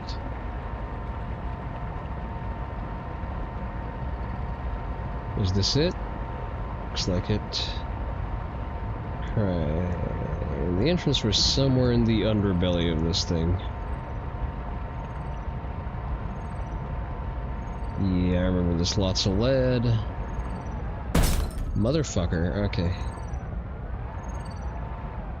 Listen, student driver, be patient with me.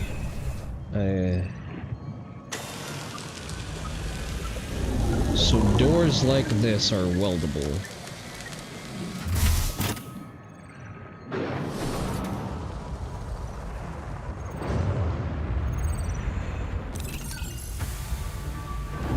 Anomaly scanner station filter unlocked. Biohacking chamber scanner station filter unlocked. I'm not sure what those things are. Alright, this is just a secondary entrance to the same thing. Ah, it... Okay, I was afraid it closed the door behind me. Would have been rude to say the least.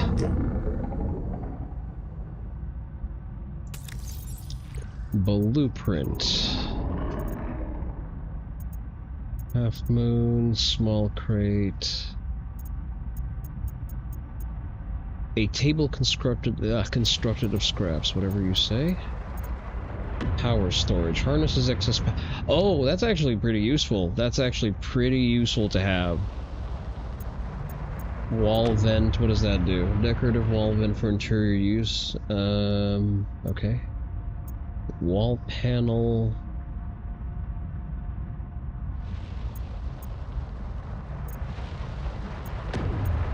Wall vent large.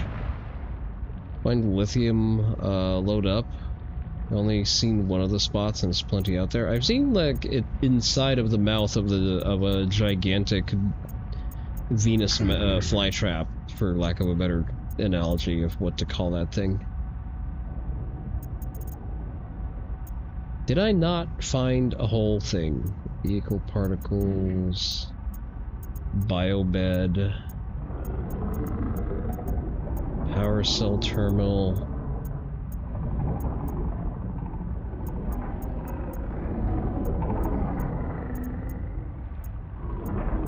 Biolab. Was that just a thing for the biolab that I found? Log.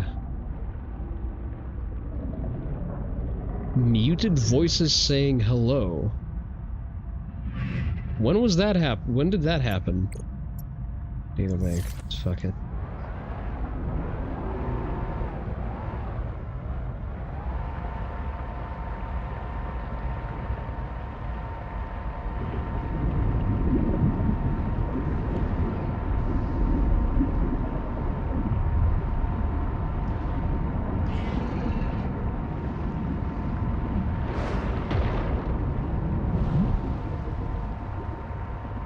Music also went instantly quiet. I'm not sure why.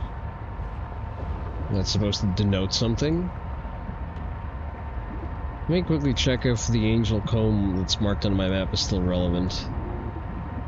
Or if I can just untag it for it to not clutter up my UI.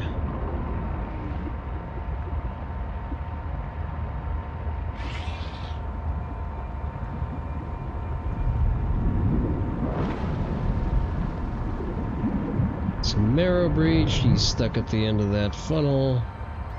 Get the recipe. Iron station to swap out my mods. I think I picked up a function for it. Ah, okay, okay, it's the same one, so we can just tag this off, and we don't need it anymore. I don't believe I have a recipe for a biomod station, but I don't believe I've built one. Can I break this? Kind of annoyed by it being here.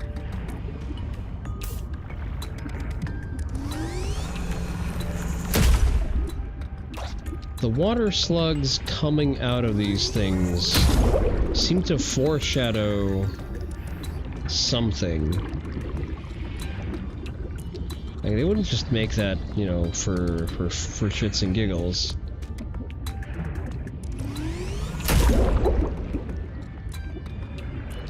Maybe the secret plot is that the little slugs are the ones spreading this disease? Welcome aboard, Captain. Because they seem to be everywhere, and whenever I break a cluster of those things, that's what seems to come out.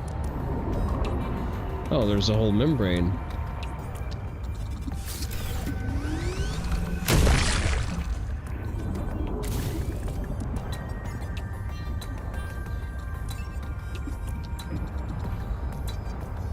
Seems to be like a larger subplot to this.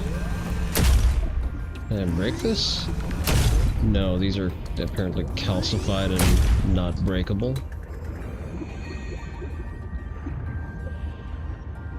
At least not breakable yet. Welcome aboard, Captain.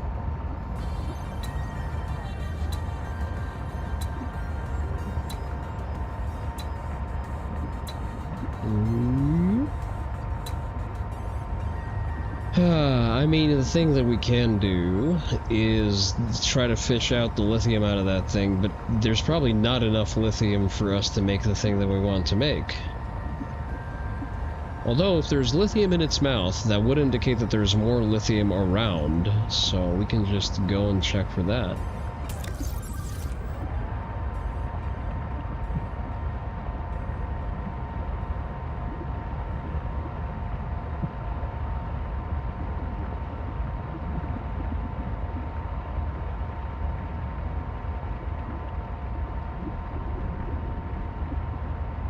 We found an entrance into this wreck, right? This one I think is already explored.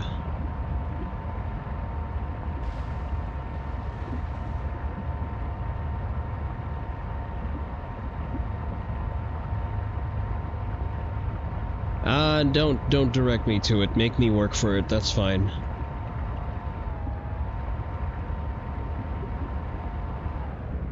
At the end of the day, if I get really desperate, if you found it, the following story, I see. So there is lithium over there on the bulb. I am just anxious about tripping up any of these little wires by touching them, because I am pretty sure that if I do that, I'm gonna wake this fucking thing. Because I can see the lithium. I can see it inside. Ah.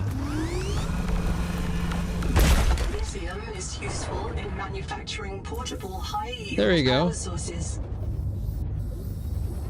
Yeah, I didn't even wake it up. There you go, we have lithium now. How much do I have, though? A single piece, really?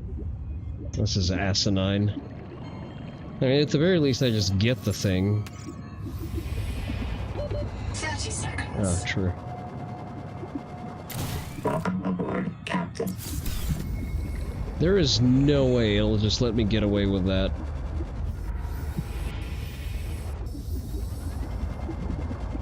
Oh, I need 1 per ingot? I'm gonna get extras. I scanned that already. Yeah, it's one of those oxygen generator things.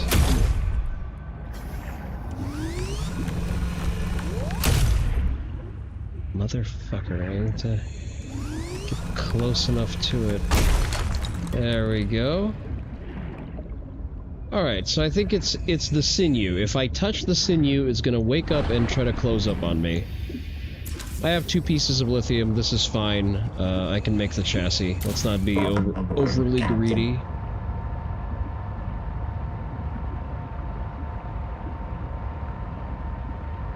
What is that? That's just slug. Alright. Whee! I love quality of life improvements.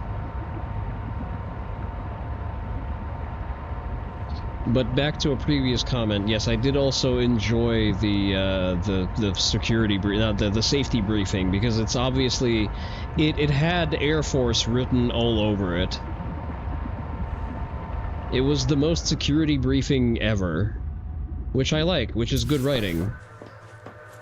Like, that's the thing, this is a good game. It's just desperately held back by shit livery. Give me access to those devs. I will force feed them brisket. I will turn them into men. Advanced wiring kit. Gold, motherfucker. Where do we get gold? So we can turn this water slug into water while I'm here. I also noticed that the hunger gold is in the hot water too. Okay, and I guess I will go find it. Sulfur, lead, salt. Yet. Oh, a biohacking chamber. So I can just look for those now. Ah. Okay. Okay. Wait a second. It's showing me one right by me. Well, right by me, I say 600 meters. No, wait, that's not the one it's showing me.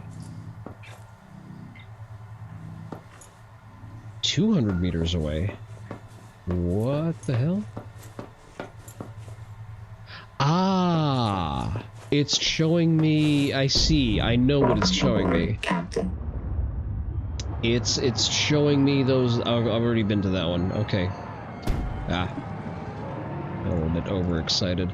I would like to be able to tag more than one on my map so that I don't have to go back and forth and change my markers.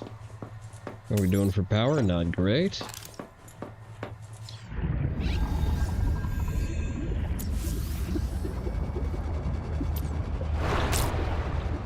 Haha, you thought that I was going to use the dash as a defensive mechanic. Little did you know that I was going to use it to be an ambush predator. Welcome aboard.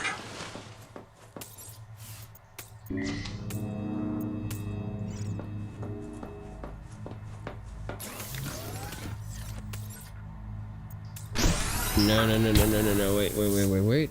Exchange recipe, plasteel ingot, low. Need the strong acid here. Those base batteries are fucking huge, by the way. I should probably build one.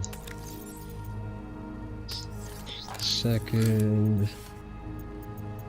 You're probably right. Alright, germanium ingot and salt. I don't have salt, and I don't have germanium because I don't remember how to make it.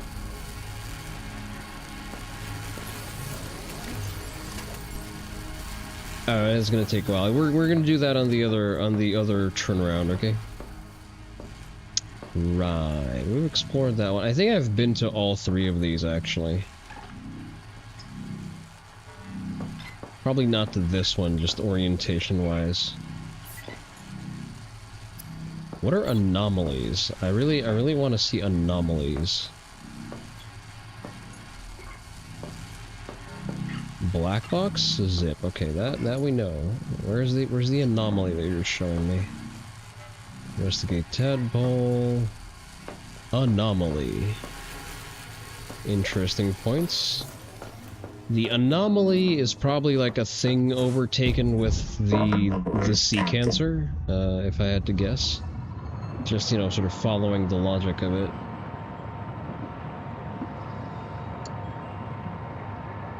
It's probably going to lead me to the tree.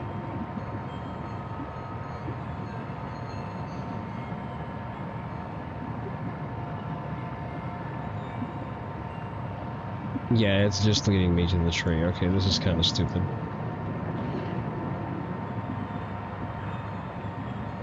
Okay, game.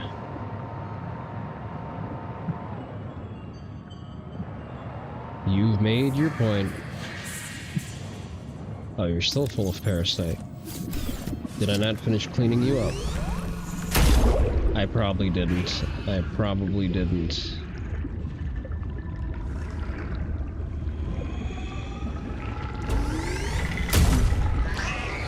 Ah, what's wrong, bitch?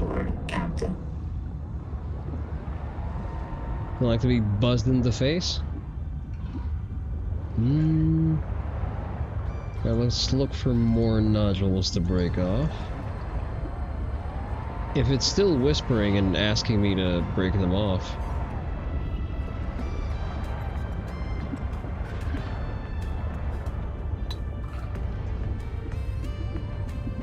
Some people were saying that the FOV is a little disorienting, and I kind of see it now. Normally I'm not very sensitive to that because my sense of direction is pretty good. But when you have to do a lot of movement in 3D space, the crammed FOV is definitely... I think I'm done with the Ancient Planet. I mean, it gave me an opportunity to break something else, however... Maybe the voice line just misfired, so that's also a possibility. I'm just gonna break my shit that way.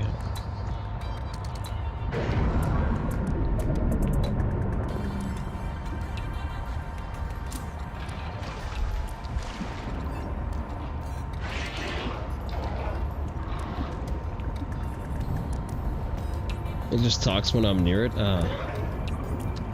It's like a general complaint. It's a general complaint, not a mission-specific thing I need to do.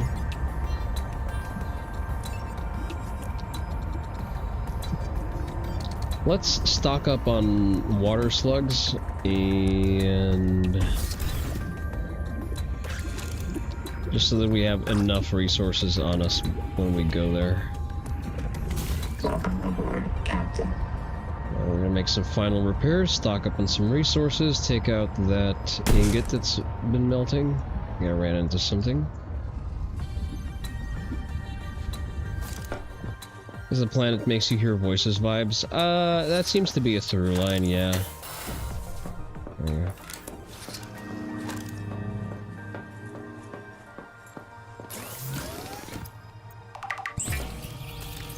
go. Alright. Change recipe. I needed germanium for something. I forget for what. I guess I can make it.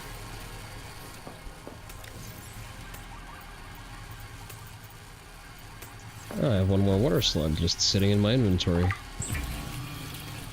Why did I need germanium? I'm gonna unpin this. Oh, for the base battery, that's right, that's right. Sorry, I have the memory of a goldfish.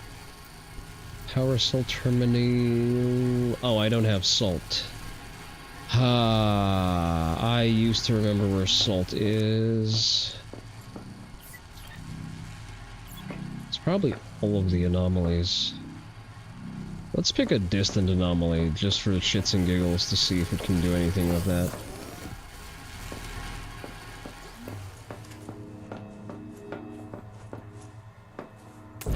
Welcome aboard. Welcome aboard, Captain. See, I want the base to also call me Captain. Is that too much to ask for? Motherfucker. I need to redesign the moon pool a little bit.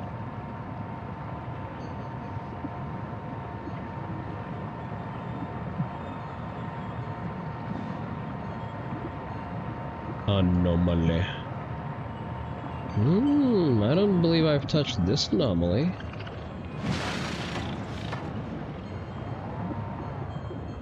Where's the anomaly?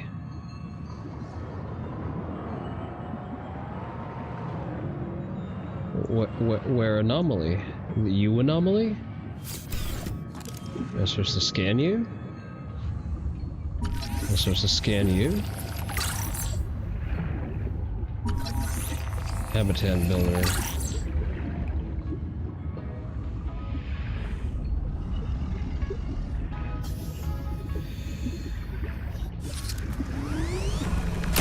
Yes, my immediate impulse is violence. How could you guess?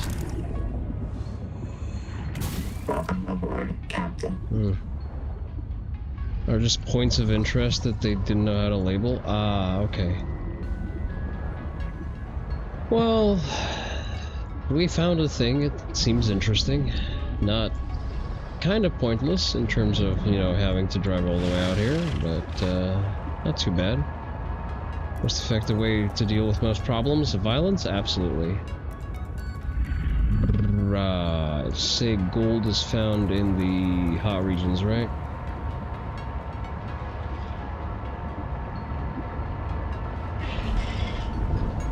Oh, that's salt, actually. That's salt. I know that for a fact.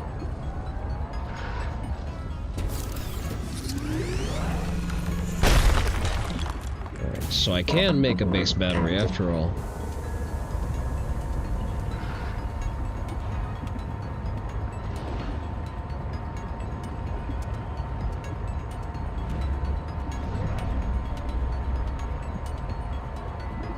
See, and the thing is, the choice to double down on not being able to kill the indigenous wildlife is made apparently stupid by the fact that even if I have that option, it doesn't break the game. Slippery gold yellow formations? Yeah, I think I've seen that on the heat vents. Warning. Power offline. Oh, you'll be fine.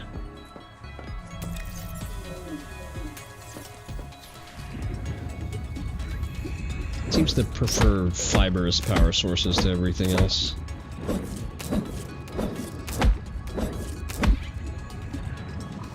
I shall teach you to eat meat. Ah, it's just not getting enough power. Okay, we need to disable the scanner. Turn off. Bloom. Oh, I can. So I have a dedicated button for bloom infestations. Does it only track the active ones, though? Bloom infestations. I think I already cleared that one out, so they probably don't remove themselves. All right.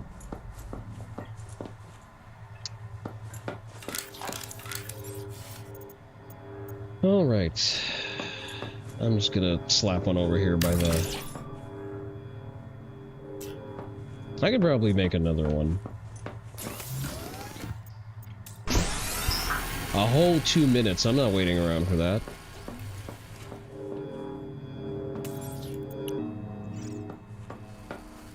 Yeah, y'all figure this one out on your own. Let me load up a battery. 2 will be plenty. Seems to be, yeah. Another battery to recharge. Everything else seems to be fine. I don't really need the hammer on me. Put this like this. Nor do I really need the habitat builder. Nor do I need the salt with me.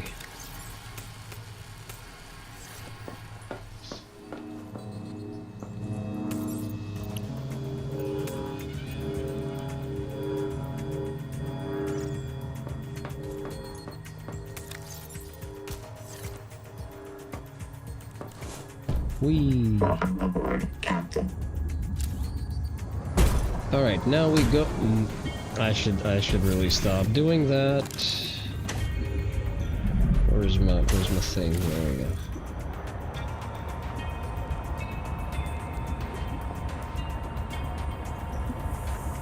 But if my offensive options are the sonic resonator and the multi-tool, that makes it organic, you know? Like, if I can fight tooth and nail and kill a local predator with it while having to commit a significant amount of my time, effort, and oxygen to do so, it makes it a well-balanced situation.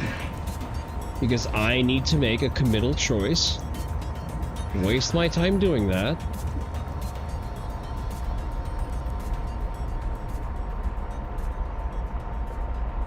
Are those gold outcroppings? Those look like gold outcroppings. I fear no heat warning. How dare you, cyber wench? Oh, that's sulfur. Okay. Close enough. I'm just gonna leave that in the storage compartment over here. Welcome aboard, Captain. Ooh, there's something all the way down there. Oh, that's just okay, that's just an oxygen tunic. Is that gold or is that also sulfur? I hear something signaling to me.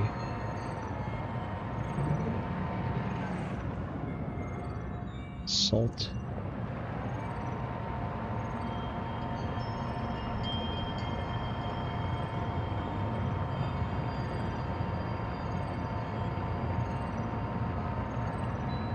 What's inside this little cave?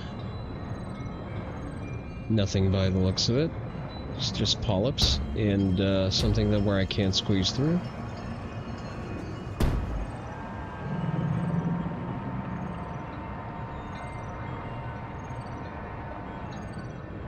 What are you?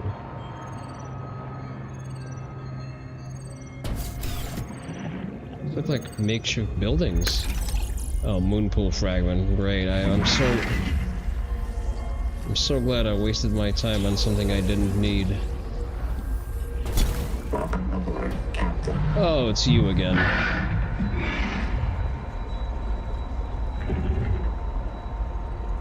Bam. Gotcha, bitch.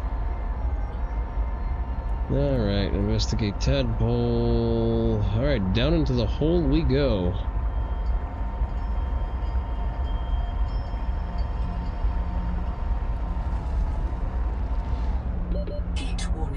Yeah, I get it. Oh, that's the spindly yellow metal you were talking about, I see. Oh, get me a slice of that. Feedstock for advanced electronics. Culturally relevant motivational fact. The Mongolian Free States took inspiration from ninja miners, historical gold seekers whose green pans resembled cartoon turtles. Captain. And by the sound of it, something here is going to try to be hostile. It's roaring, probably to ward me off of going into its territory.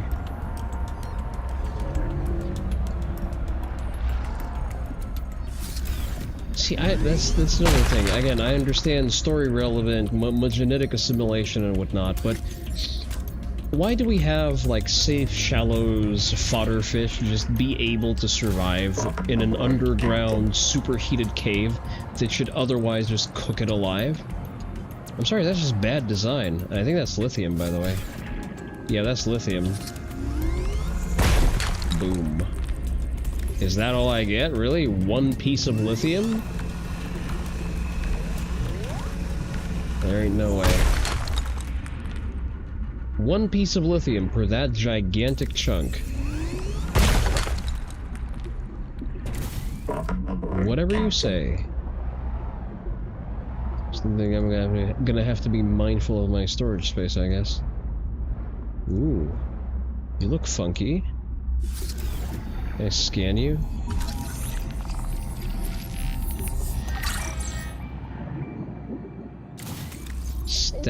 Staggered staged method?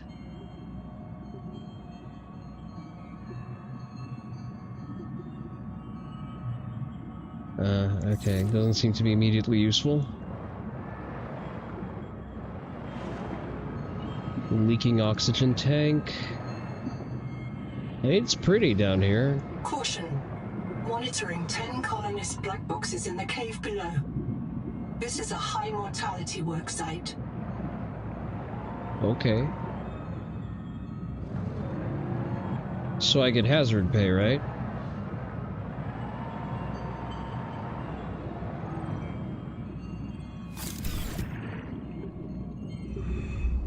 Hey, there's no black box here. Why would you bamboozle me like that?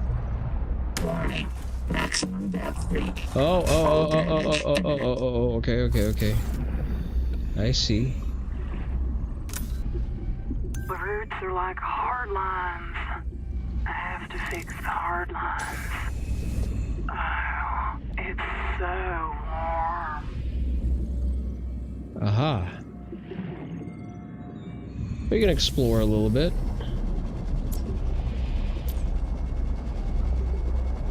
Surely nothing bad will happen. It's a thermal plant, okay. We need 3 pieces, no, 2 pieces of it, okay. Advanced wiring kits, water slugs not immediately useful. I hear black box. The humor's wrong. We can flourish here. We just have to help. Aha. I see. I think I'm getting the overall design language of the story. This is the place. We should live down here. I'll convince you all. Tuba, you want new flavors to cook? The jelly rings are full of sap. It tastes like fermented caramel. Dr. Wu, the vent organisms are primary producers. No light needed to grow them. Nutritionist, sustain thyself. Sean, the rock bore's fractures go down into volcanic bedrock. Don't you want to see how far? So if you and your minions are so tough, you should try living in boiling water. Mantis, boss, you wanted a safer place to park the biobeds? Right here. And it's got free geothermal power. Sophie, you're afraid we'll provoke the tailings? Well, I've been visiting for weeks, and they'll never come down here. They're afraid of it. Nahima, oh girl, you hate this place, because it means you're wrong. This world is fit for humans. We can thrive here. Come down and see. I can hear the whole planet. I am mildly tempted to build a habitat here. What's the worst thing that could happen?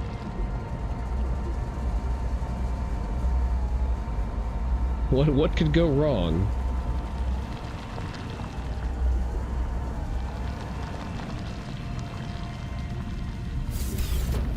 Looks like a black box. Just go ahead, find the key. I'll reprint somewhere. Please tell Mom I'm sorry.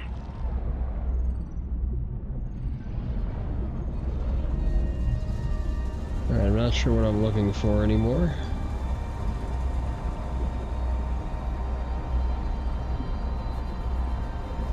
I'm honestly just exploring for the hell of it. What are you? Are you alive or dead? Seems scannable. Oh, you're gonna bite me, aren't you?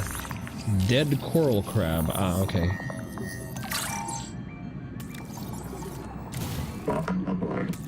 What does the dead coral crab tell me?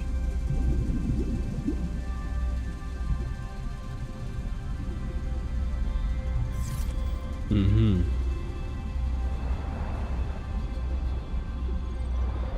Oh. Could have turned around and missed it. Anything useful inside? I'll take the water. I'll take the food. Let's eat, let's drink. That's my last piece of food, so let's not eat more of it just yet. And let's get the scanner out to Hod Cave Base Camp. Ocean! Easy, you're back. Oh, Twinkle. Oh, man. I gave my hair to a dead crab. You all lost it. I think the hot water triggered your maze field. Is everyone okay? No. No. No, how bad? Noah marked everyone after you. Do not reprint. It's just us now. Ruby. She's gone. She didn't print. No way. No way. No, not here. I'm sorry. I gotta go find her. Okay, yes, I'll come with you. Where do we start? If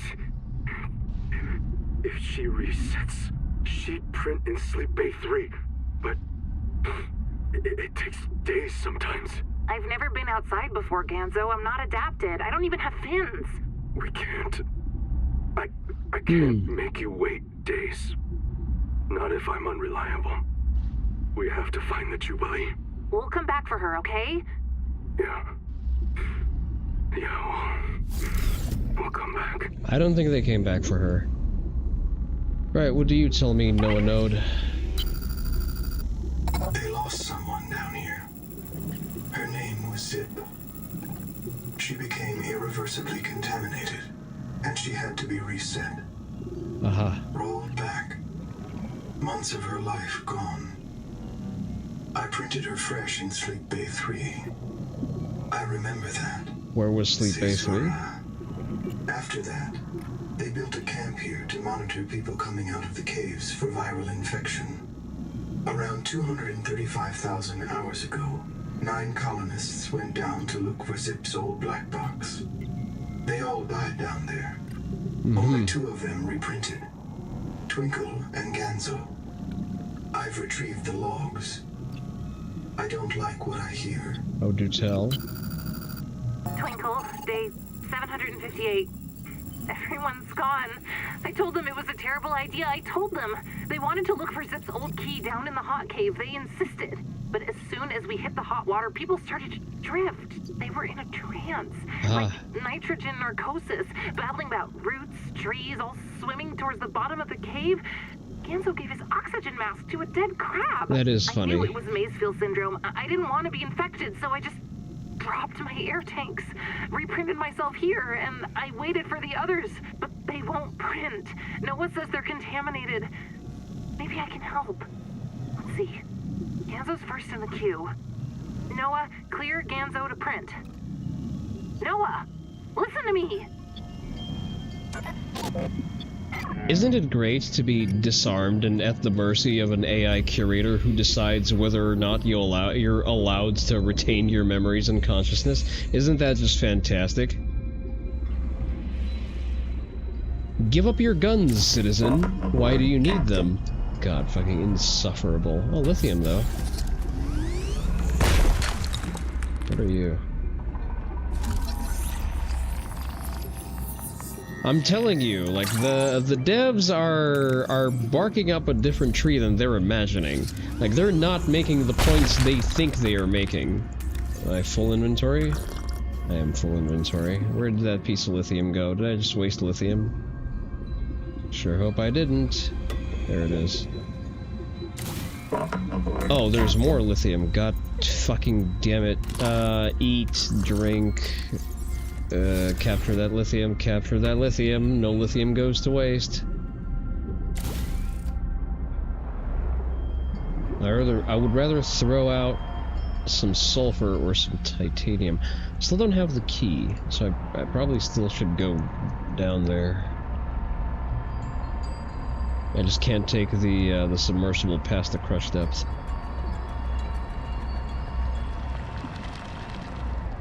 Careful. Squeeze. Squeeze. This cave is the only real source of lithium you found, so load up when I go. I mean, I've loaded up pretty much to the gills, so I'm good. What is this? This is a piece of water? That is a water.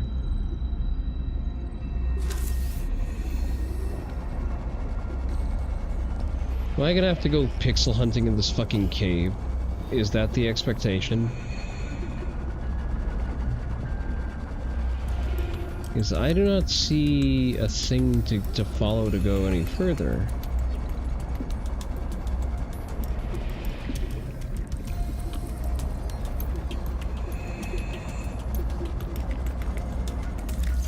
Yeah, there's just water jelly over here.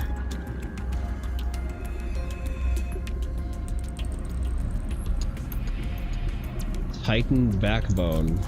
Scannable? No. 30 seconds.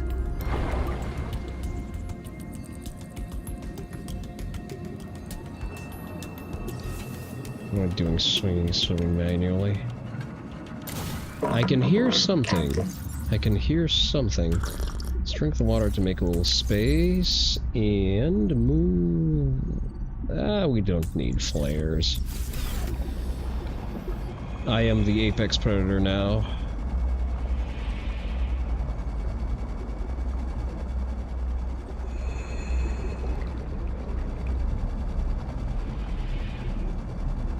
I can hear something chirping at me. The hell is a Titan backbone? Is what I would like to know. Okay, nothing seems to be harvestable. Backbone just goes into the wall. I can hear I can hear the chirp of a download. 30 seconds.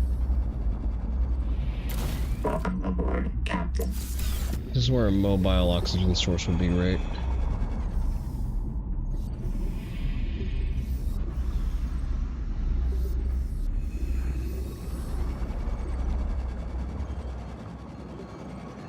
Sounds like it's above me, actually. If I understand correctly, backbone is basically the roots of the big tree. It would appear so, yes. Let's figure out a way out of here. Whoosh.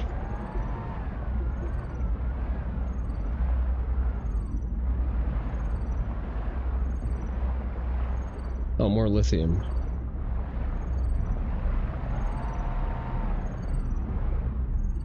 I think it's getting louder. Let me check in here. The fuck are you? Oh, thermal plant, okay. Alright.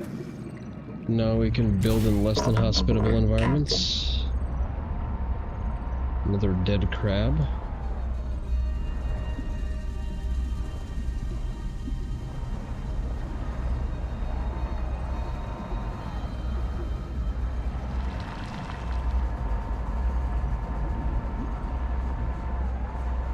Lots of dead crabs, actually.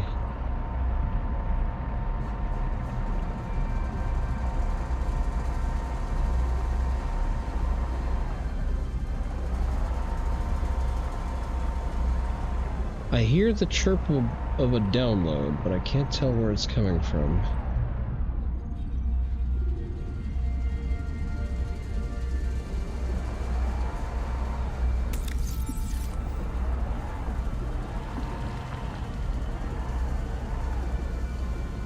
There's the tank. Heat danger. Now calm down. Heat danger. Oh, more lithium. I don't have any storage. I can come back, it's fine. I do not hear the chirp of the download, and I want the download. Heat warning. Calm down.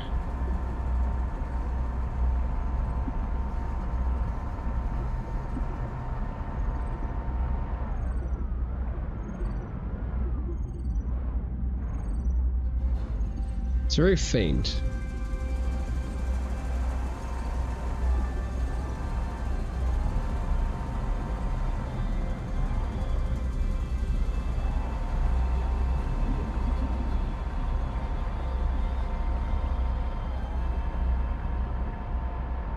No, I can no longer hear it there, so it has to be deeper.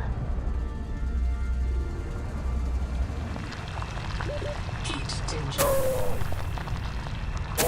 Okay, so there is a certain limit to my heat resistance, which makes sense.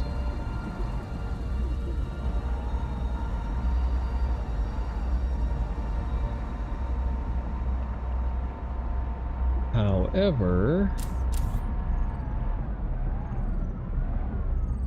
Warning.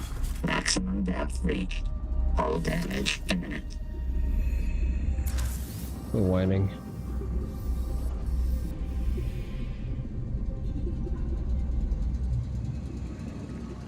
Crater-looking hole at the cave back there? Cave up top or cave all the way down here? Not on the lowest level? I can hear it the loudest on the lowest level. Up top? Okay, I'm gonna look in a moment.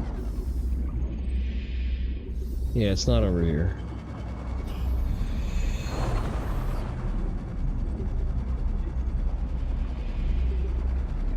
Welcome aboard, Captain.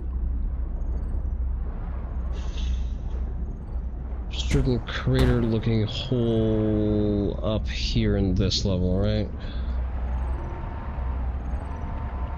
This one? Ah, it seems to be this one. Oh, okay. It's an itty-bitty hole. Sure hope I'll find my way out.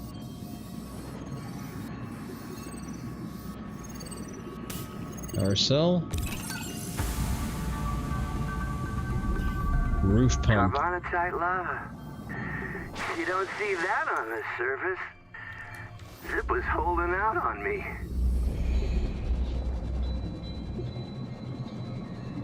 Damn, y'all have gone properly fucking insane. I think I'm gonna go back to base. Yeah. I am carrying a lot of stuff, and I need to be able to actually recover it, so... just follow the trail of dead crabs. Should lead me out eventually. Do the dead crabs imply that something has dragged the crabs down here? Because it's unlikely that they would just go here to die.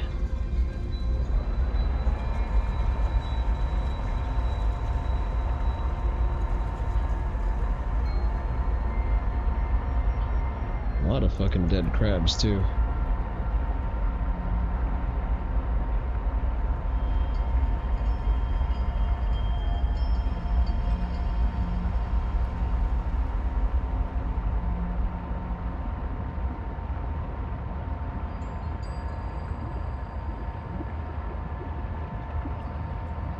More effective than a trail of breadcrumbs, also true. I mean, it does give us, you know, just a waypoint to follow, but I don't mind that. I'm just interested in...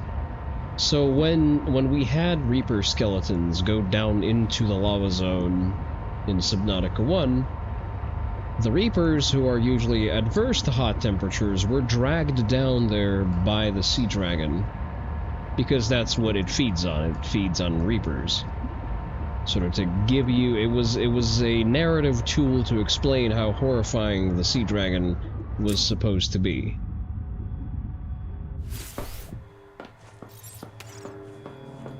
Like maximum stranger danger.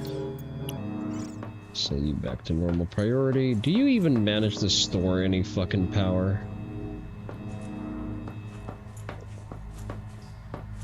So you're just there for shits and giggles. Let's offload. Oh, we have nowhere to offload.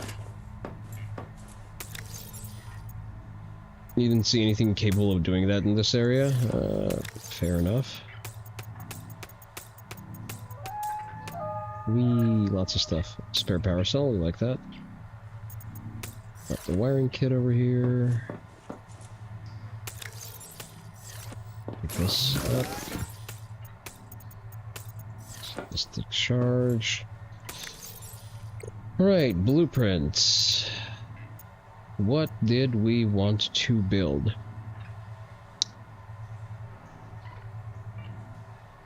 Yeah, I get that, yeah.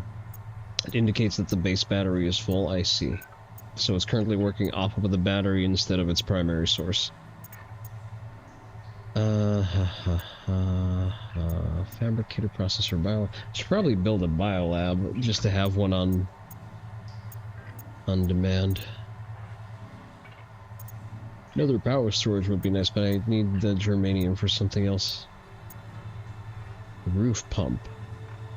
Cools interior air using outside water. Aha. Alright, I guess that's something that I would need if I were to build in the lava zone. Gold ingot.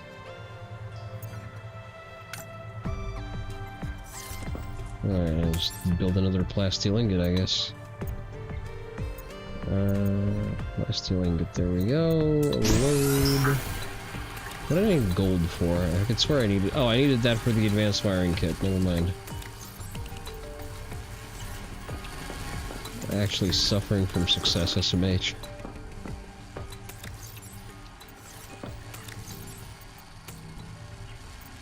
I still need the flares, I think, because the flares do work as a distraction device.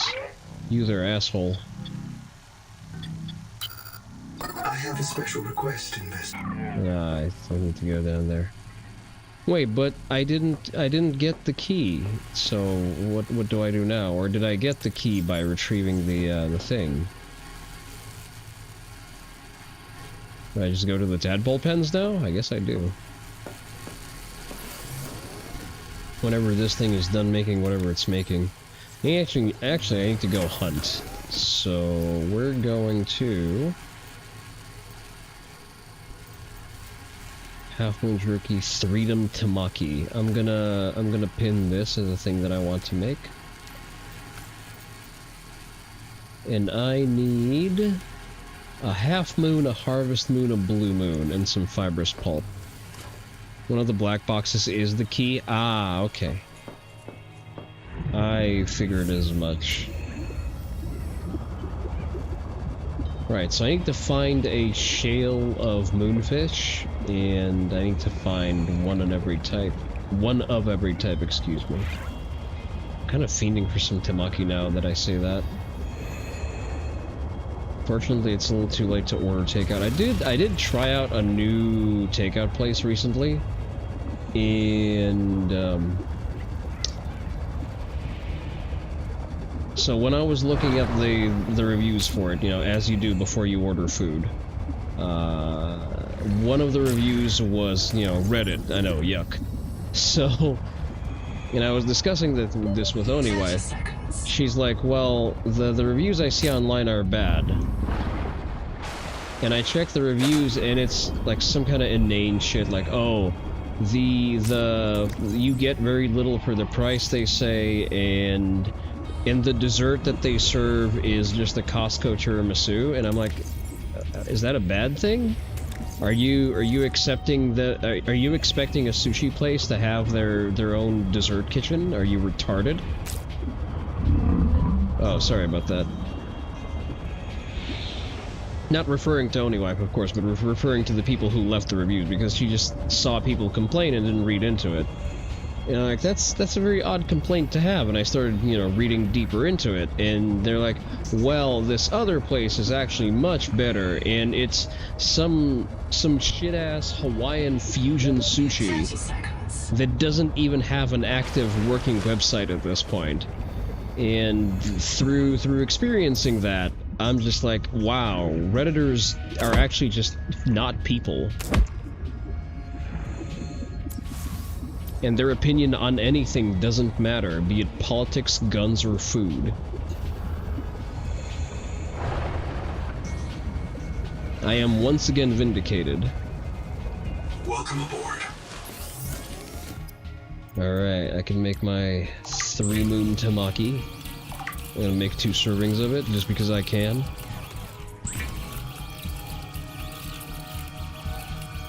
Oh, I forgot to get any water fish. Water slugs, rather. Can I build the thing yet?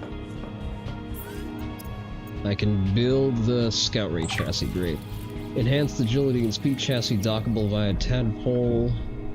Maximize acceleration top speed, okay. Well, it's attached now. Commies hating something usually means it's good. Yeah, again, they were just hating on it for all of the wrong reasons. Like, I read that and like, oh, you actually don't know what the fuck you're talking about. I see. I'm not gonna name the place just to, you know, not give out traceable information about myself, but it is a good place, and I know that it's run by Japanese expats. And I've eaten at a different location of theirs before, and I'm like, these reviews don't make sense. Like, it's arguably the best sushi place in town. What the fuck is wrong with these people? And then I figured out, yeah, I know what's wrong with them. They're Redditors. 30 seconds. Welcome aboard. Alright, let's make some water. Water. I think I have 3, right? It's not even that they're commies, it's more that they're fucking cattle. Like, their opinions about that particular venue didn't have anything to do, like, politically. It's just an indication of, you know, Redditors are the cohort of people who usually do not know what the fuck they're talking about. More on that in News at 11. I should probably just leave this here. We good? We good. Okay. Let's go and open up the tadpole pens. Are you hurt? Are you damaged? A little bit dinged up. Alright. Welcome aboard, Captain.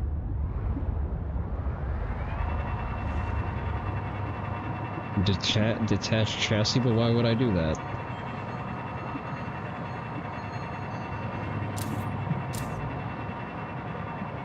Oh, I forgot to empty out the storage hull. That's fine.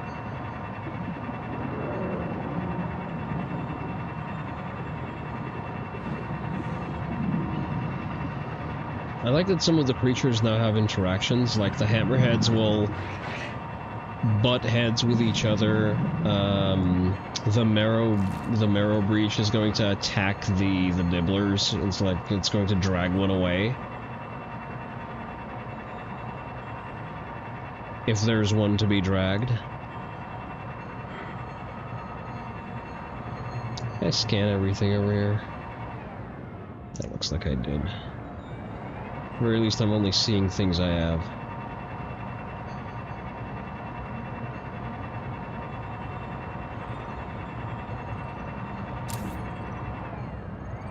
Anything interesting to be had around here? I think I hear something.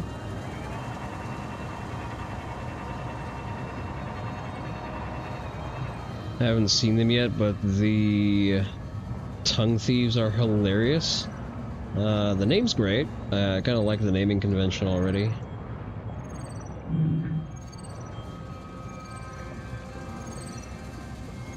Ah, I see a hole.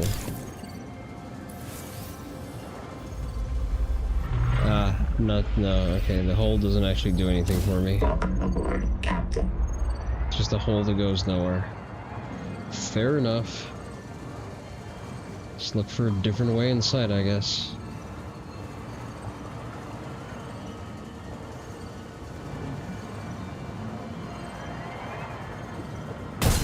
Can you fuck right off?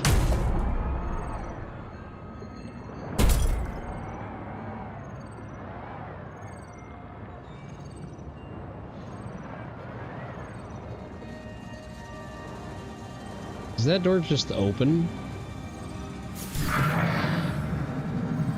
It does not? Okay. Welcome aboard, Captain. I think there's another hole on the top. Let me look for it. Looking at the top. Looking at the top. Nope. There does not seem to be one.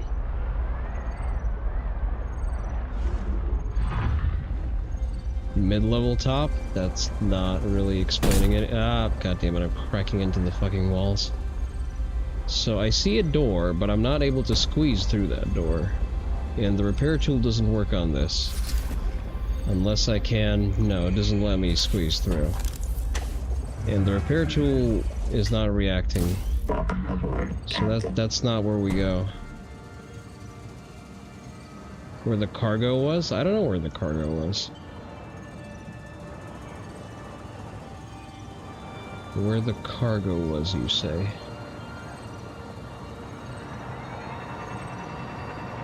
The cargo over here? Ah, okay, I think I see a hole. Let's see if it takes me anywhere. Ooh, okay, thank you for the pointer.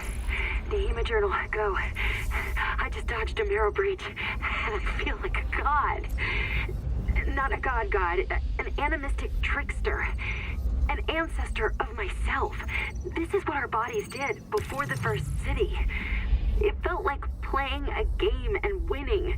The most important game ever played. Oh, the there damn was thing just is a that I hole think the here. marrow breach was playing with me too. Oh, it would have eaten me if it won. But it was playing. Evolution has equipped it to enjoy its work. Like no human could ever enjoy filling out a loss report. No one wants to hear about the meaning in nature. Oof. The Mongolians have Tengri, the eternal blue sky, who ordinates the fate and balance of the cosmos. But did he save them from the Kara? No. Our sky is black, and we are done with gods.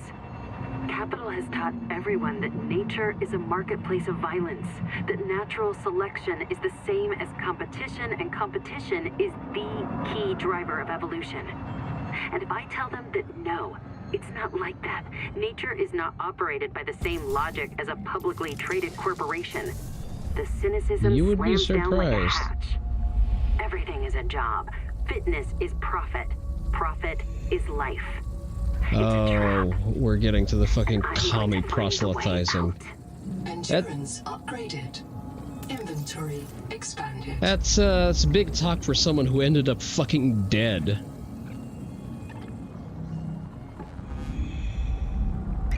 Key code accepted. Thank you.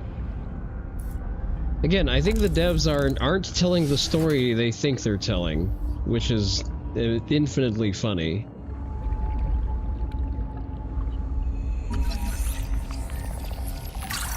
How would I even get here without a repair tool?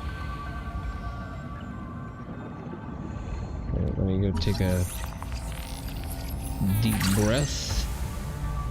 Coral jar.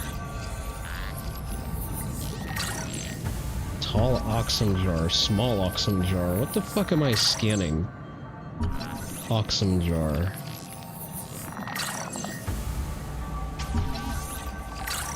Unknown wall lamp. Why the fuck am I scanning these things? Are you also a scannable? A box of jars? 30 seconds. Pretty much. I see what you did there, I'm just not going to acknowledge it. But yeah, it is the commie proselytizing, the Lysenkovite eulogy rings a little bit hollow. Oh, there's breathable air here. The Lysenkovite creed rings a little bit hollow from someone who's fucking dead. Nahima, the woman just talking, is supposed to be an antagonist and insane? It all tracks so perfectly. I see. There's a ghost here, in that biobed. This node is sustaining that ghost. It can't do anything else.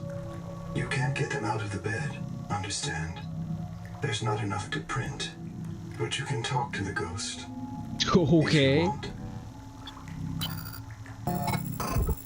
Vivarium. God, already?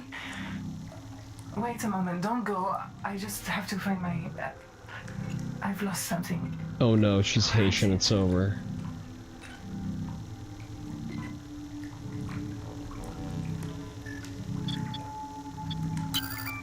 Sophie Boucher.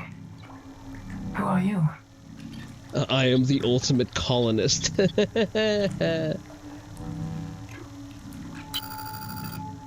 Noah sent you. Noah's still online, that's good. There isn't much time. Have you met me already? Did I stop Naima? I found that name on a... I know that... No, stop what? She's going to kill everyone. Uh-huh. Wipe out the colony. Wipe out any chance we have on Proteus forever. Okay. God. What if we're the last ones? Does she hate people that completely? The surgeon. They trusted me to keep them alive and I couldn't.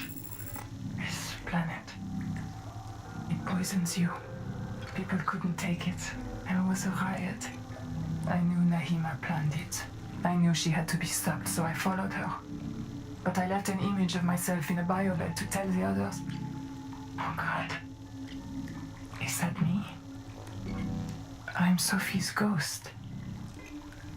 Maybe I'm dead. Maybe you're the last one. The last human in the universe. In the universe? You That's remember? a little bit large. Don't you remember? Low memory. Why do I keep hearing that? Where are we?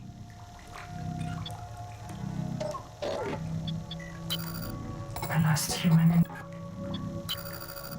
You were there when the Kara came. Uh-huh. The hives. The monsters. They sent in the frontiersmen. It was war. The children in my clinic would sing. When the vents start hissing, someone goes missing. Only soldiers come back when they die. Warning. Low memory. Reducing vivarium resolution. We were losing.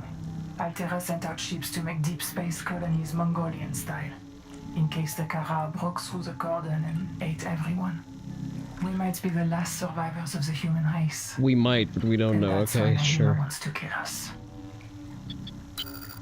We woke up in Sleep Bay 3. No cicada, nothing but ocean. We aren't on Zezura. The stars are wrong. There were always rumors the biobeds were alien technology Altera found on Riley's world. Uh-huh. What if the cicada found another hint of those aliens and chased after it? Some things are more important to Altera than a colony. Even the last colony. If that's what we are. I was trying to stop her from killing you.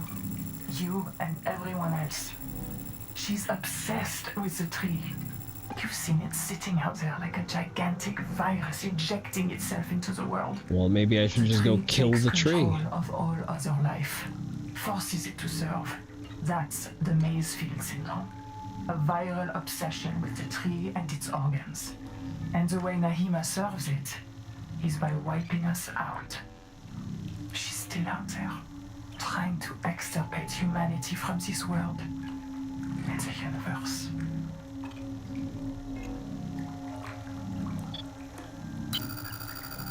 Okay. She's a jaded burnout who thinks eels are more important than people. She's brilliant, but she's always been a pain in my... Low memory. Reducing effective range.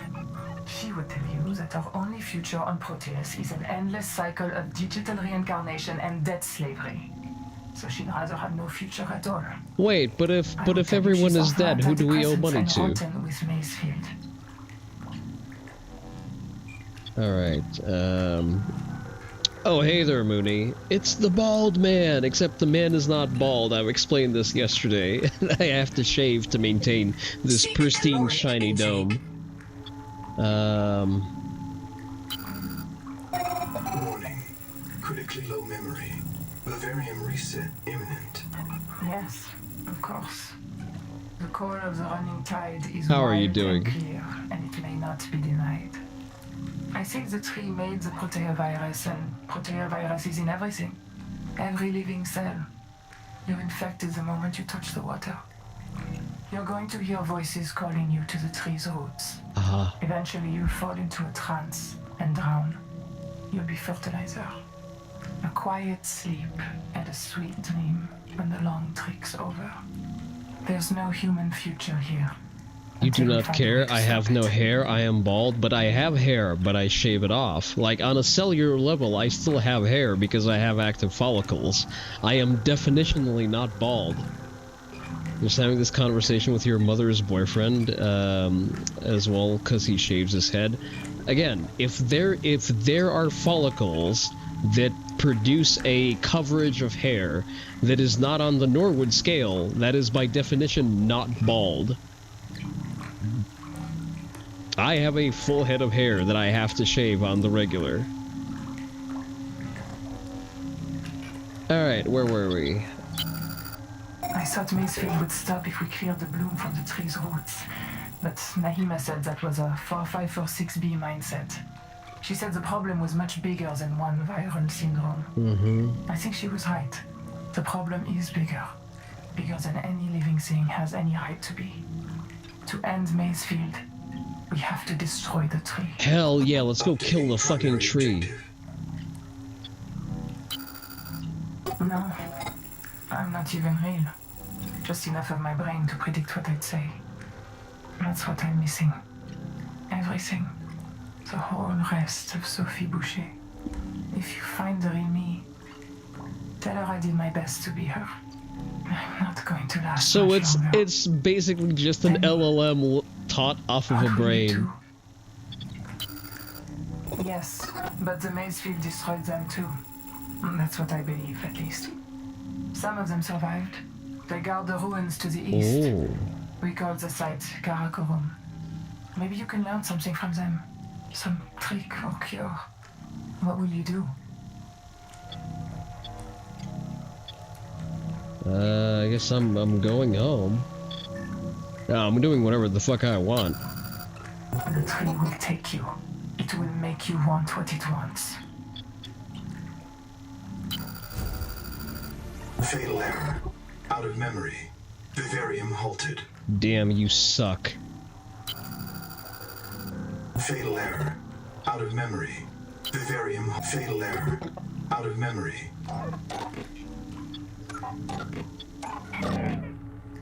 Alien Ruins, view added to PDA, nice. Water intake. Yeah, I only get to answer once there, that's too bad. That's kind of asininely limiting, but okay, I guess we get to kill the big thing on the horizon, and that's acceptable. Can we not pry, like, if she is stored as digital... Didn't we already find her black box, though? Warden, I guess we didn't. Huh. Interesting. It's also kind of fucking dark. Well, I guess we got a new thing to do.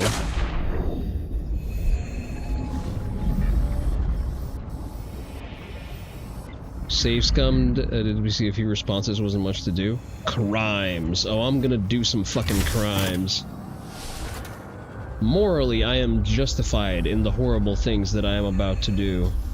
Why is my thing over here?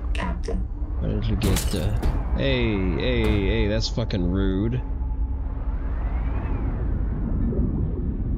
Well, I am already doing a heckin' eco-terrorism, so I guess I got that going for me. Alien ruins, you say? An indigenous species. Where is that location? Alien ruins, there it is. Let's go look at them aliens.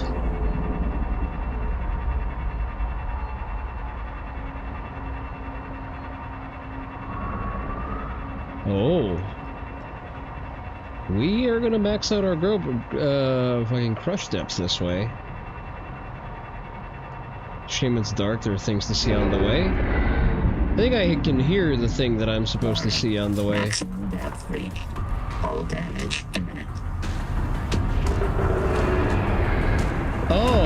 Oh, I see how it is. I see how it is. Can I detach the chassis?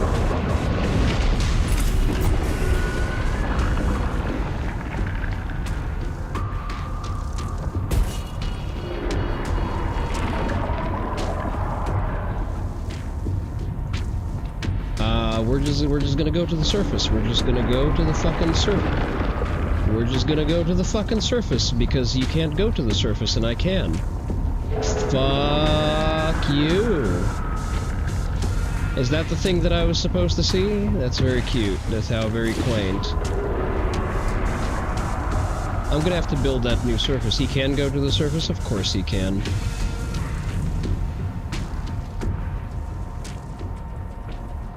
Well, if the intense music is any indication, he's lost interest. Spoopy. I mean, yeah, it is reasonably spoopy.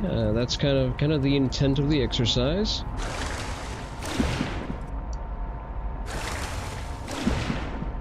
That was my way of evading Reapers in the first game. You do a little hip and skip, you know, along the surface.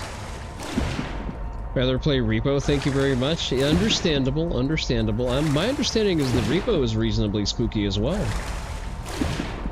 You can make this game less spooky by,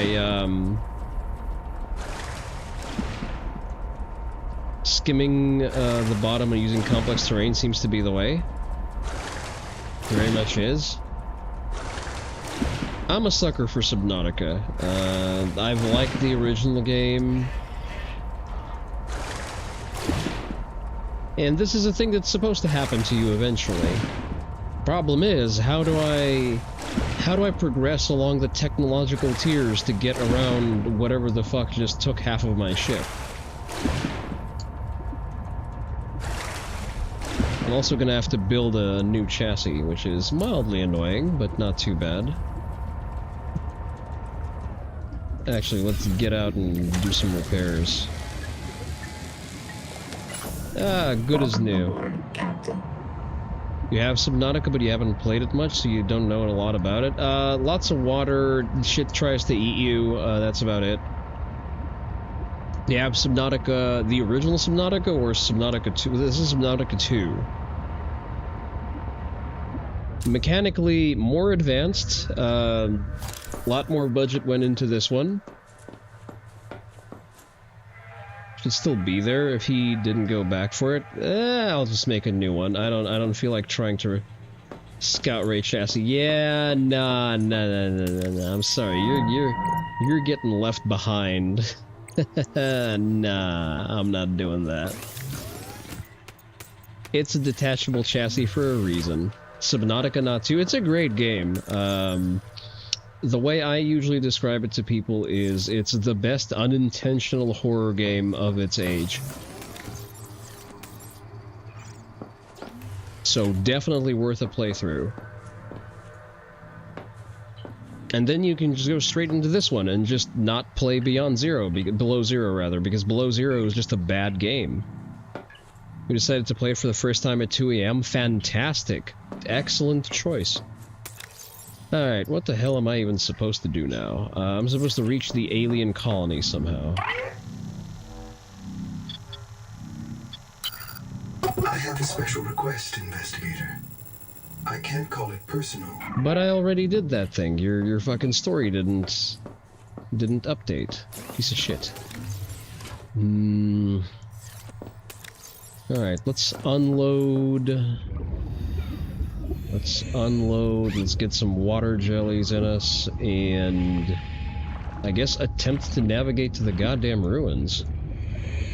So we're supposed to, you'd recommend build a base out by the alien ruins? You are so right. You are so correct. That's going to be such a pain in the ass to haul all of those resources needed for that, though. Totally worth it. Alright, let me get some water into me, and we're gonna consider that. There are a lot of resources there. You know, also true.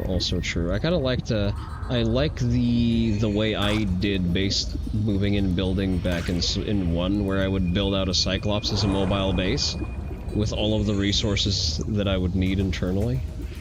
Alright, it is a kilometer and some change away. God, I wish I knew what a kilometer is.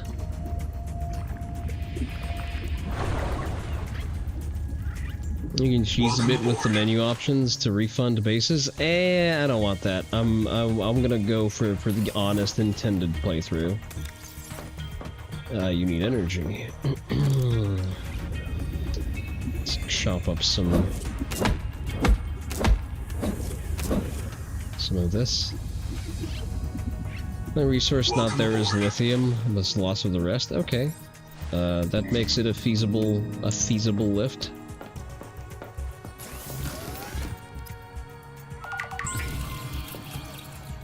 I did not forget. You know what? Let me actually pull up. Scout Ray is probably fine. It's probably fine. We're just going to hope to recover it later. Can I build a new one from scratch? Actually, dedicated core, strong acid, advanced wiring. I have everything I need to build a new one. Like, I don't need to get a new one. Let's say plasteel ingots. Let's go offer it. Plasteel ingots. Load. I can have 2 of these already off the rip. I can go here. Right, I need strong acid, but strong acid is easy to make. So I need 2 drops of strong acid, and that's it.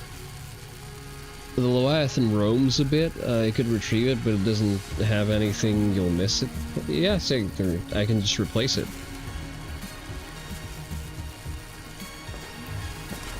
See, it would be great if I had some kind of defensive capability, like, you know, an electromagnetic shock field. Things that we are already aware exist. Metal salvage, right. I'm sure we can fix it with mods. Okay, one of these is mostly empty. I don't imagine the gigantic Leviathan reacts to to flares at all. Alright, let's do a manual save, and we're gonna look for someone to raid. Because I've been going for a respectable 5 hours, actually a little bit more than that, so I think I've deserved a little bit of respite. No spoilers, no spoilers. Let me collect all of my bumps on my own. Thank you very much.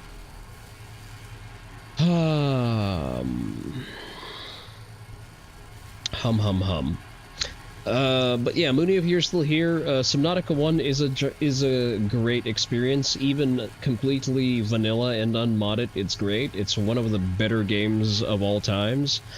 I'm pretty sure that I have at least 300 hours on Subnautica 1. And Subnautica 2 is still technically in early access, so you have time to, you know, do a proper playthrough, get immersed in it. Sub for Water Slug, really? That's what we're doing now? Chat, do not sub for Water Slug, this is offensive. Alrighty ho, let's see, we need to find someone to raid. Who haven't we raided in a while, is the real question.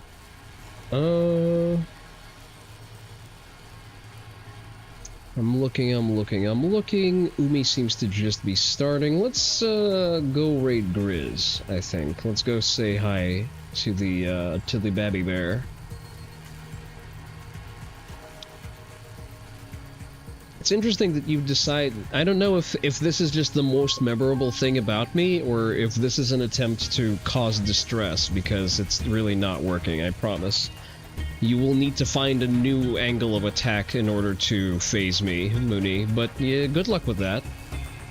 Alright, we're gonna start a raid. Go say hi to Grizz. He's looking at police body cams. They always pick nicknames for every streamer you meet. Understandable. Understandable. That's an okay hobby. It's an okay pursuit. So, we're gonna raid into Grizz. Minus Bald Man, because that's what you saw first. Ah, I see. First impressions are important. Well, it's good to know that I cannot reprint those with worse behaviors. Right, so remember to join the Discord. We have lots of fun there. I only ping for streams or if something is very funny. We also have Discord-only watch-alongs for longer videos. We also do most of our workout and health and fitness discussions. We also talk about guns occasionally.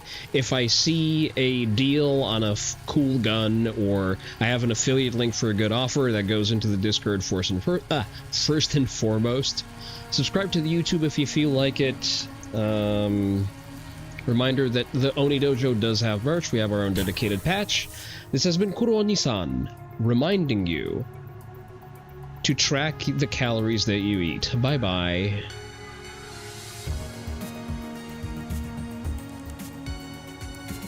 There's gotta be something left in the car. He is a